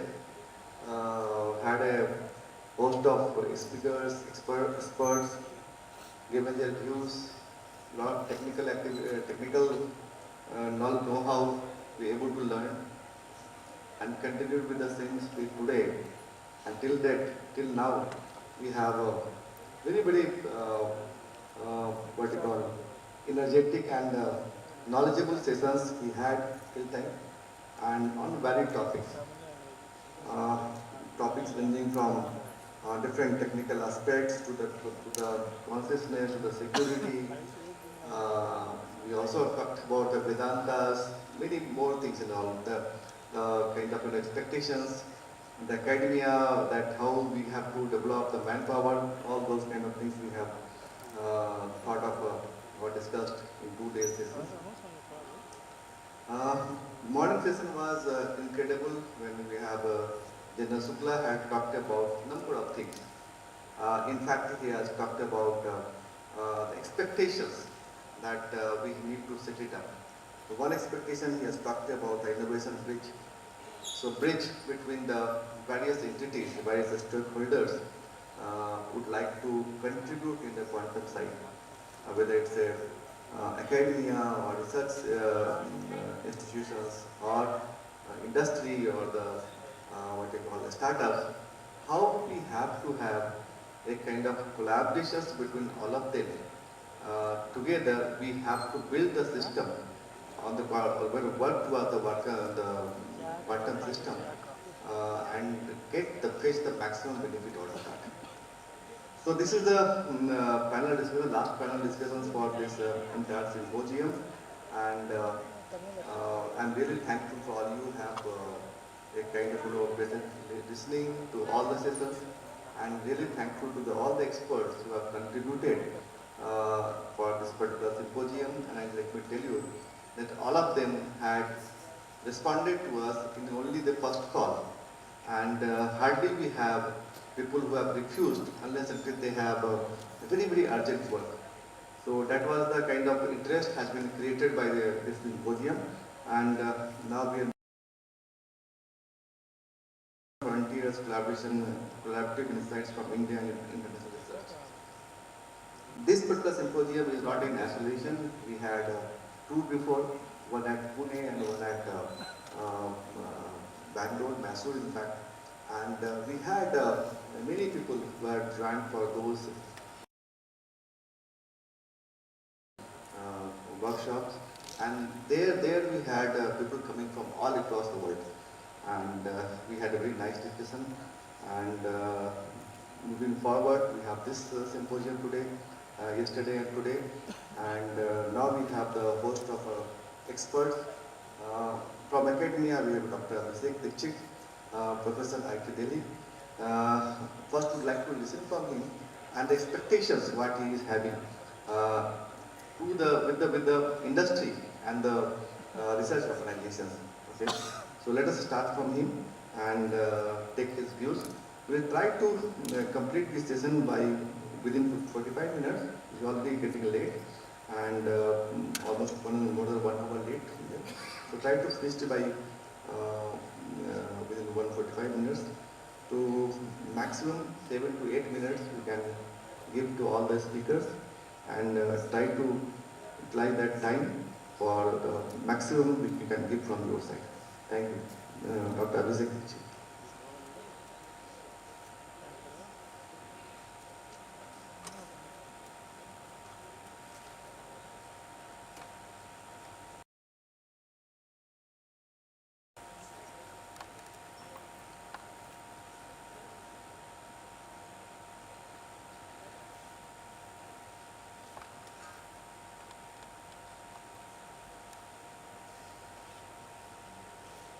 Hello, am I audible?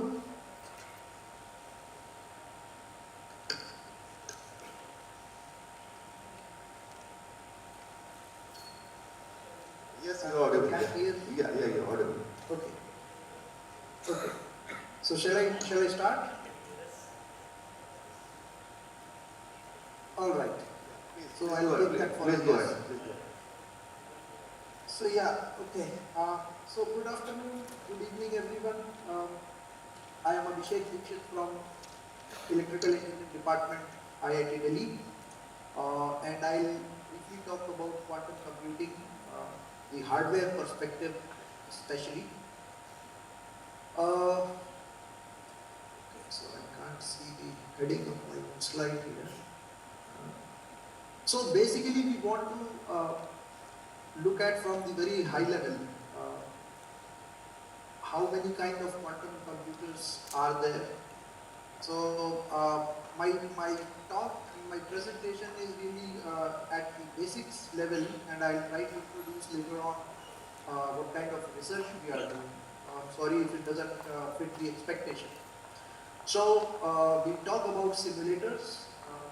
These are quantum simulators. There are startup and other companies as well as groups in academics in India who have been active in this area.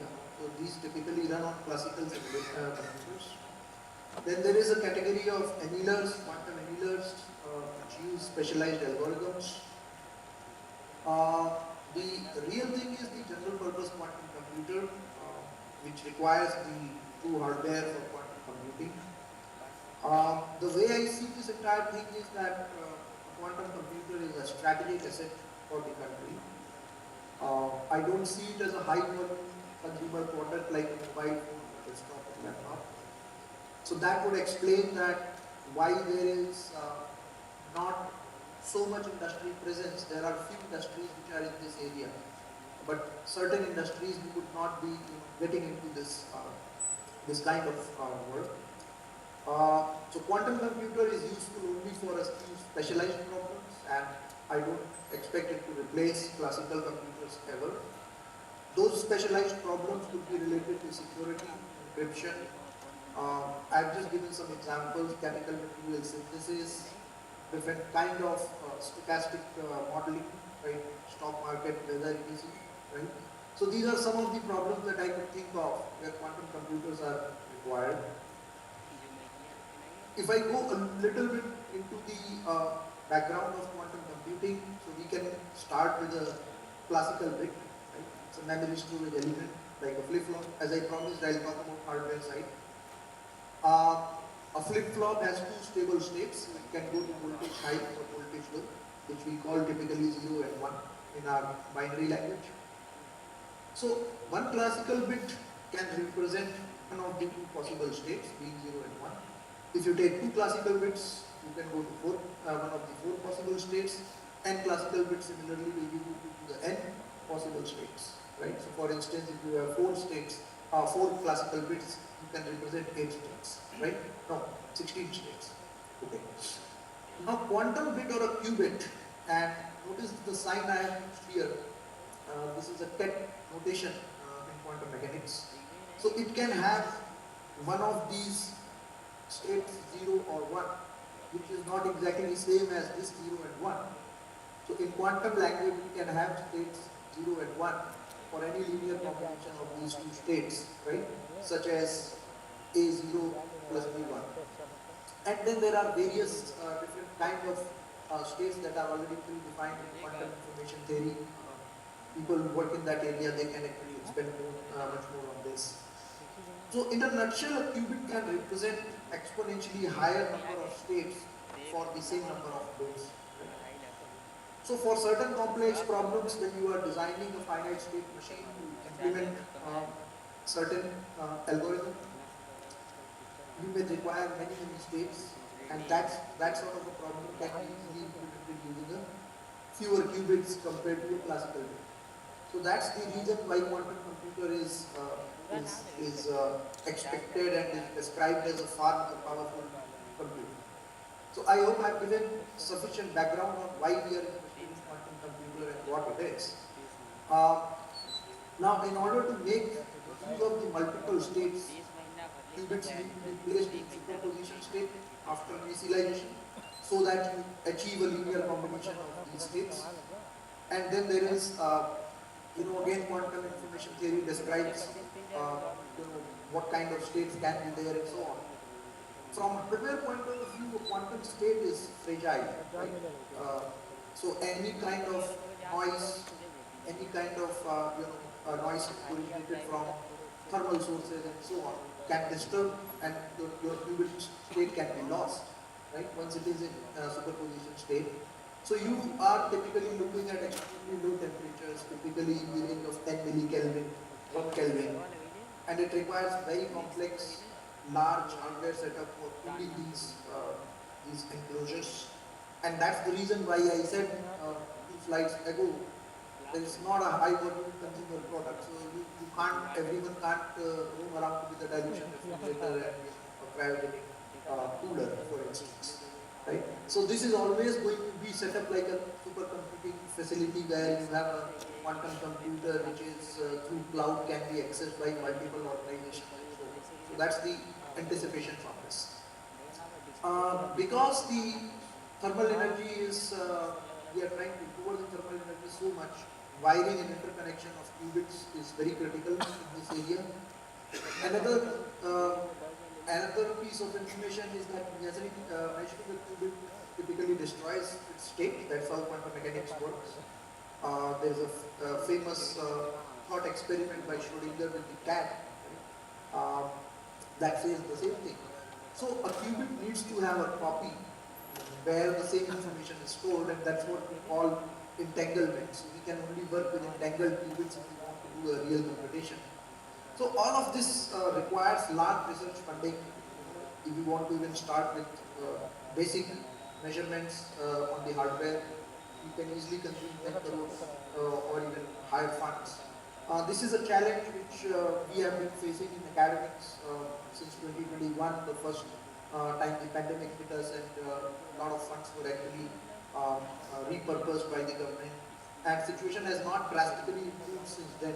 So this has derailed our research plans compared to the rest of the world quite a bit.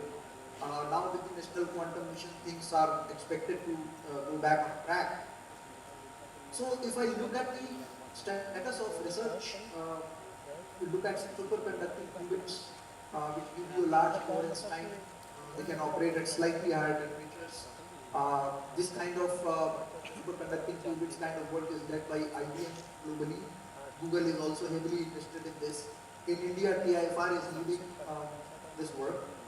On semiconducting qubits, where you have smaller coherence times, they operate at even also lower temperature range, so they require more care. Intel and Kavli Institute in Netherlands, University of New South Wales in Australia, IIT Bombay, there is a group which is using heterostructures. At IIT Delhi, we are using all silicon quantum processing unit concept. And then there are other kind of architectures being dealt with in other groups such as ISR Pune, IIT Delhi. We are trying to do some atomic qubits, neutral atoms, cold atoms. These are very, very large coherence times. ISR Thiruvananthapuram, ISR Mumbai, many other institutes are also active on different things in terms of hardware. This is showing a snapshot of what my research group has been doing. So we can start on this busy slide from this central image. So basically what we are showing is how a quantum machine unit is supposed to work in the current set of reports that have been produced by various research groups globally. So pretty much everyone has a dilution refrigerator where you have qubits and you have the single electron transistors which are sensing these qubits. Within the dilution refrigerator, they typically operate somewhere between 10 and 50 millikelvin temperature. And outside, then you have at room temperature, you have the CMOS, which is the control electronics. So you have to think it this way, that every wire, every control signal you are taking into the dilution refrigerator through a wire is coming from 300 Kelvin to a millikelvin temperature. So you need to cool all the wires, even cool the electrons, right? All that is seen as thermal load here. So this is not a good integration scheme. What we are proposing is an all silicon QPU. So we already have the CMOS, which is the control electronics for this. We are trying to make CMOS based qubits and CMOS based SETs. So this is like an all silicon single chip kind of quantum processing unit that we are thinking about. So we have started this work from the very basics. Currently we are looking at CMOS based SETs and qubits, and for SET part we have observed this kind of oscillations in the drain current, and we are trying to look for Coulomb blockade in nanowire and advanced FinFET devices. And you can see from this kind of charge stability plot that we are actually seeing sharp peaks. There is very high sensitivity here, and the advantage with CMOS obviously is that this is where we know how to make largest number of reproducible devices and circuit features. So anything done here at this level can be easily expanded into millions and billions of such structures. So integration is not a problem. This shows here our basic setup right now. Our dilution refrigerator is yet to come. So we are working with the cryogenic probe station, which can take us down to somewhere around 4 Kelvin. And through that we have started looking at the CMOS at these low cryogenic temperatures. We have tried to improve these PDK spice based models so that we can do design of control circuits at these temperatures. So these models are all published, and now we can do the design. We have made very important collaborations where we are initially making these devices. I make Global Foundries, IBM Research, these are all the collaborators my research group is working with. And we have published few papers, few basic papers in this area in the last year or so. And there is much more to come. Now we are actually targeting into a foundry technology, so this will speed up the whole thing. Maybe within the next 6 months or so, we will have significant results on the quantum control electronics part. So that is all I had for now. If there are any questions, I'll be glad to take, and I'll be present to the entire panel discussion. So you can ask me at the end also if you want. So thank you very much for your attention. Over to you. Thank you, Dr. Dixit. It is very interesting the work you have taken it out at IT Delhi, and very much you are already working with some of the collaborative partners, mostly the international partners. Do we have the opportunity for the Indian startups or Indian industry to work together with you? And if they are, then what kind of challenges you see in that? Okay, so your question, Dr. Sinha, is that how can Indian startups, kind of collaborate in this work, and what kind of challenges will be there? Right? Yeah. Yeah. So I see that Indian startups are mostly focused on the higher level of quantum computing, where they are talking about simulation of quantum algorithms and so on. So there is actually a middle layer which is, in my opinion, the challenge is there is a middle layer which is lacking. So from hardware side, we can make, in coming few years, we can make a few qubit processors. And if I remember correctly, at the IFR, they have already made 4 qubit processor superconducting qubits. The middle layer which is missing is that's where our weakness is. Since we have traditionally not been making computers, how to take this piece of hardware and turn it into a real computer which can actually run an algorithm. So what kind of OS will run on it, right? Those kind of expertise, there was, I think almost a week ago, there was a meeting chaired by Principal Scientific Advisor, Dr. Sood, in this quantum mission, almost attended by 100 plus faculty and industry members across the country. So even there we were discussing the expertise pan-India. This middle layer people, I am not able to see many people who are kind of working on computer architecture and operating system and that kind of side. So whatever we do here, we talk about it in terms of voltages and currents. Whereas in order to really solve the problem, to transfer it from a quantum simulator to an actual quantum computer, you need that facilitation of the operating system so that you can get some tangible output for your problem from this computer. So that's going to be a challenge. I think traditionally we have been weak there. Maybe with the quantum mission and more activity in this area, maybe new research groups will come up. You can help us and take this entire thing, make this entire thing more useful for everyone. Thank you. We'll take the questions towards the end. We have, meanwhile, we will call Biman Chattopadhyay, co-founder Quantfluence, to give his views.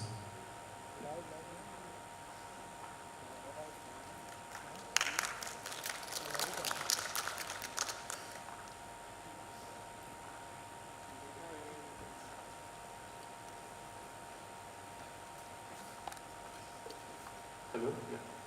Thank you for inviting me for this talk, and it's my pleasure to be here. And let my slides come up.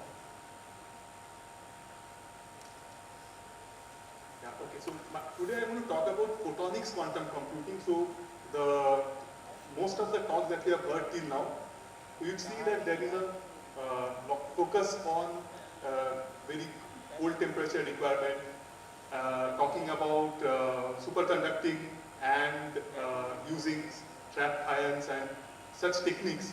which require some exotic system in the form of very cold temperature, the typical diagram that we see, that big dilution refrigerator, or a very high vacuum. So what I'm going to present is using photonics or light in order to do computation and to do quantum computation, but it's a much bigger field of thing using light. So I want to just give that picture also, that what can we use to do, what can we use light to do.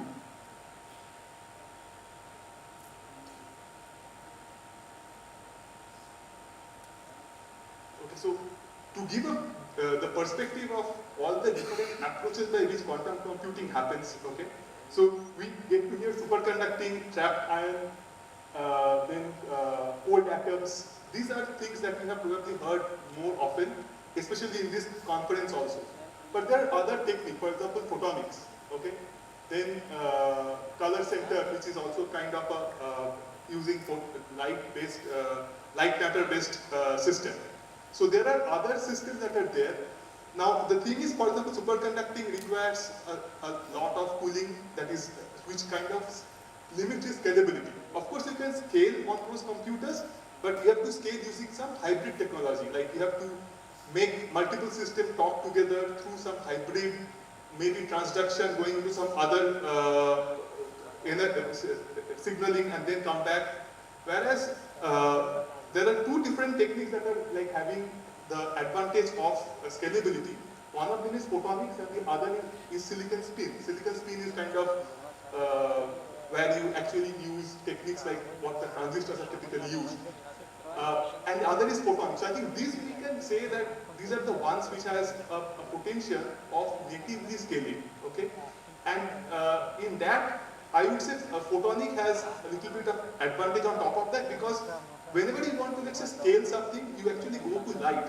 You have to go to communication to communicate between multiple processors. So in photonics, you are already in the domain of light. So effectively, if you can use some technique like photonics, it has an inherent scalability advantage.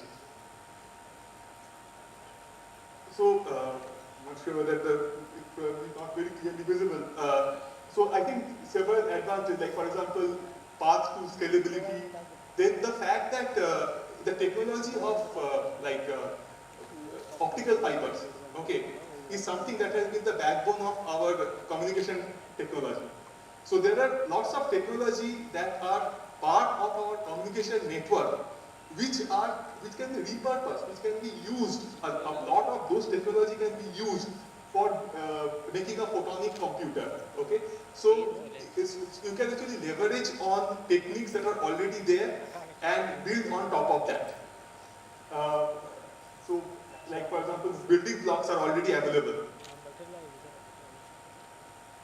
So I wanted to give like a complete end-to-end picture of like when you talk about photonics computation, it's actually it can be quantum photonics or it can be classical photonics.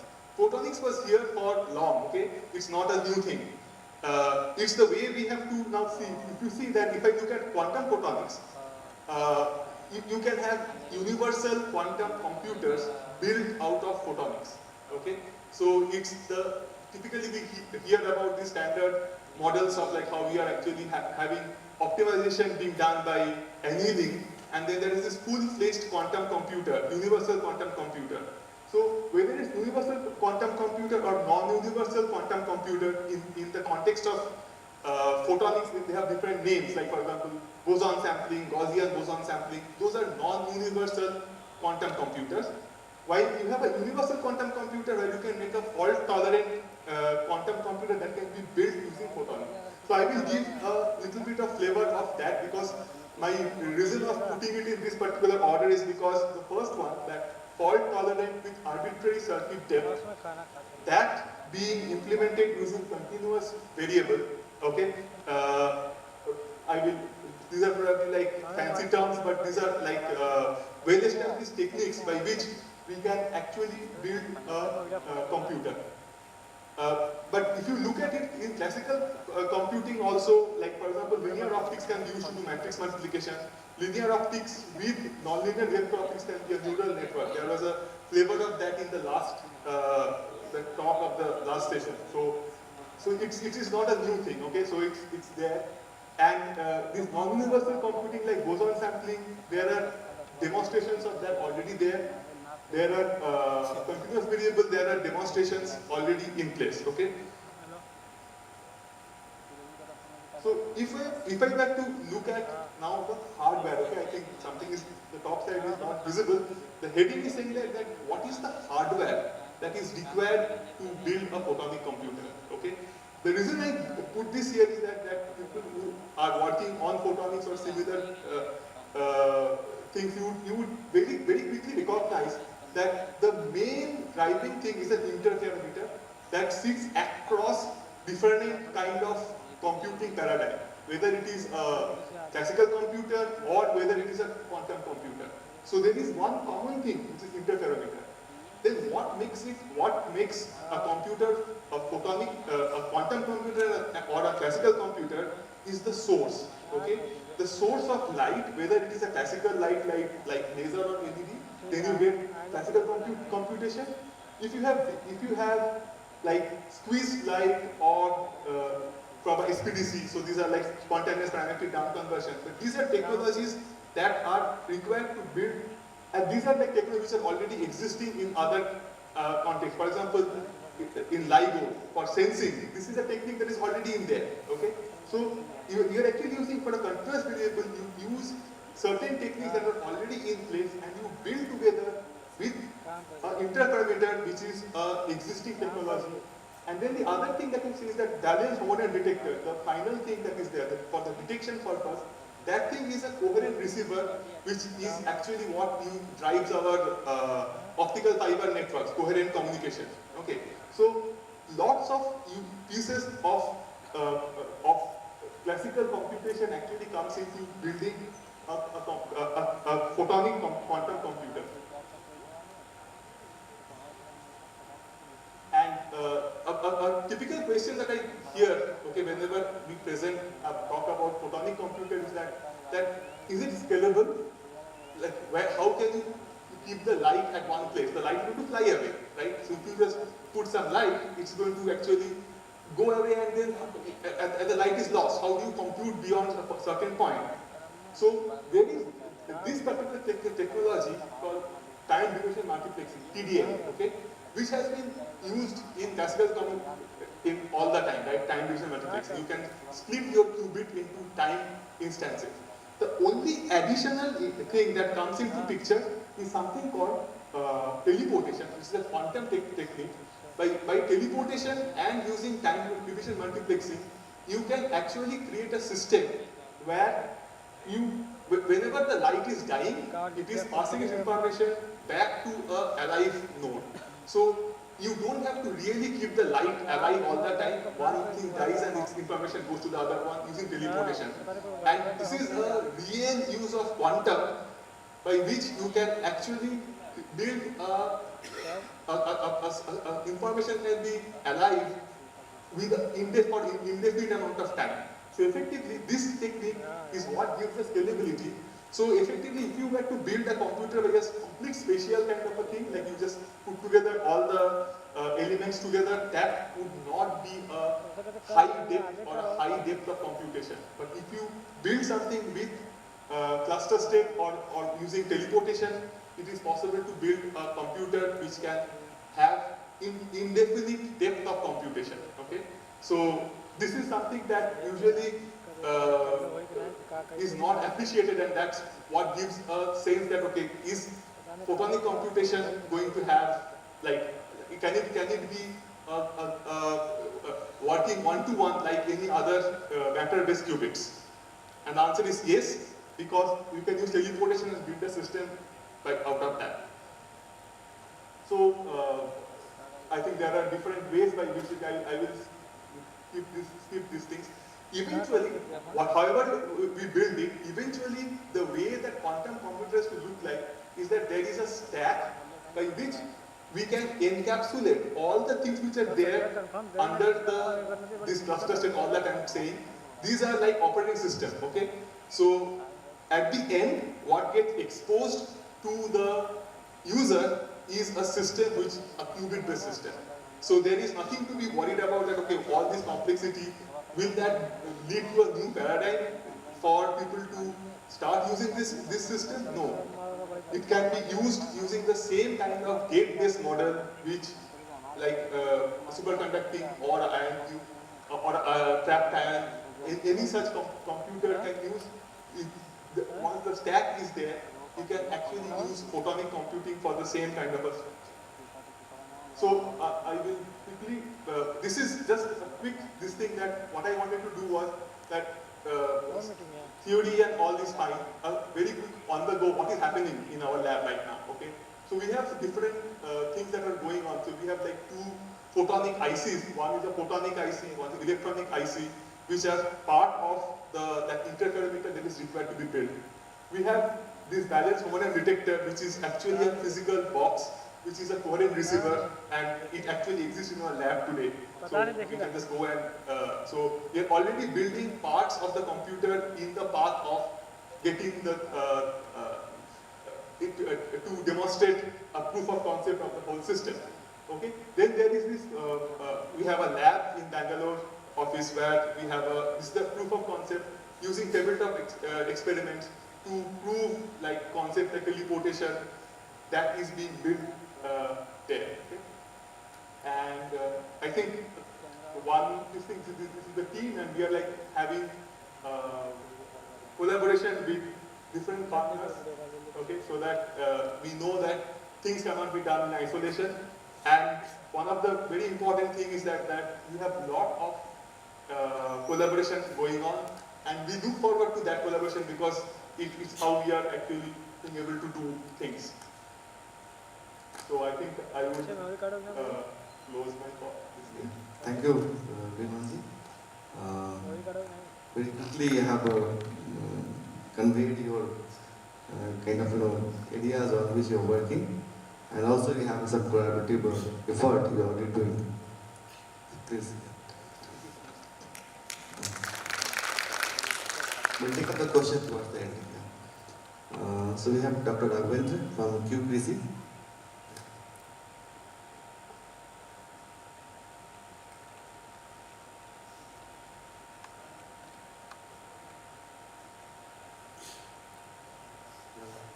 Good afternoon, everybody.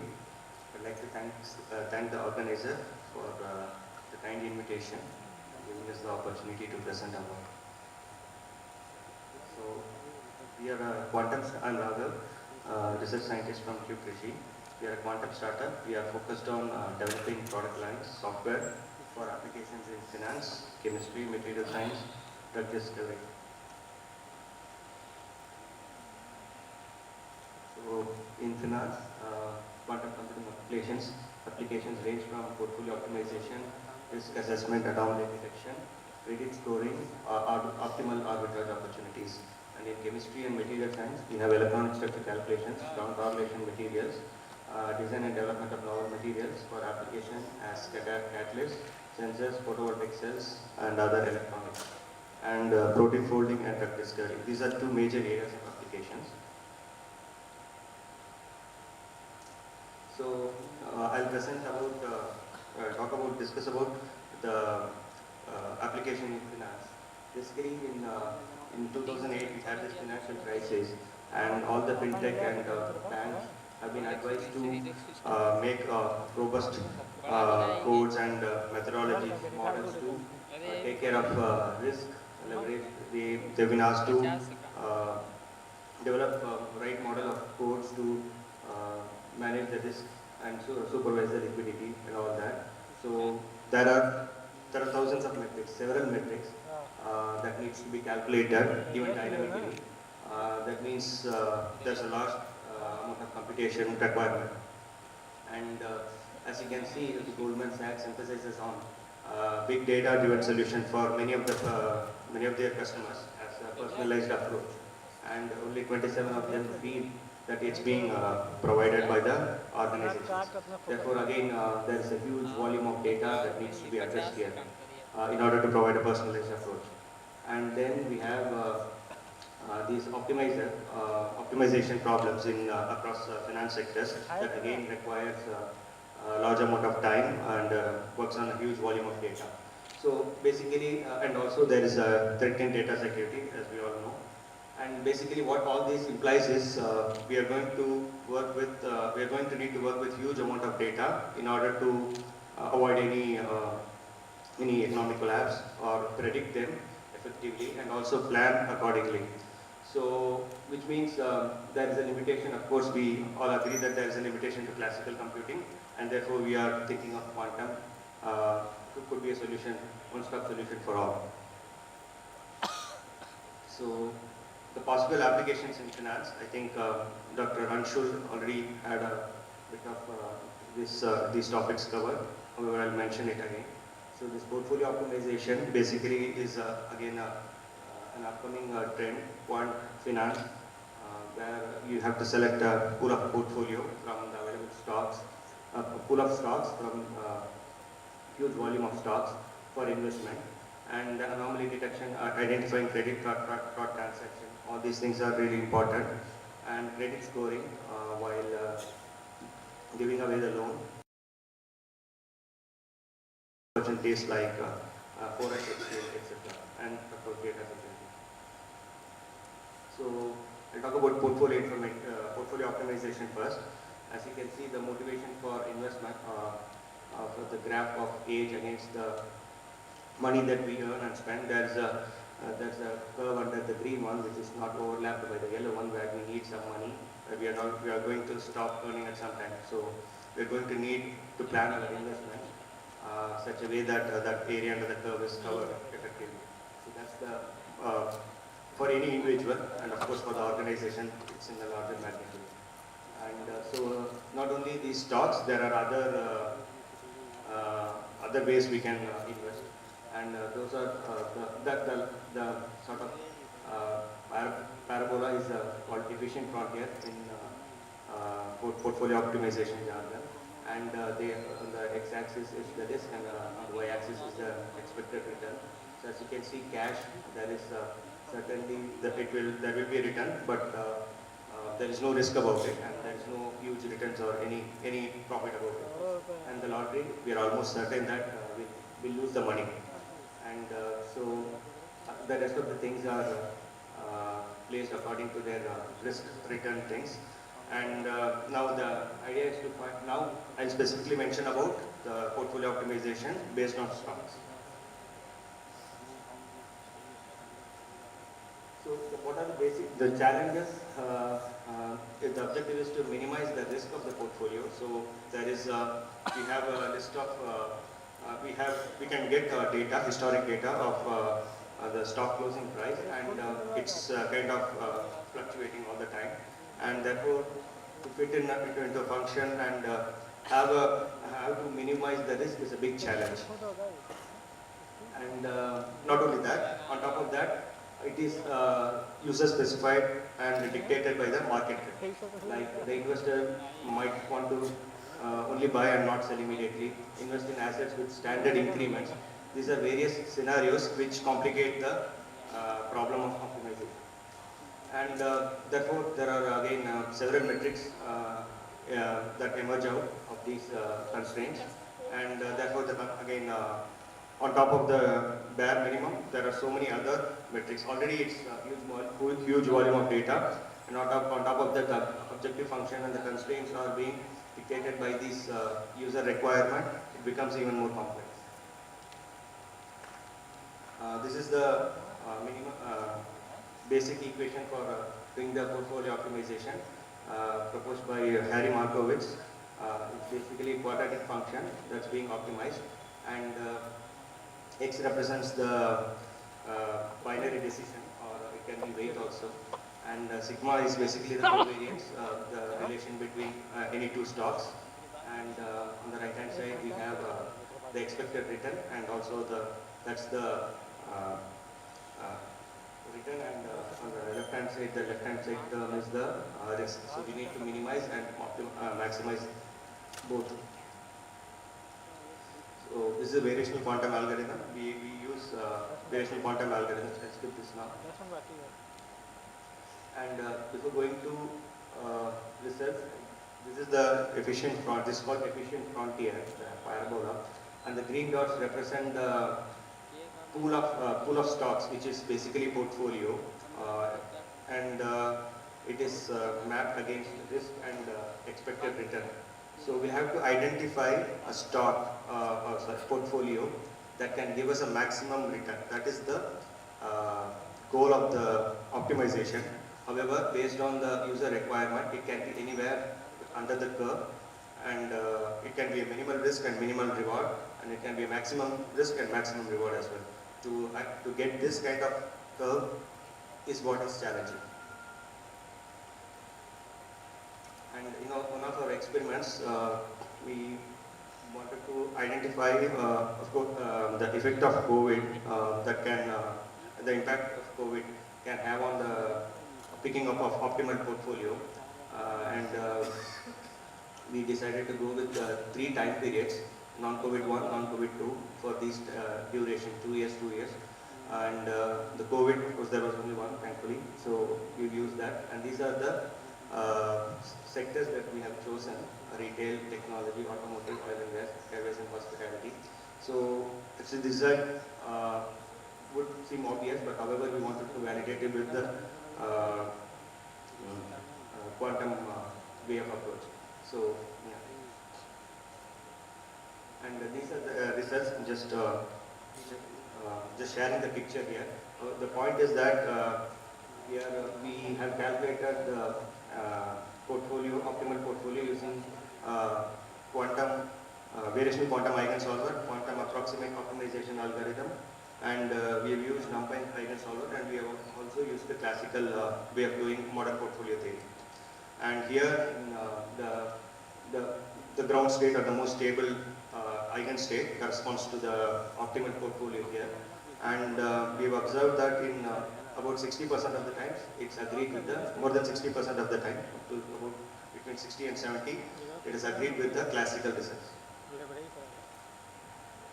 So the findings, e-commerce like Amazon and technology companies like Google, IBM performed well during COVID times rather than oil and gas, and therefore these portfolios were given as an optimal portfolio. And so results obtained through VQA and QA are similar, and some of the portfolios obtained through quantum approach did not match with the classical ones. That gives us a scope to study more, even more in depth. The probability of applying for the ground state happens to be, in some cases, it happens to be the case that the probability of finding the ground state is much lesser than the excited state. So there is a question to be addressed here. And so therefore, tuning of our search and other things to obtain the optimal ground state. And while running, we've run some calculations on the QP also, faced a lot of errors in terms of, the errors that we come across generally while running on QPUs. So I'll briefly mention about now we have done some experiments and we are trying to develop a product, software based on this. And this is our approach, and the product is called QFinBox. It will have this kind of software that addresses portfolio optimization, fraud detection, credit scoring, product recommendation, etc. I'll share the portfolio optimization software. Please conclude. It's a very minimal one, however it can show what we are aiming for. Welcome to QFinBox today, the quantum powered portfolio optimization software. In this software, you can upload the amount of money that you are planning to invest. You are given 10,000 rupees here. You can also select the quantum algorithm that you want the portfolio optimization software to run. And also you can select the number of stocks that you need to pick from the 30 stocks in the Dow 30 stock index. You have given 3 things.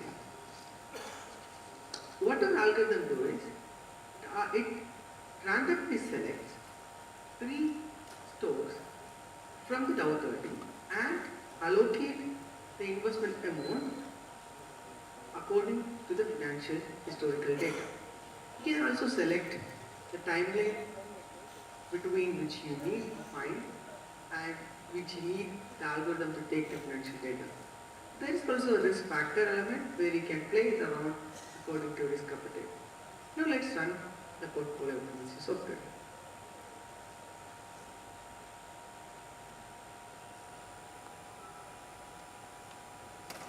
Yes, our algorithm was given, our optimized portfolio. Due to a small bug, it will actually select 6 stocks instead of 3. You can see here McDonald's have given the largest weight, that is 39%, and others, Chevron and Coca-Cola having about any allocation. You can also see the money allocation here according to the fund that we have given, and also the pie chart. It also shows the portfolio quality, which is the returns, the risk, and also the Sharpe ratio. It also gives us the times how good it is performed and the Dow 30 index. You can see here it performed 1.17 times, that is, you get 17% more profit if you are going through this portfolio optimization. It also gives us the time it has taken, that is 2 seconds. Thank you. Thank you. So another thing that we are working on is identifying financial fraud detection. Basically, these are like can be based on credit card, insurance, stock market fraud, and as you can see, it's one of the major threats for the fintech market. So I'll present one of the research performed by one of my colleagues, Sri Kutan. So these are the fields, that is, we obtain the data set from Kaggle, and these are the fields from the data set. And this is the hybrid quantum machine learning solution. And we've seen about 2% improvement in detecting the fraud than the classical method. And one of our banking partners, we had a discussion with them about what does it mean to have a 2%, and he told us that it could save up to 80 crores of rupees. Dr. Raghuvan, please conclude. Yes. So this is the basically the scheme of the work. Once we have the data, we go through several pre-processing to balance the data set and all that, and then there's a custom quantum feature lab, and then we have the algorithm, and we have executed it on the 27 qubit quantum machine, and the above is the 2% increase. This is the Thank you. Thank you, Dr. Raghuvan. The interesting product what you have demonstrated here. We will take up the question toward the end. Dr. Ranjit Havaldar.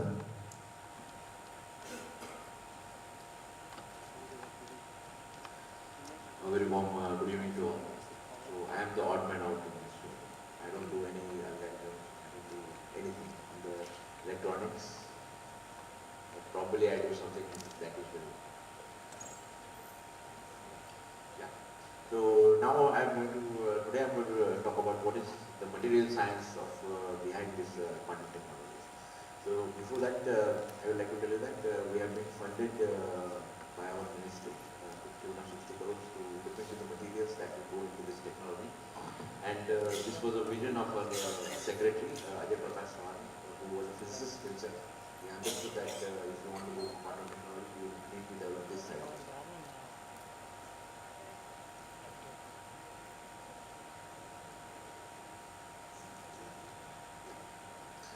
So if you look at all these technologies, I mean, the flat time, topological protected qubits, superconducting qubits, everything.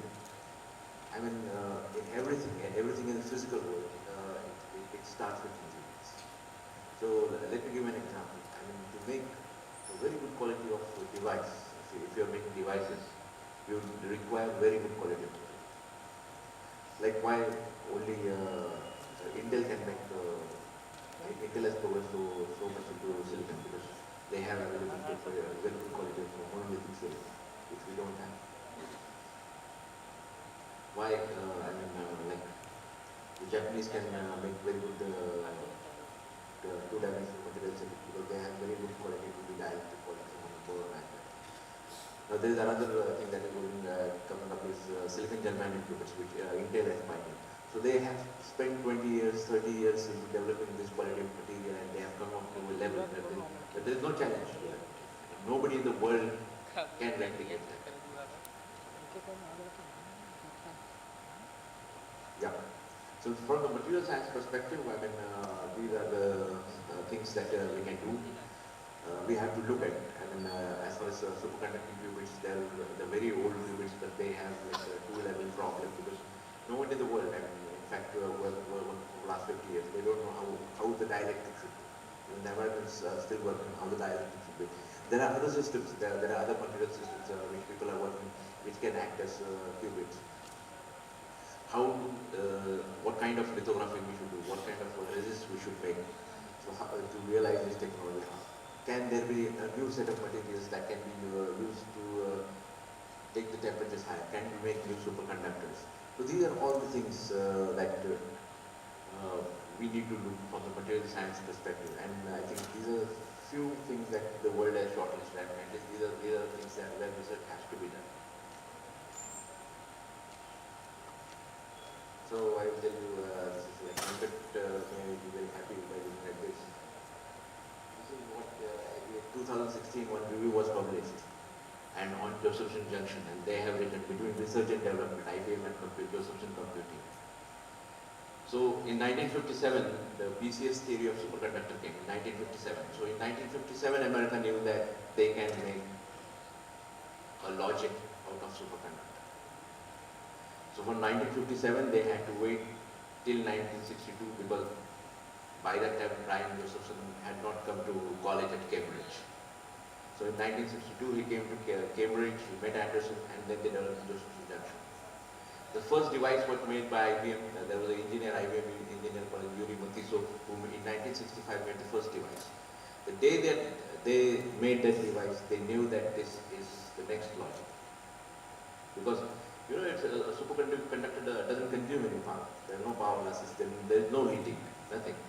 Like if you take silicon transistor, like everybody who is dealing with heating is a big problem there. That day I was talking to NVIDIA, Vivek and we were talking in the plane that how to get rid of the heat. So if you develop something, this is superconductor, so there's no problem. So they have spent like 70 years. 1970 they started this program. And today, what is 2023? 53 years. So 53 years, they have spent ample of money, 2 bankruptcies and everything. And you must thank the US government also because see US government, how the government has invested. Government has invested in one corporate model for 53 years and this corporate company has taken the risk for so long. I mean, it's countless money that has gone into developing this superconducting quantum computer, what else. That is a different issue that they also got Nobel Prizes out of this. That is a spin-off. They also got free publicity because they were always developing this. So every time IBM name came in.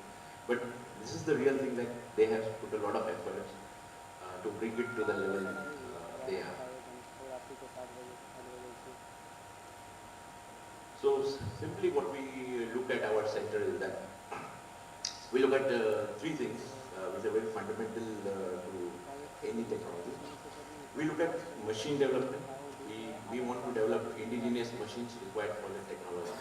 So we are collaborating with Indian companies to develop machines for the technology.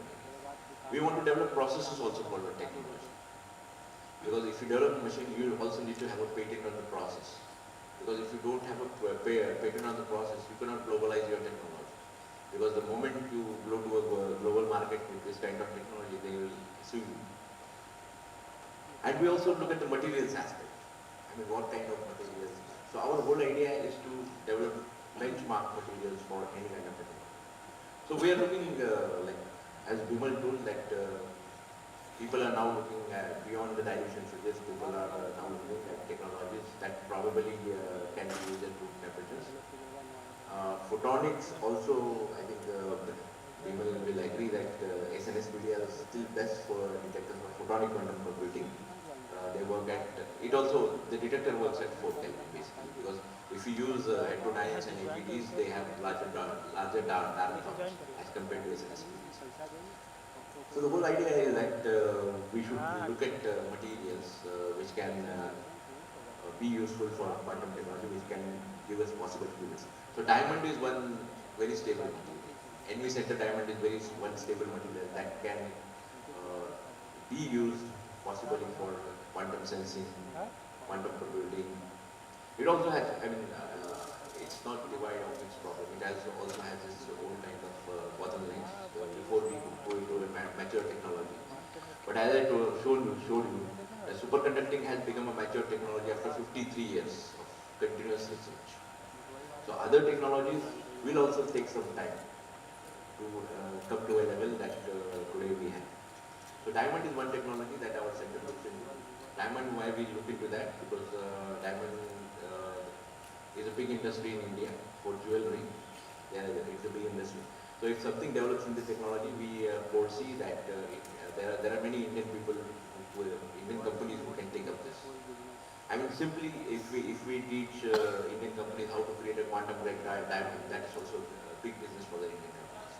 Because presently only one company is in monopoly market, that is De Beers, Elements. It is a De Beers company. They control all the market of NV center diamond, all over the world. They have patents, etc., everything. And the machine market is controlled by the Japanese. Japanese make the MPCB machine for safety, and they control all over the market. SLSPDs are detectors. I mean, they will be, they are basically superconductors, superconducting nanowire, single photon. These are single photon detectors. They can detect from UV to telecom wavelengths, and presently they are being imported in this country.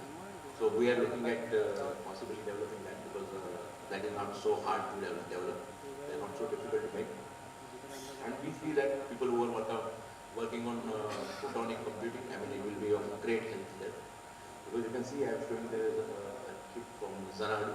They have, at the end, I mean, if you make a photonic computer also, the squeeze states are there, and that single photon you have to detect by some method.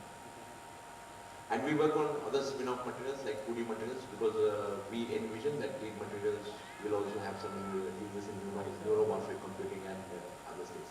The whole idea is to develop material not just to publish paper, but to develop a benchmark material, so that it can be not only used in India, it can be used globally. Thank you. Thank you, Dr. Alder. It was very quick and then very informative. And this is the, like, you know, it's very different because you work on the material side. And the only one speaker we had today, yesterday also we were talking about the material things, you know. We have the last panelist today, and the last speaker for the symposium, Vivek Raji, and from NVIDIA. And we wanted to give you more time, but you know, at the positive time we have other activities lined up. So just put up your views, how we have to have, what kind of insight you have, the collaborations from Indian and international perspective, from researchers, academicians, startups and all. Thank you. Yes, I will not take a lot of time. I understand this is almost at the end of the day. Probably I'll wrap it up pretty soon. I come from, you know, mostly a kind of HPC background. I remember when and it's been almost, you know, more than 15, 16 hours in HPC so far. I've met so many researchers from, you know, academias, research and development institutes, students. One of the challenges that I still remember in HPC side is that when we had a lot of researchers available, we didn't have a lot of resources in terms of hardware for people to go and try out, do their simulations on the real hardware side. I think if you have to ask me today, I think that we are still in quantum in a discovery phase, and various reputed speakers talk about different segments, right? How they all have to come together, whether it is quantum mechanics, quantum computing, the signaling part of it, the cryogenic part of it, right? Having systems at millikelvin. but what we look at is that today we look at HPC systems, there are like thousands, 2,000, 6,000 nodes, 10,000 nodes of systems.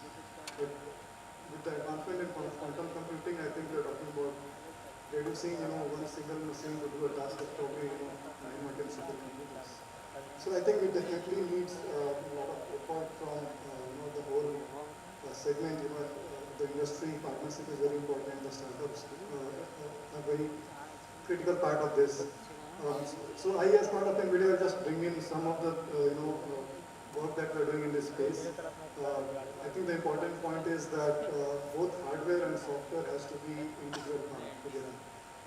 We have a lot of people who are working on the hardware side, but the software is the one that is going to help us keep in pace with the time when the actual computer will be available, quantum computer, and even our algorithms and everything will be tried, tested, our methodologies will be tested, and we will have basically ready to use our algorithms and research outputs.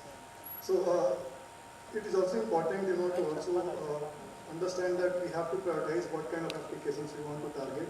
There are some far-term applications which will require millions of qubits, thousands of qubits, which might not be available today as a pure quantum computer, right? But you can use the simulators to actually, achieve some of the problems. It was very fascinating to see that we are having quantum optimized portfolios in the fintech, right? Probably we all can make some money and better money from whatever data we have.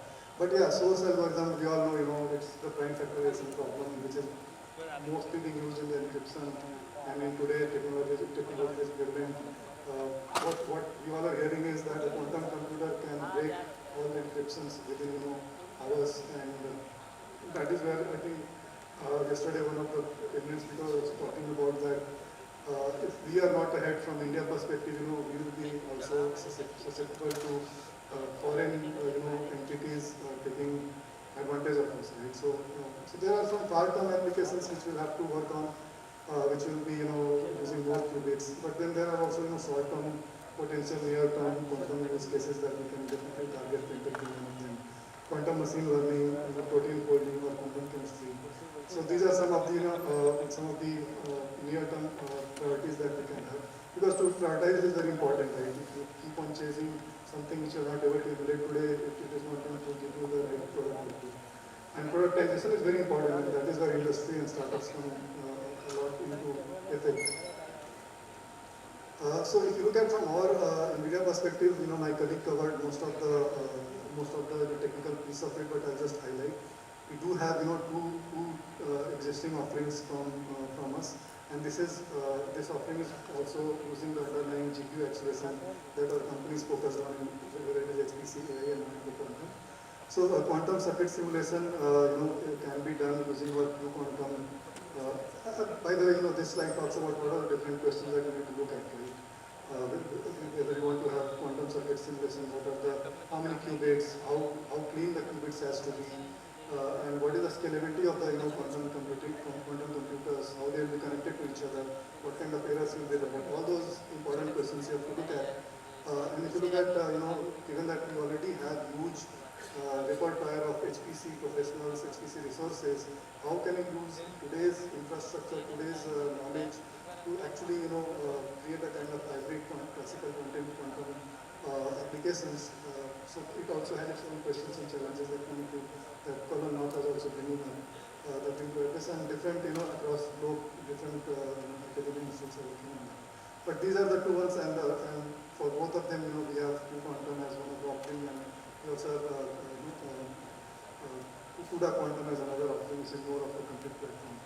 If you look at in this major point is that we have a quantum computing application, and we have quantum computing frameworks. You can use either the simulators and go take the the leftmost part, use some of the state vectors or tensor networks, and use it on the GPU accelerated computing. The other piece is where you actually from the framework you directly jump onto the real hardware, which is QPU quantum processing units, and you can run those. But those are very limited, right? The number of qubits that you can use is also restricted, and the amount that you have on existing real quantum computers to run your simulations is also very limited. So resource crunch, definitely there. It is already, the Q quantum for us is already integrated as part of Circu, which is Qiskit, Minimum, etc. and available over your own hardware on-prem as well as in the cloud and other Amazon and some of the other public and other providers as well. Just I'll wrap up in another 2 minutes. I'll just bring some of the use cases and research works that we have collaborated across the board. So we have worked with Rolls-Royce. They have basically used this Q quantum in the field of computational fluid dynamics, one of the HPC project, and they have received actually good results out of it, and these collaborations are still going on. Almost 10 million kind of gate depth, and with 39 qubits, they have done these simulations and checked the results. So that's the scale that we're talking about, right? In terms of the second offering, which is our quantum, CUDA quantum, we are working with ULIC, one of the Europe Research Center, and there also, that we are collaborating in terms of our open source CUDA quantum programming model that integrates with the supercomputing cluster. And these are just 2 of the examples which are in public domain, but we are actually engaging in a lot more and a lot more, globally everywhere, and see how we can, make use of the GPU acceleration to solve some of the quantum computing problems and provide researchers with options where they can run their algorithms, do the research work, and not focus more on the limitations that they are put in terms of security for So in summary, quantum circuit simulation is an approach to conduct quantum computing with classical computer processors like CPUs and GPUs. And Q quantum is something that makes it easy, and anyone in India, anyone can use it, and we have the offerings available on them as well as in the field. But yeah, please feel free to reach out to us. We have 2 of us here, and we will be happy to collaborate. We have been working with C-DAC. In C-DAC, already, there are a lot of systems in IITs. There are a lot of systems where our GPUs are already there. All you need is, a container which you can put and do your quantum-based solutions. But thank you so much for your time, and I hope that you all enjoyed your 2 days of presence here, and I good luck to you. Thank you, Vivek. It was an interesting session. Basically, we had the biggest panel team, and coming from different backgrounds. And we have started with Dr. Visik Dikshit, and it was on this, basically he was presented this very high level picture of the development of the quantum system, the hardware and the software part of that, and what kind of, very beautifully summarized the status of quantum computing and hardware research. Then we had next panel member was Mr. Iman. He had talked about basic photonic based system, and just given up the advantages of this photonic based system and silicon spin, how it has got the advantage. And he also talked about the various quantum computing approaches which we have, we may see in the future where people are going to work. Interesting session what Dr. Arvind had projected from QPC. He is working on this optimizers and financial domain, and he has presented a lot of use cases, particularly the portfolio management, how to optimize that. It was really interesting. He also projected the product which was already been developed by them. As Dr. Havaldar mentioned about the odd man out, and he had presented with the material side of the quantum computing and his contribution on the semiconductor research. And rightly towards the end, what Vivek has mentioned about the various discovery phase on the quantum computing side, long-term plans, short-term plans, what are the use cases NVIDIA is currently working on that, and how this we can take it forward, the collaborative initiatives on the quantum side. So overall, it was a very interesting discussions today towards the end of the symposium, and we can take up a couple of questions if you have. Anybody would like to have? There is one question from their side.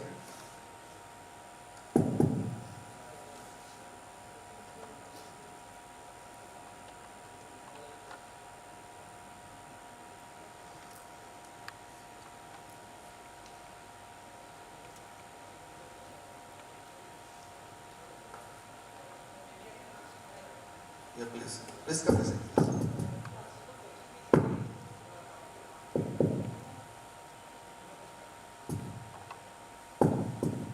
So the question basically is for in terms of photonic quantum computing, the requirement for the cluster state is like it is very important. The whole system is.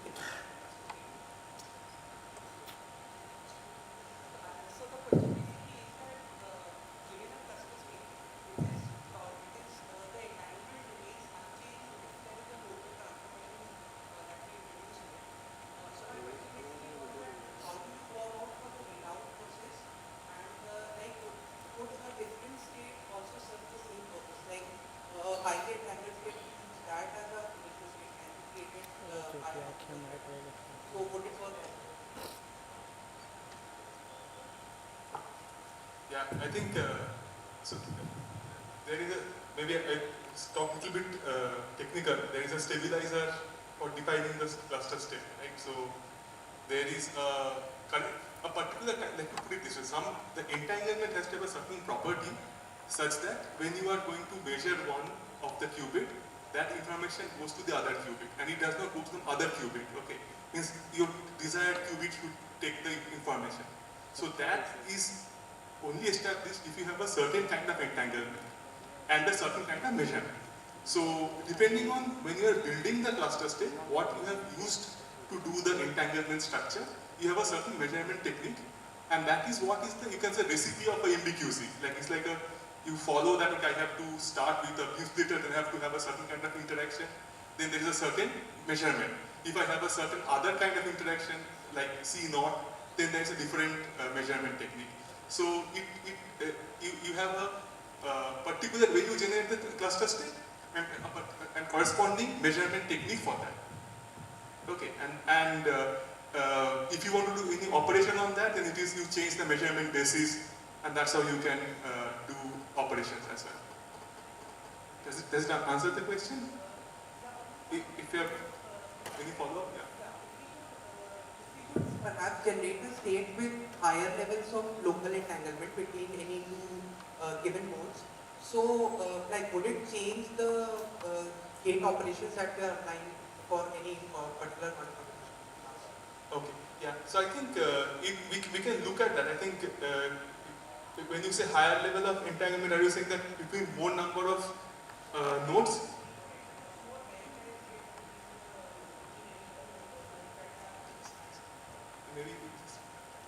Yeah, maybe we could introduce more bell pairs into the modes that we are having, and then if we proceed, like that is our initial state, initial optical state, and then we proceed with some gates and any particular operation. Okay. So, like, how would it be different in terms of the implementation of the layout? Yeah, I think if you're talking of bell pair, I think you're more talking about a photon, like a single photon kind of a structure, right? So I was actually talking about more of a CD structure where you use peer pair and not bell pair. Okay, so little bit difference is there, but I think as a generic question, if you have I'm guessing that you have GHZ or other kind of more complex states that you're talking about, right? Yeah. So there is like for example, PsiQuantum is a company who uses from a simple bell pair they go to GHZ state, and from there they build a cluster state out of there. I think on fusion-based computing is what they call. They're given a different name for that. Maybe we can discuss if you follow up on that, okay?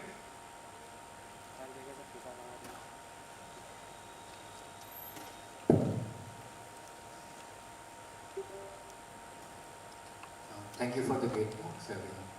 The question on the photonic computer again.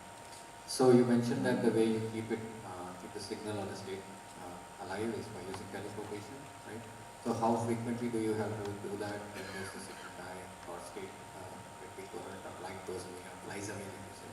Yeah, it is the coherence time of the generated state. Okay, so typically that kind of puts the upper limit of what is the two things. One is loss, other is coherence time. So typically that limits what is the size of the how long can you wait before you have to do the teleportation. And so if you have, let's say, just a number, let's say 10 microsecond is that coherence time. And if you have, let's say, nanosecond as the time period, then you can actually have 10,000 qubits in one optical fiber. So those are the limits, the technical things which leads to the size of the computer, you can say. And then you can go spatial. So I said temporal and spatio-temporal. So if you only want to use temporal, then that is the limit. And then you can have spatial connectivity to make it, yeah, bigger. So the second part of that question is, you gave a stat, a visionary stat that says we can use this for classical without having to worry about transition or hybrid modes. How about looking at quantum memory as replacing DDR? This one. So do you think from that is the much more, because you said you can persist it long with the temporal? Yeah. So in fact, that's a very good question because I have also heard similar thoughts about, let's say, instead of like when you want to do quantum communication and you want to have a like a hop for quantum internet, right? There, instead of using diamond or other transduction, one can use, let's say, a photonic memory to store the state. And there are some work around that that is ongoing. In the US, there are work where they're saying that even if not for quantum computing, you can just do is a quantum memory. So this structure of a cluster state to hold the state can actually have application just for quantum memory, and it can actually be used for like a quantum communication network, quantum internet. So absolutely. So that's you really pointed out the right thing. Yeah. So last question. We can yeah. Last question was last question was from the first speaker on the. He mentioned that IIT Delhi mentioned that the problem was the stack, the drivers, the code support packages you need for communicating with the third device. It's still for the photonics. But I want to know, what do you use today in your stack? Because you are having a prototype. You still use the drivers, the software layer, code support packages and everything. And what they use. So, sir, can Abhishek sir can answer. Yeah, so I think that stack that I showed is a plan, okay? So the way we are like right now working on is that after the cluster state is being built and we have this qubit model, so then that is the thing that gets connected to the like a quasar kind of a network, okay? So that operating system. So quasar is the thing that we are generating from the top down, and this is coming from bottom up, and they are going to merge at a certain point. That is a little bit hard, but both the things have started. Can you take a quick comment from Dr. Abhishek Dixit on the last question? Yeah, I not sure if I understood the question completely. Can you please repeat the question for me? Thank you, sir. You mentioned at the end that one of the things you would like with collaboration is that you would want people to build a software stack over your the drivers, the ability to build a computer on the chip or the third part, GPU, CPU, and QPU that you are building, right? So what do you use today? You have shown charts and data. So what do you use today to get that? I saw you had some collaborations also with IBM. Do you use? What do you use today? Yeah, okay. Thanks for your question. So at present, we are not at a stage where we need to use some sort of interface with classical computer. The only interface we have, what we are using today is more like Raspberry Pi. Right? And what we are doing with that is we are using things like ADCs, the analog to digital converters, multiplexers, demultiplexers, low noise amplifiers. So this is all pretty much in the electronics from a cold enclosure, and while placing minimal hardware outside the dilution refrigerator or the cold enclosure, so that there is least amount of thermal loading to the cold enclosure. But this is not really a powerful way of doing this, and we are, as I said, only reading voltages and currents. Going forward, I think there should be expertise developed in India in terms of startup companies and research groups where we should then look at interfacing the classical computer with quantum computer. Because you think about it, what we said really the advantage of quantum computer is that fewer qubits can represent higher number of states. Right? That's all that advantage that is there. Now think about the practical implementation of this in a quantum computer. Every time you read or write a qubit, right, information, it's going to take some time. If that time is not optimized, your quantum computer, although very powerful, but will be very slow, right? So interfacing and the suitable approach to read and write information to and from the qubits is equally important, right? So your qubit has to be stable, it has to have less amount of error, but eventually we will come down to these access times and read and hold and setup times and all these things we have seen in classical computers before. I think in this area, interfacing with the classical world is going to be very important in design of a powerful quantum computer. What we really focus on is how qubits operate, how qubits are designed, how stable they are, how reliable they are. That's kind of my research group's focus. Going beyond that is typically not the mandate of my research group, but I hope and I believe that there will be expertise developed, the startups will come up, and sooner or later we will have answers to these questions. Oh, thank you, Dr. Dikshit. So here we end our session, and thank you, Dr. Abhishek Dikshit, Dr. Sri Biman Chattopadhyay, Dr. Raghavendra, Dr. Ranjit Havaldar, and Sri Vivek Rai for giving insight onto the very, very diverse issues and diverse areas of the quantum computing. Thank you very much.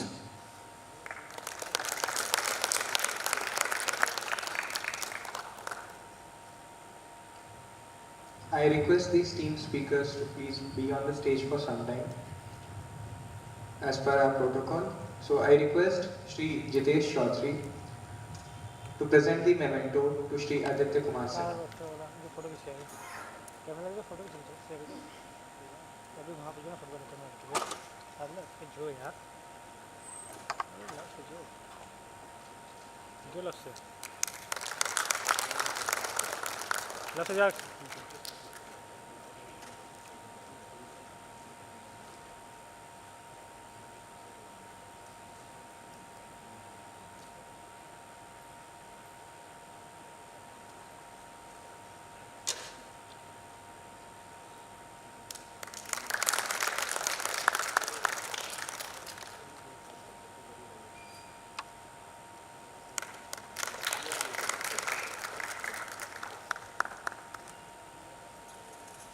Thank you, sir.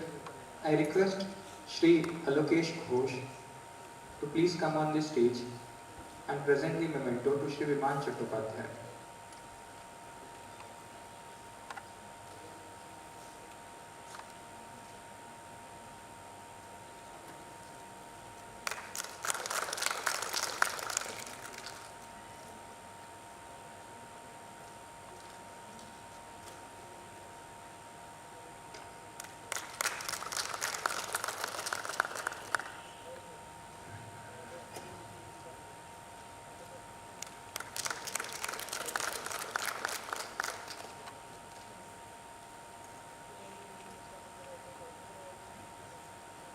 Thank you, sir.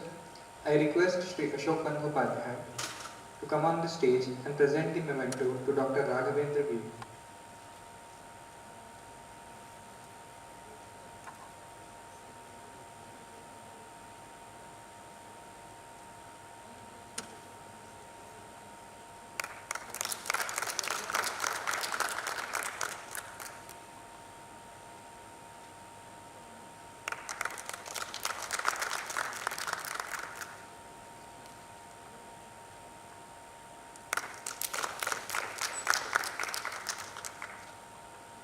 Thank you, sir. I request Shri Arun Jana to come on the stage and present the memento to Dr. Ranjit Havaldar and to Dr. Ranjit Havaldar.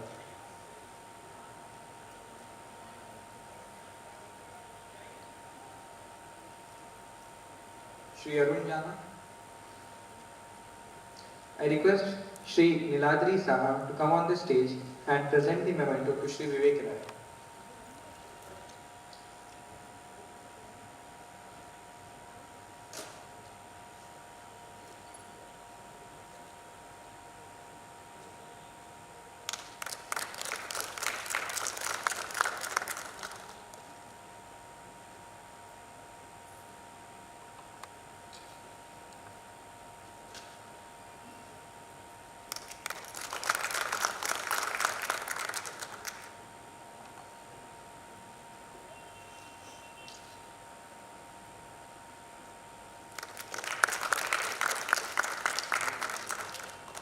I think Shri Arun Jana is not present in the auditorium. I request Meena Desai ma'am to come on the stage and present the memento to Dr. Ranjit Huzza.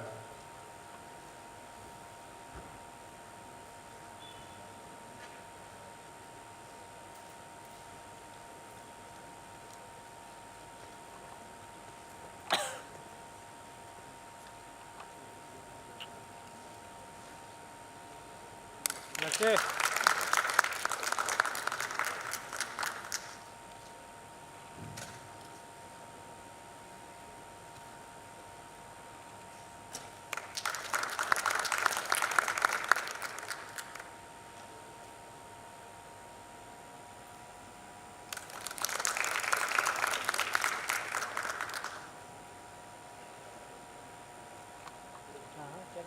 Thank you, ma'am.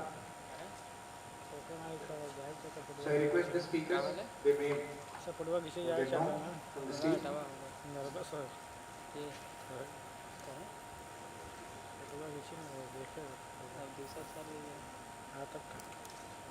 Thank you to everyone who has joined us today. We hope that you have enjoyed the program and found it informative, challenging, a big event for yourself and for the country as whole. Please applaud for the esteemed speakers which we had today on the dais, which we had yesterday on the dais, and those who have connected with us online. Please applaud for yourselves as well. We would like to extend a special thanks to our speakers and to the attendees, and to those speakers who have joined us online, shared their invaluable time and shared their invaluable insights with us. At this moment, we are about to move towards the end of the program. I would like to end the technical session with a verse from Shri Rudra Prashna. We are in the city of Varanasi, on the land of Shiva. And with the blessings of Shiva, I am happy to say that we have made this program very much successful.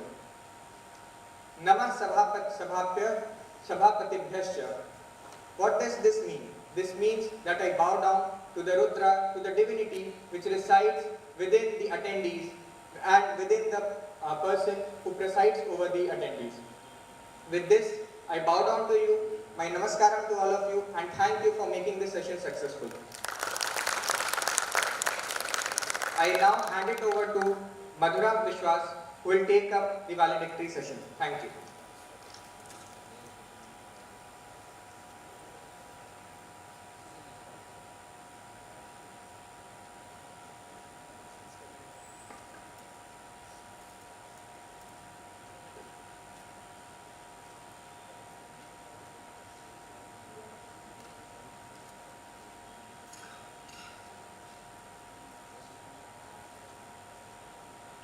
Good evening, everybody. So we have reached the final moments of the 2-day symposium. As we are about to begin the last segment, I would call upon stage the following dignitaries. Shri Rahul Newal, Scientist D, Mighty. Sir, you are requested to come up on stage. Shri L.V. Subramaniam, IBM, Quantum India Leader, IBM Research. Sir, you are requested to come up on stage. Professor N.S. Rajput, Associate Professor, IIT BHU. Sir, please join us. Shri Vishwajit Shah, HOD, C-DAC, Kolkata. Sir, please come up on stage. Shri Aditya Kumar Sinha, Director, C-DAC Kolkata and Patna. Sir, please join us on stage. Shri Jitesh Chaudhary, Director, C-DAC, Center in Northeast. Sir, please come up on stage.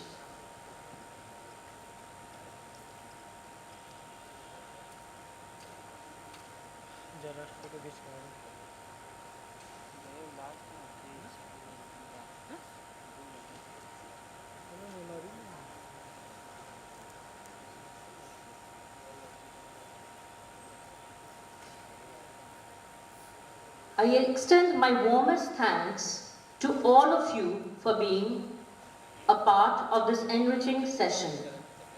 Finally, we reach the hour of cotton call. What an incredible session it has been. A unique blend of speaker sessions and panel discussions unfolded before us the unfathomable universe of quantum computing. So now, I would request the luminaries to share their experiences of this two-day session, one after another. Firstly, I would request Sri Rahul Newal sir to steer us through the symposium by sharing his experiences. Kindly greet him with a big round of applause.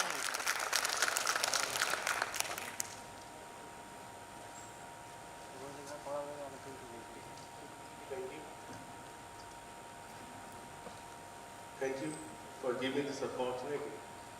On behalf of my team and the Government of India, I want to express my sincere thanks to C-DAC Patna and Kolkata for organizing this international symposium in this special city of Varanasi.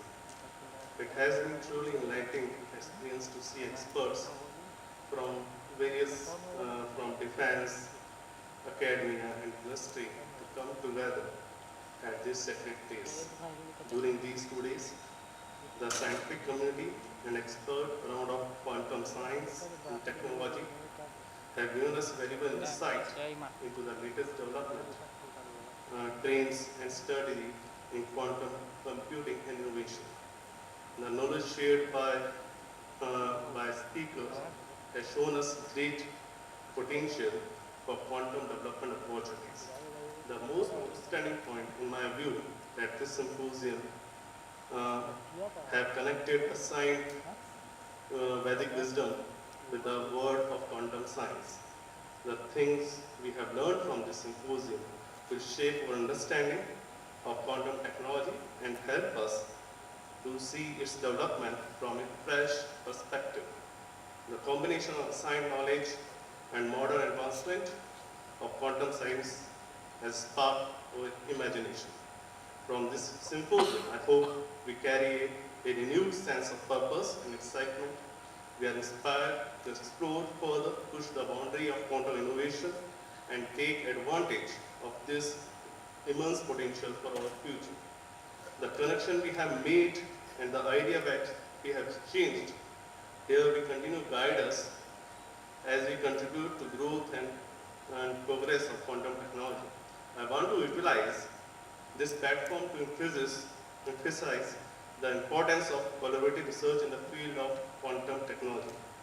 Quantum technology encompasses a vast area where stakeholders and individuals have numerous opportunities to contribute their insight and research. It is crucial for all stakeholders, including academia, industry, user agencies, and scientific community to break down their silos and unite on a common platform. By promoting collaborative research, we can effectively enhance our quantum milestone and position our country among the leading nations in pursuing research to this niche area of quantum technology. But finally, I would like to express my gratitude to the organizers, speakers, and participants of this symposium. I am particularly grateful to Aditya sir and his team for their dedicated effort in organizing this event, which contribute to inspire us in our journey of research and progress in this niche area of quantum technology. Thank you. Jai Hind.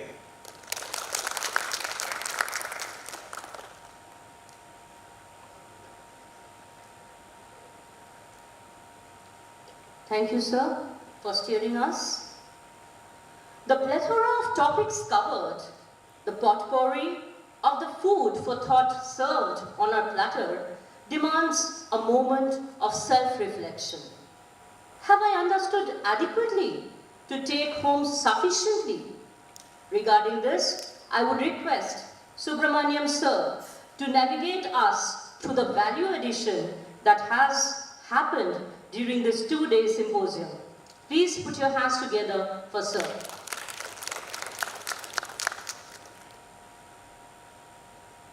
Thank you very much. Actually, you know, the takeaway for me is actually meeting all of you. It was really a very good experience. Quantum in India is a very small community, you know, and I was very happy to see new faces. There are kids there from Bennett University. There are, you know, new hires from C-DAC Patna and C-DAC Kolkata whom I got to meet. A lot of new startups. So it's nice to see new faces added to the general community that we see in the quantum area, and it's nice to see the growth that is happening. You know, we need to have many more such gatherings, and we need to, you know, here if you saw a lot of the sessions were very introductory sessions. You know, what is quantum? How will quantum go ahead? I think as we mature, we will start to see more results, people coming and showing what they are doing, because you need to get hands-on, because you know, it's nice, we've all gotten educated. Now it's time to go home and try something, you know, even if it's a small thing, a small program on a quantum computer, they are all available online. You know, it's very easy, use a Python program, start coding. There are, you know, the labs near you, if there is one, you know, if you're lucky enough to be in a C-DAC, of course you can do a lot of things, but if you live near a C-DAC, maybe you can go and contact them. But as a nation, we really need to make a lot of progress from where we are today, you know, and it's for all of us. As somebody said, you know, we watched the Silicon era pass by. We are a country today, you know, which is great in software, but nowhere in hardware. But in quantum, we definitely have a new opportunity. It's a clean state, a clean slate, and we can write the future there, you know, a future for India. So thank you so much.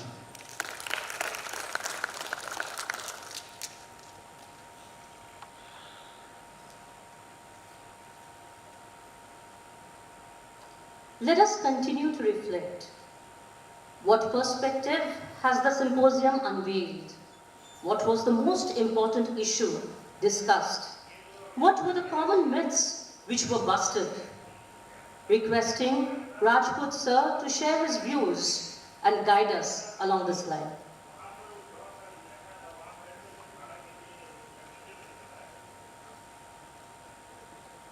Yeah, good evening to everyone. This is really a great moment to witness where industry, academia, research group, and in fact all the most enlightened persons in the area of quantum computing have assembled, gathered together, and have showcased their work. Really, this opportunity is an eye-opener for everyone who has attended, even known about this event through media or through other channels. This is really a great opportunity, and I'm really thankful and appreciate the initiative taken by the director C-DAC Patna and Kolkata, Sinha sir, and especially the MITI for their interest. I especially appreciate the fraternity from C-DAC who have been excelling in this area and are the forerunners in India for providing needful infrastructure, supports and guidance on this quantum computing area.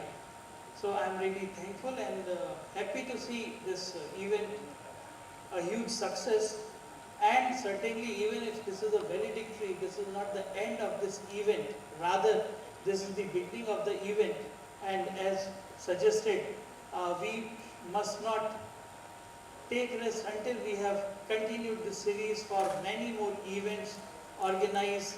Even if it is a little bit of a small events, now we are interconnected in this small community. We can expand our community by organizing some more events. Even I would look forward to attend and organize more events by requesting and connecting with the experts available. Now we have identified community, understood their contributions. So now we can actually focus on various specific aspects of quantum computing. This umbrella is very wide, but it requires very focused attention on specific developments and ways to achieve specific well-identified targets. So with this view, I thank everyone to have participated in this event, and let's look forward to collaborate further.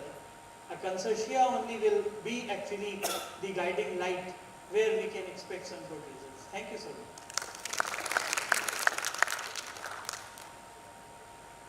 Thank you, sir, for your words of guidance. Taking it up after sir, we would like to recall the words of Netaji, rise, awake, and stop not till the goal is reached. So let us keep continuing to tap our minds. Who knows, an epiphanic moment might lead to a great discovery. Let us think, what kind of a path has been sculpted by fellow researchers in the pursuit of the universe of quantum? What are some of the challenges which have been addressed or resolved during the sessions of the symposium? Requesting Shah sir to guide us along this line.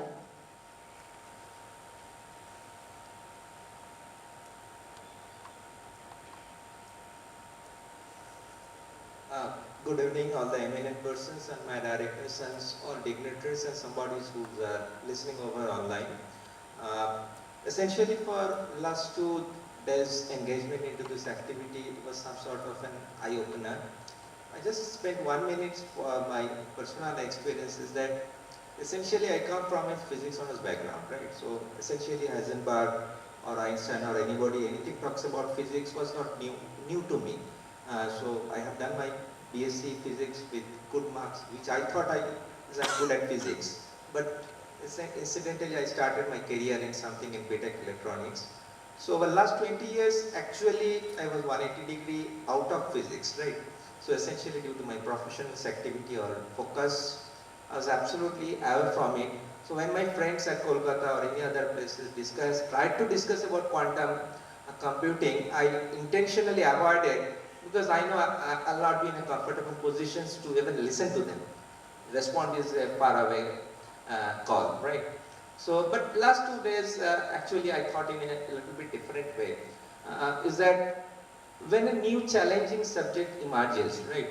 When the ecosystem has to be evolved, when a bigger hurdle has to be achieved by a country like India, so essentially you need to engage many people. And it is difficult time for science and technology. So essentially, an organization like C-DAC has a mandate to come forward, to create that awareness, to create an environment so that any onlooker who are on the horizon, who want to venture into it, they feel comfortable. And you can create ecosystems of people, scientists, technology all together, and trying to give a faith and environment so that everybody can jump into, because we need a large scale of operations.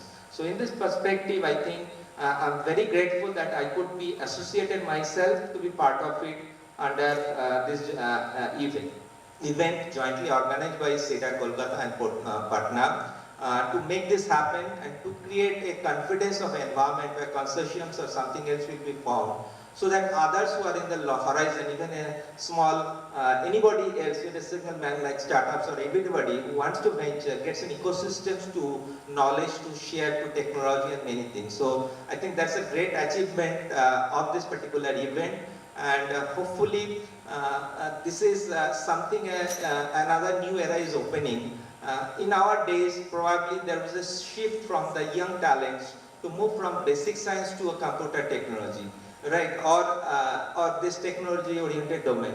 But as my personal feeling is that after all these lectures, from material science to basic science to laser to each and every domain, what I have seen is that now probably we require the best talents in the basic science, right? To create the quantum computing as successful as early as possible.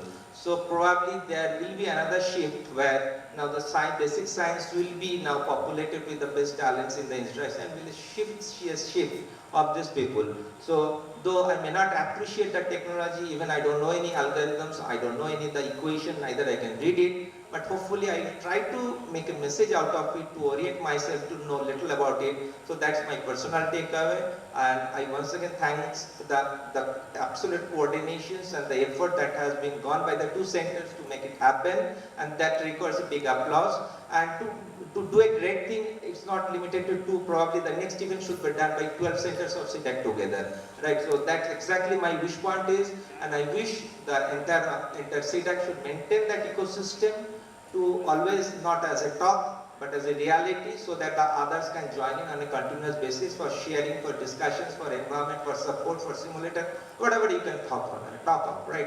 So with this, it has been my great experience. I'm grateful to be associated with it. I'm happy, and I want to take this message and transfer this message of confidence. Who are in the horizon, please come back. Please come to C-DAC. C-DAC with the other ecosystems, other IITs and everybody else will help you out to make this journey happen, right? This is a difficult journey, we always understood it, but this cohesions and collaborations and coordination, everything is required, and C-DAC will play its role. Thank you all.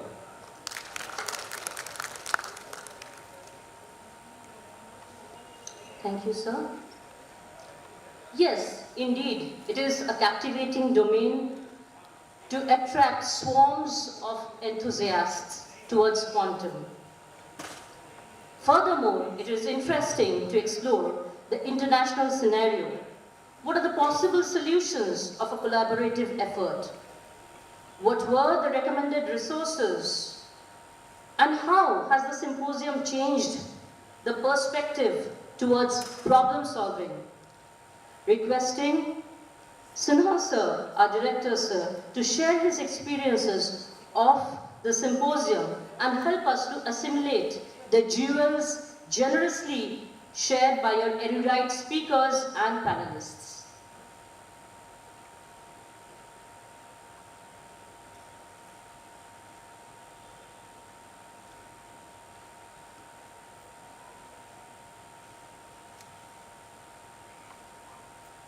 So good evening to all of you, and very happy that everything has gone well. We had very good feedback from everybody, every corner. We had one of the best speakers which was possible to arrange in such a short time. They have agreed, they have delivered the best of the possible lectures, and basically with their mind and their kind of the work what they're carrying out in this particular quantum domain. It was not possible without the help of our own Ministry of Electronics and IT, Computer India. So it was really blessings of Honorable Secretary. It has become possible to organize such a big event. Srita Brahmaji is always very, GC in the mighty is always very supportive, and she had unfortunate that due to multiple programs in the list she wasn't able to make it, but she was the one who had motivated us and always supported to think kind of beyond your limits, and to make this program such a successful event. It was all those who have initially thought of basically that it would be difficult in a short span of time to organize such an event, but as you know that karma chalta raha aur log jute rahe, kind of support we have got it, and everybody from our C-DAC team from Kolkata, from Patna, from particularly I am thankful to Jitesh Chaudhary ji is director Northeast, and all the C-DAC centers, they have supported us. Nath was always very supportive, and he is the man who is driving the entire entire activity of the C-DAC in the quantum side. And then we have the kind of speakers, and they have delighted us with such a kind of everybody was appreciating the way they have presented themselves, and the audience who have taken it further. And we had very short durations. We had almost 100 people have registered with us. More than 100 people have registered with us, and they have attended. Many of them have come here. They have many of them had attended through the virtual mode. We had kind of support from Professor Rajput, because it was not possible. We had a plan to do it some other place, but it was very difficult. But I just called him, and then he said that the entire thing is yours, and you can come, and then I'll just extend all kind of helps and all. And so he was there. He was there to only to support my team who had traveled from Patna and Kolkata to organize this event. And I was just bothered that how things are going on, because I know that my friend Professor Rajput is there. So he will have all this mentorship and guidance to my team. And I'm really, really thankful to you that you had extended, and we are very seriously working on the multiple domains, and yet to realize any of the projects, but now we have opportunity. 2 days we had discussed a number of things, so we have very good proposals we are going to write, and then we just go for the funding. We have the people like those who are connected with us. I had a Pune connecting as well. I have worked almost 14 years at the C-DAC Pune. So I had all kind of connections out there, and then I thought all the people, those who are there in Pune in the quantum side, like particularly from NVIDIA, and we have recently from IBM also connected, and they have also consented to come and give their presentations. So those were the kind of, I really appreciate their kind of considerations for coming here and present the things. Many of the people who are working in Kolkata, and we still, like C-DAC Kolkata is actually working with them, but it has not come up on the kind of media or anywhere. We thought, why not to call them, and I am thankful that they agreed, and they have come over there, all the way traveling from there. Many of them joined online, and they have really presented very well, and we are very closely working with them, and looking forward to have more and more collaborations in the specific area. This particular this one was organized on 4 domains. Symposium organized for 4 domains. One was the quantum sensing, then quantum optimizations, then we had quantum computing, particularly on the accelerator part, and then the 4th one was the static quantum computing for the strategic unit. So we have been consulted by the very eminent speakers on this particular domain, and they have come here. They have enlightened us with the kind of requirements, the kind of expectations they have with the quantum computing, and they have given their mind, and we are there to take it forward, and my research team at both the places be able to take this forward. They are the people who have last 15 days continuously worked very hard. It was not our ground, but it was well supported by Professor Rajput. We are able to manage it here, and looking forward to have such kind of events, many more events in the future as well. This we're going to have this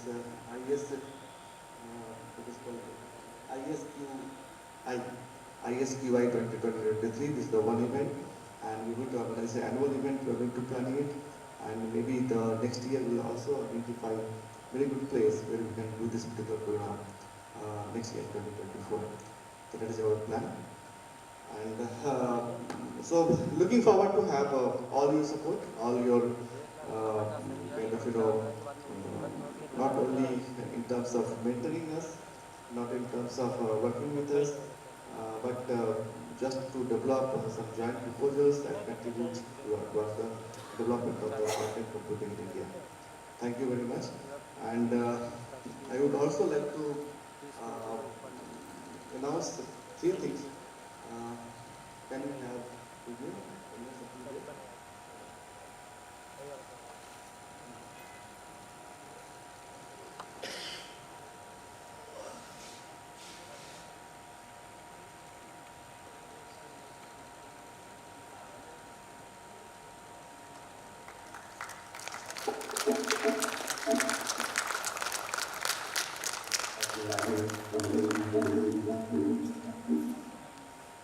This request of Quantum is the magazine which we are now going to launch today on this particular occasion. This will be a special edition on the Symposium, and the magazine will be ready within 15 days. We are sending you the copy of that magazine to everybody.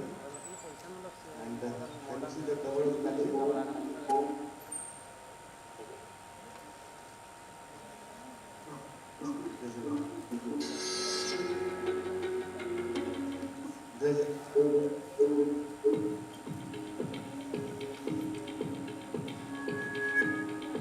This is the cover page for the magazine. We are also thinking of starting two courses. You know, this is the today is the World Youth Skilling Day, and I just in the morning session I also talked about that in order to work on the quantum computing, we need to have a sufficient manpower available for that. So we have three programs we are announcing today. One would be there on online mode, that is quantum computing course, which are designed for 80 hours. That would be delivered in what you call blended mode. And there is another program which is there, certificate program of 320-hour durations, which will be a little more what you call in depth about the quantum computing and the allied areas. So these are the two programs we are going to start very soon. And blended mode programs will be there on our platform, which is called LearnDex. That platform we are creating, and this platform will be there where everybody, those who are the learner, those who are the teachers, those who are the recruiters, those who are the researchers, they can come to that platform and exchange their ideas. That is the one thing what we want to deliver, and that's our plan. And we'd like to have blessings for all of you for this particular decision. Thank you. Thank you very much.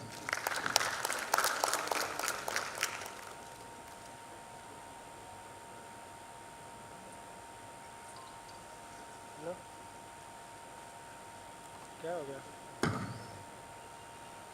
Thank you, sir. Mahatma Gandhi had said, "Be the change you wish to see in the world." To make this milestone a historically impactful one, C-DAC launches these two courses: certificate course in quantum computing and its applications, 60 hours bootcamp on quantum computing fundamentals. And you've already seen the launch of the cover page of our magazine. Last but not the least, I would request Shri Jitesh Chaudhary sir, Director C-DAC Cine, to address the invaluable gathering with a vote of thanks.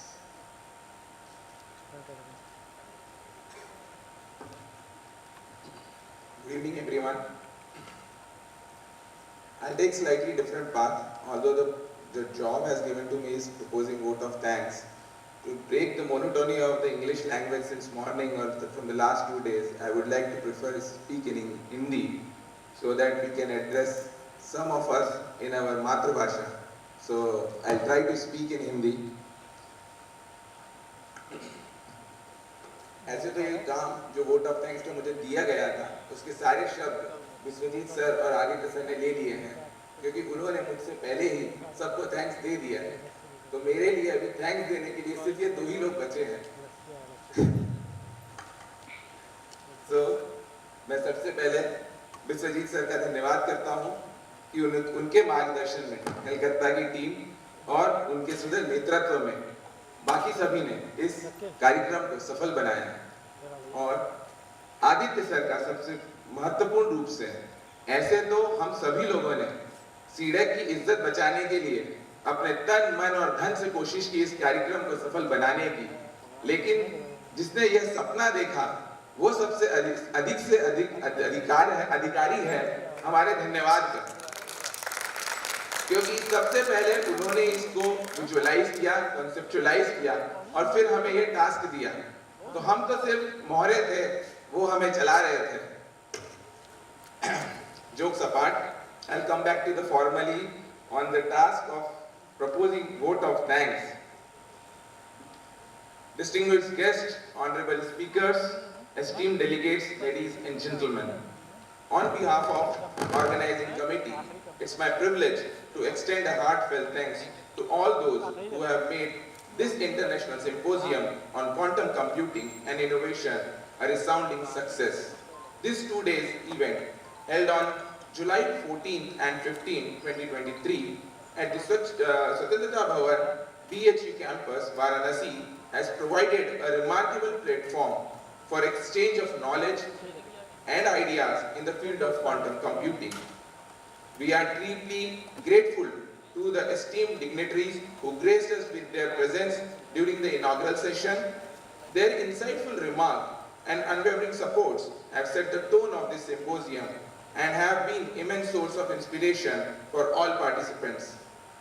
I would like to express my sincere appreciation to all the session chairs for their valuable opening remarks and for skillfully guiding the thoughtful proceedings of the verticals. Their expertise and leaderships have contributed significantly to the success of Symposium. We extend our gratitude to the speakers of all the sessions and their enlightening presentations during the sessions. Their research insights have shed light on the latest advancement in quantum computing, leaving an indelible impact on our understanding for this groundbreaking field. We also would like to thank our DG C-DAC, Shri E. Magesh, for his constant support and guidance during the organization of this event. We also like to thank Ministry of Electronics and IT, Secretary MIT, Sunita Verma ma'am, and the officials of MIT who visited all the way from Delhi to witness this event. Vote of thanks will be not complete if we not present our heartfelt thanks and appreciation to the Professor N.S. Rajput, IIT BHU and BHU campus administration for their support in conducting this symposium. We would like to express our appreciation to all the participants, researchers, volunteers and sponsors who have contributed to the success of this symposium. In conclusion, this international symposium has been a remarkable platform for exploring the frontier of quantum computing, fostering collaboration and inspiring breakthrough. We look forward to future endeavors that will continue to push the boundaries of this transformative field. Before I say finally thank you, I just want to put a small submission from my side, which from the last 2 days bothering me a lot. Right from the first day, with any kind of such a event, if we see empty seats, any speaker or anyone who is on this side of the platform has a slight doubt in his mind. But there is always the other side of the coin. All these attendees has to understand that how niche is this area that we are unable to find so many people in the country of this more than 100 crore people. So it is the right time for anyone who want to take the advantage of being the first mover in the quantum computing. So we all attendees who spend 2 full days in listening all these eminent speakers, I tell you, we attend a lot of conferences and finding such a galaxy of speakers at a single platform is very difficult. We have national, international speakers from the material science, from the communication, from the sensing. You have everyone on a single platform. So I once again thanks all the participants for showing the courage and the interest to attend such a complex subject for 2 days. I don't know about yourself, but literally in these 2 beds, all qubits of my minds are fully bombarded with the quantum computing. So I am now not in a state to understand what is happening around me. So I am now in superposition state. Thank you very much.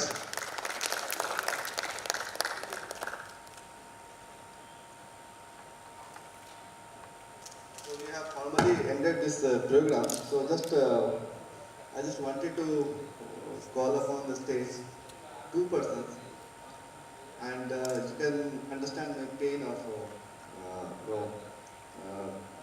organizing this kind of event. Can I call this Gyan and Sonal?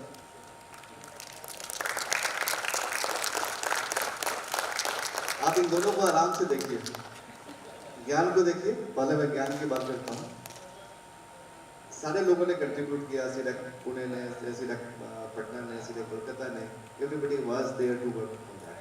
But at the planning stage, जब हम plan कर रहे थे कि event करना है, so I was mostly interfacing with ज्ञान and Sonal. अब ज्ञान को देखिए, मैं जब भी कुछ बोलता था, इस place of, I wasn't able to understand करना है कि नहीं करना है. Okay?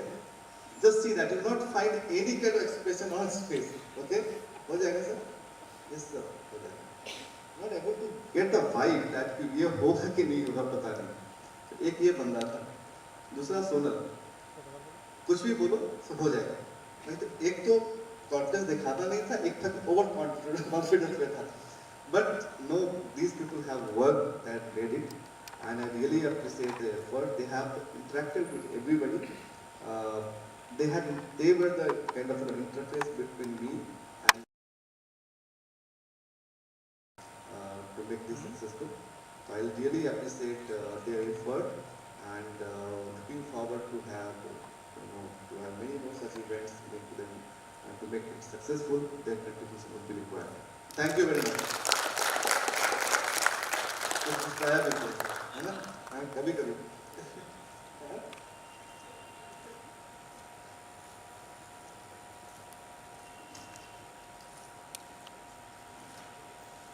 Thank you, sir. And thanks to Jitesh sir also. Now I would request the audience and our luminaries to please stand up for the national anthem.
Thank you.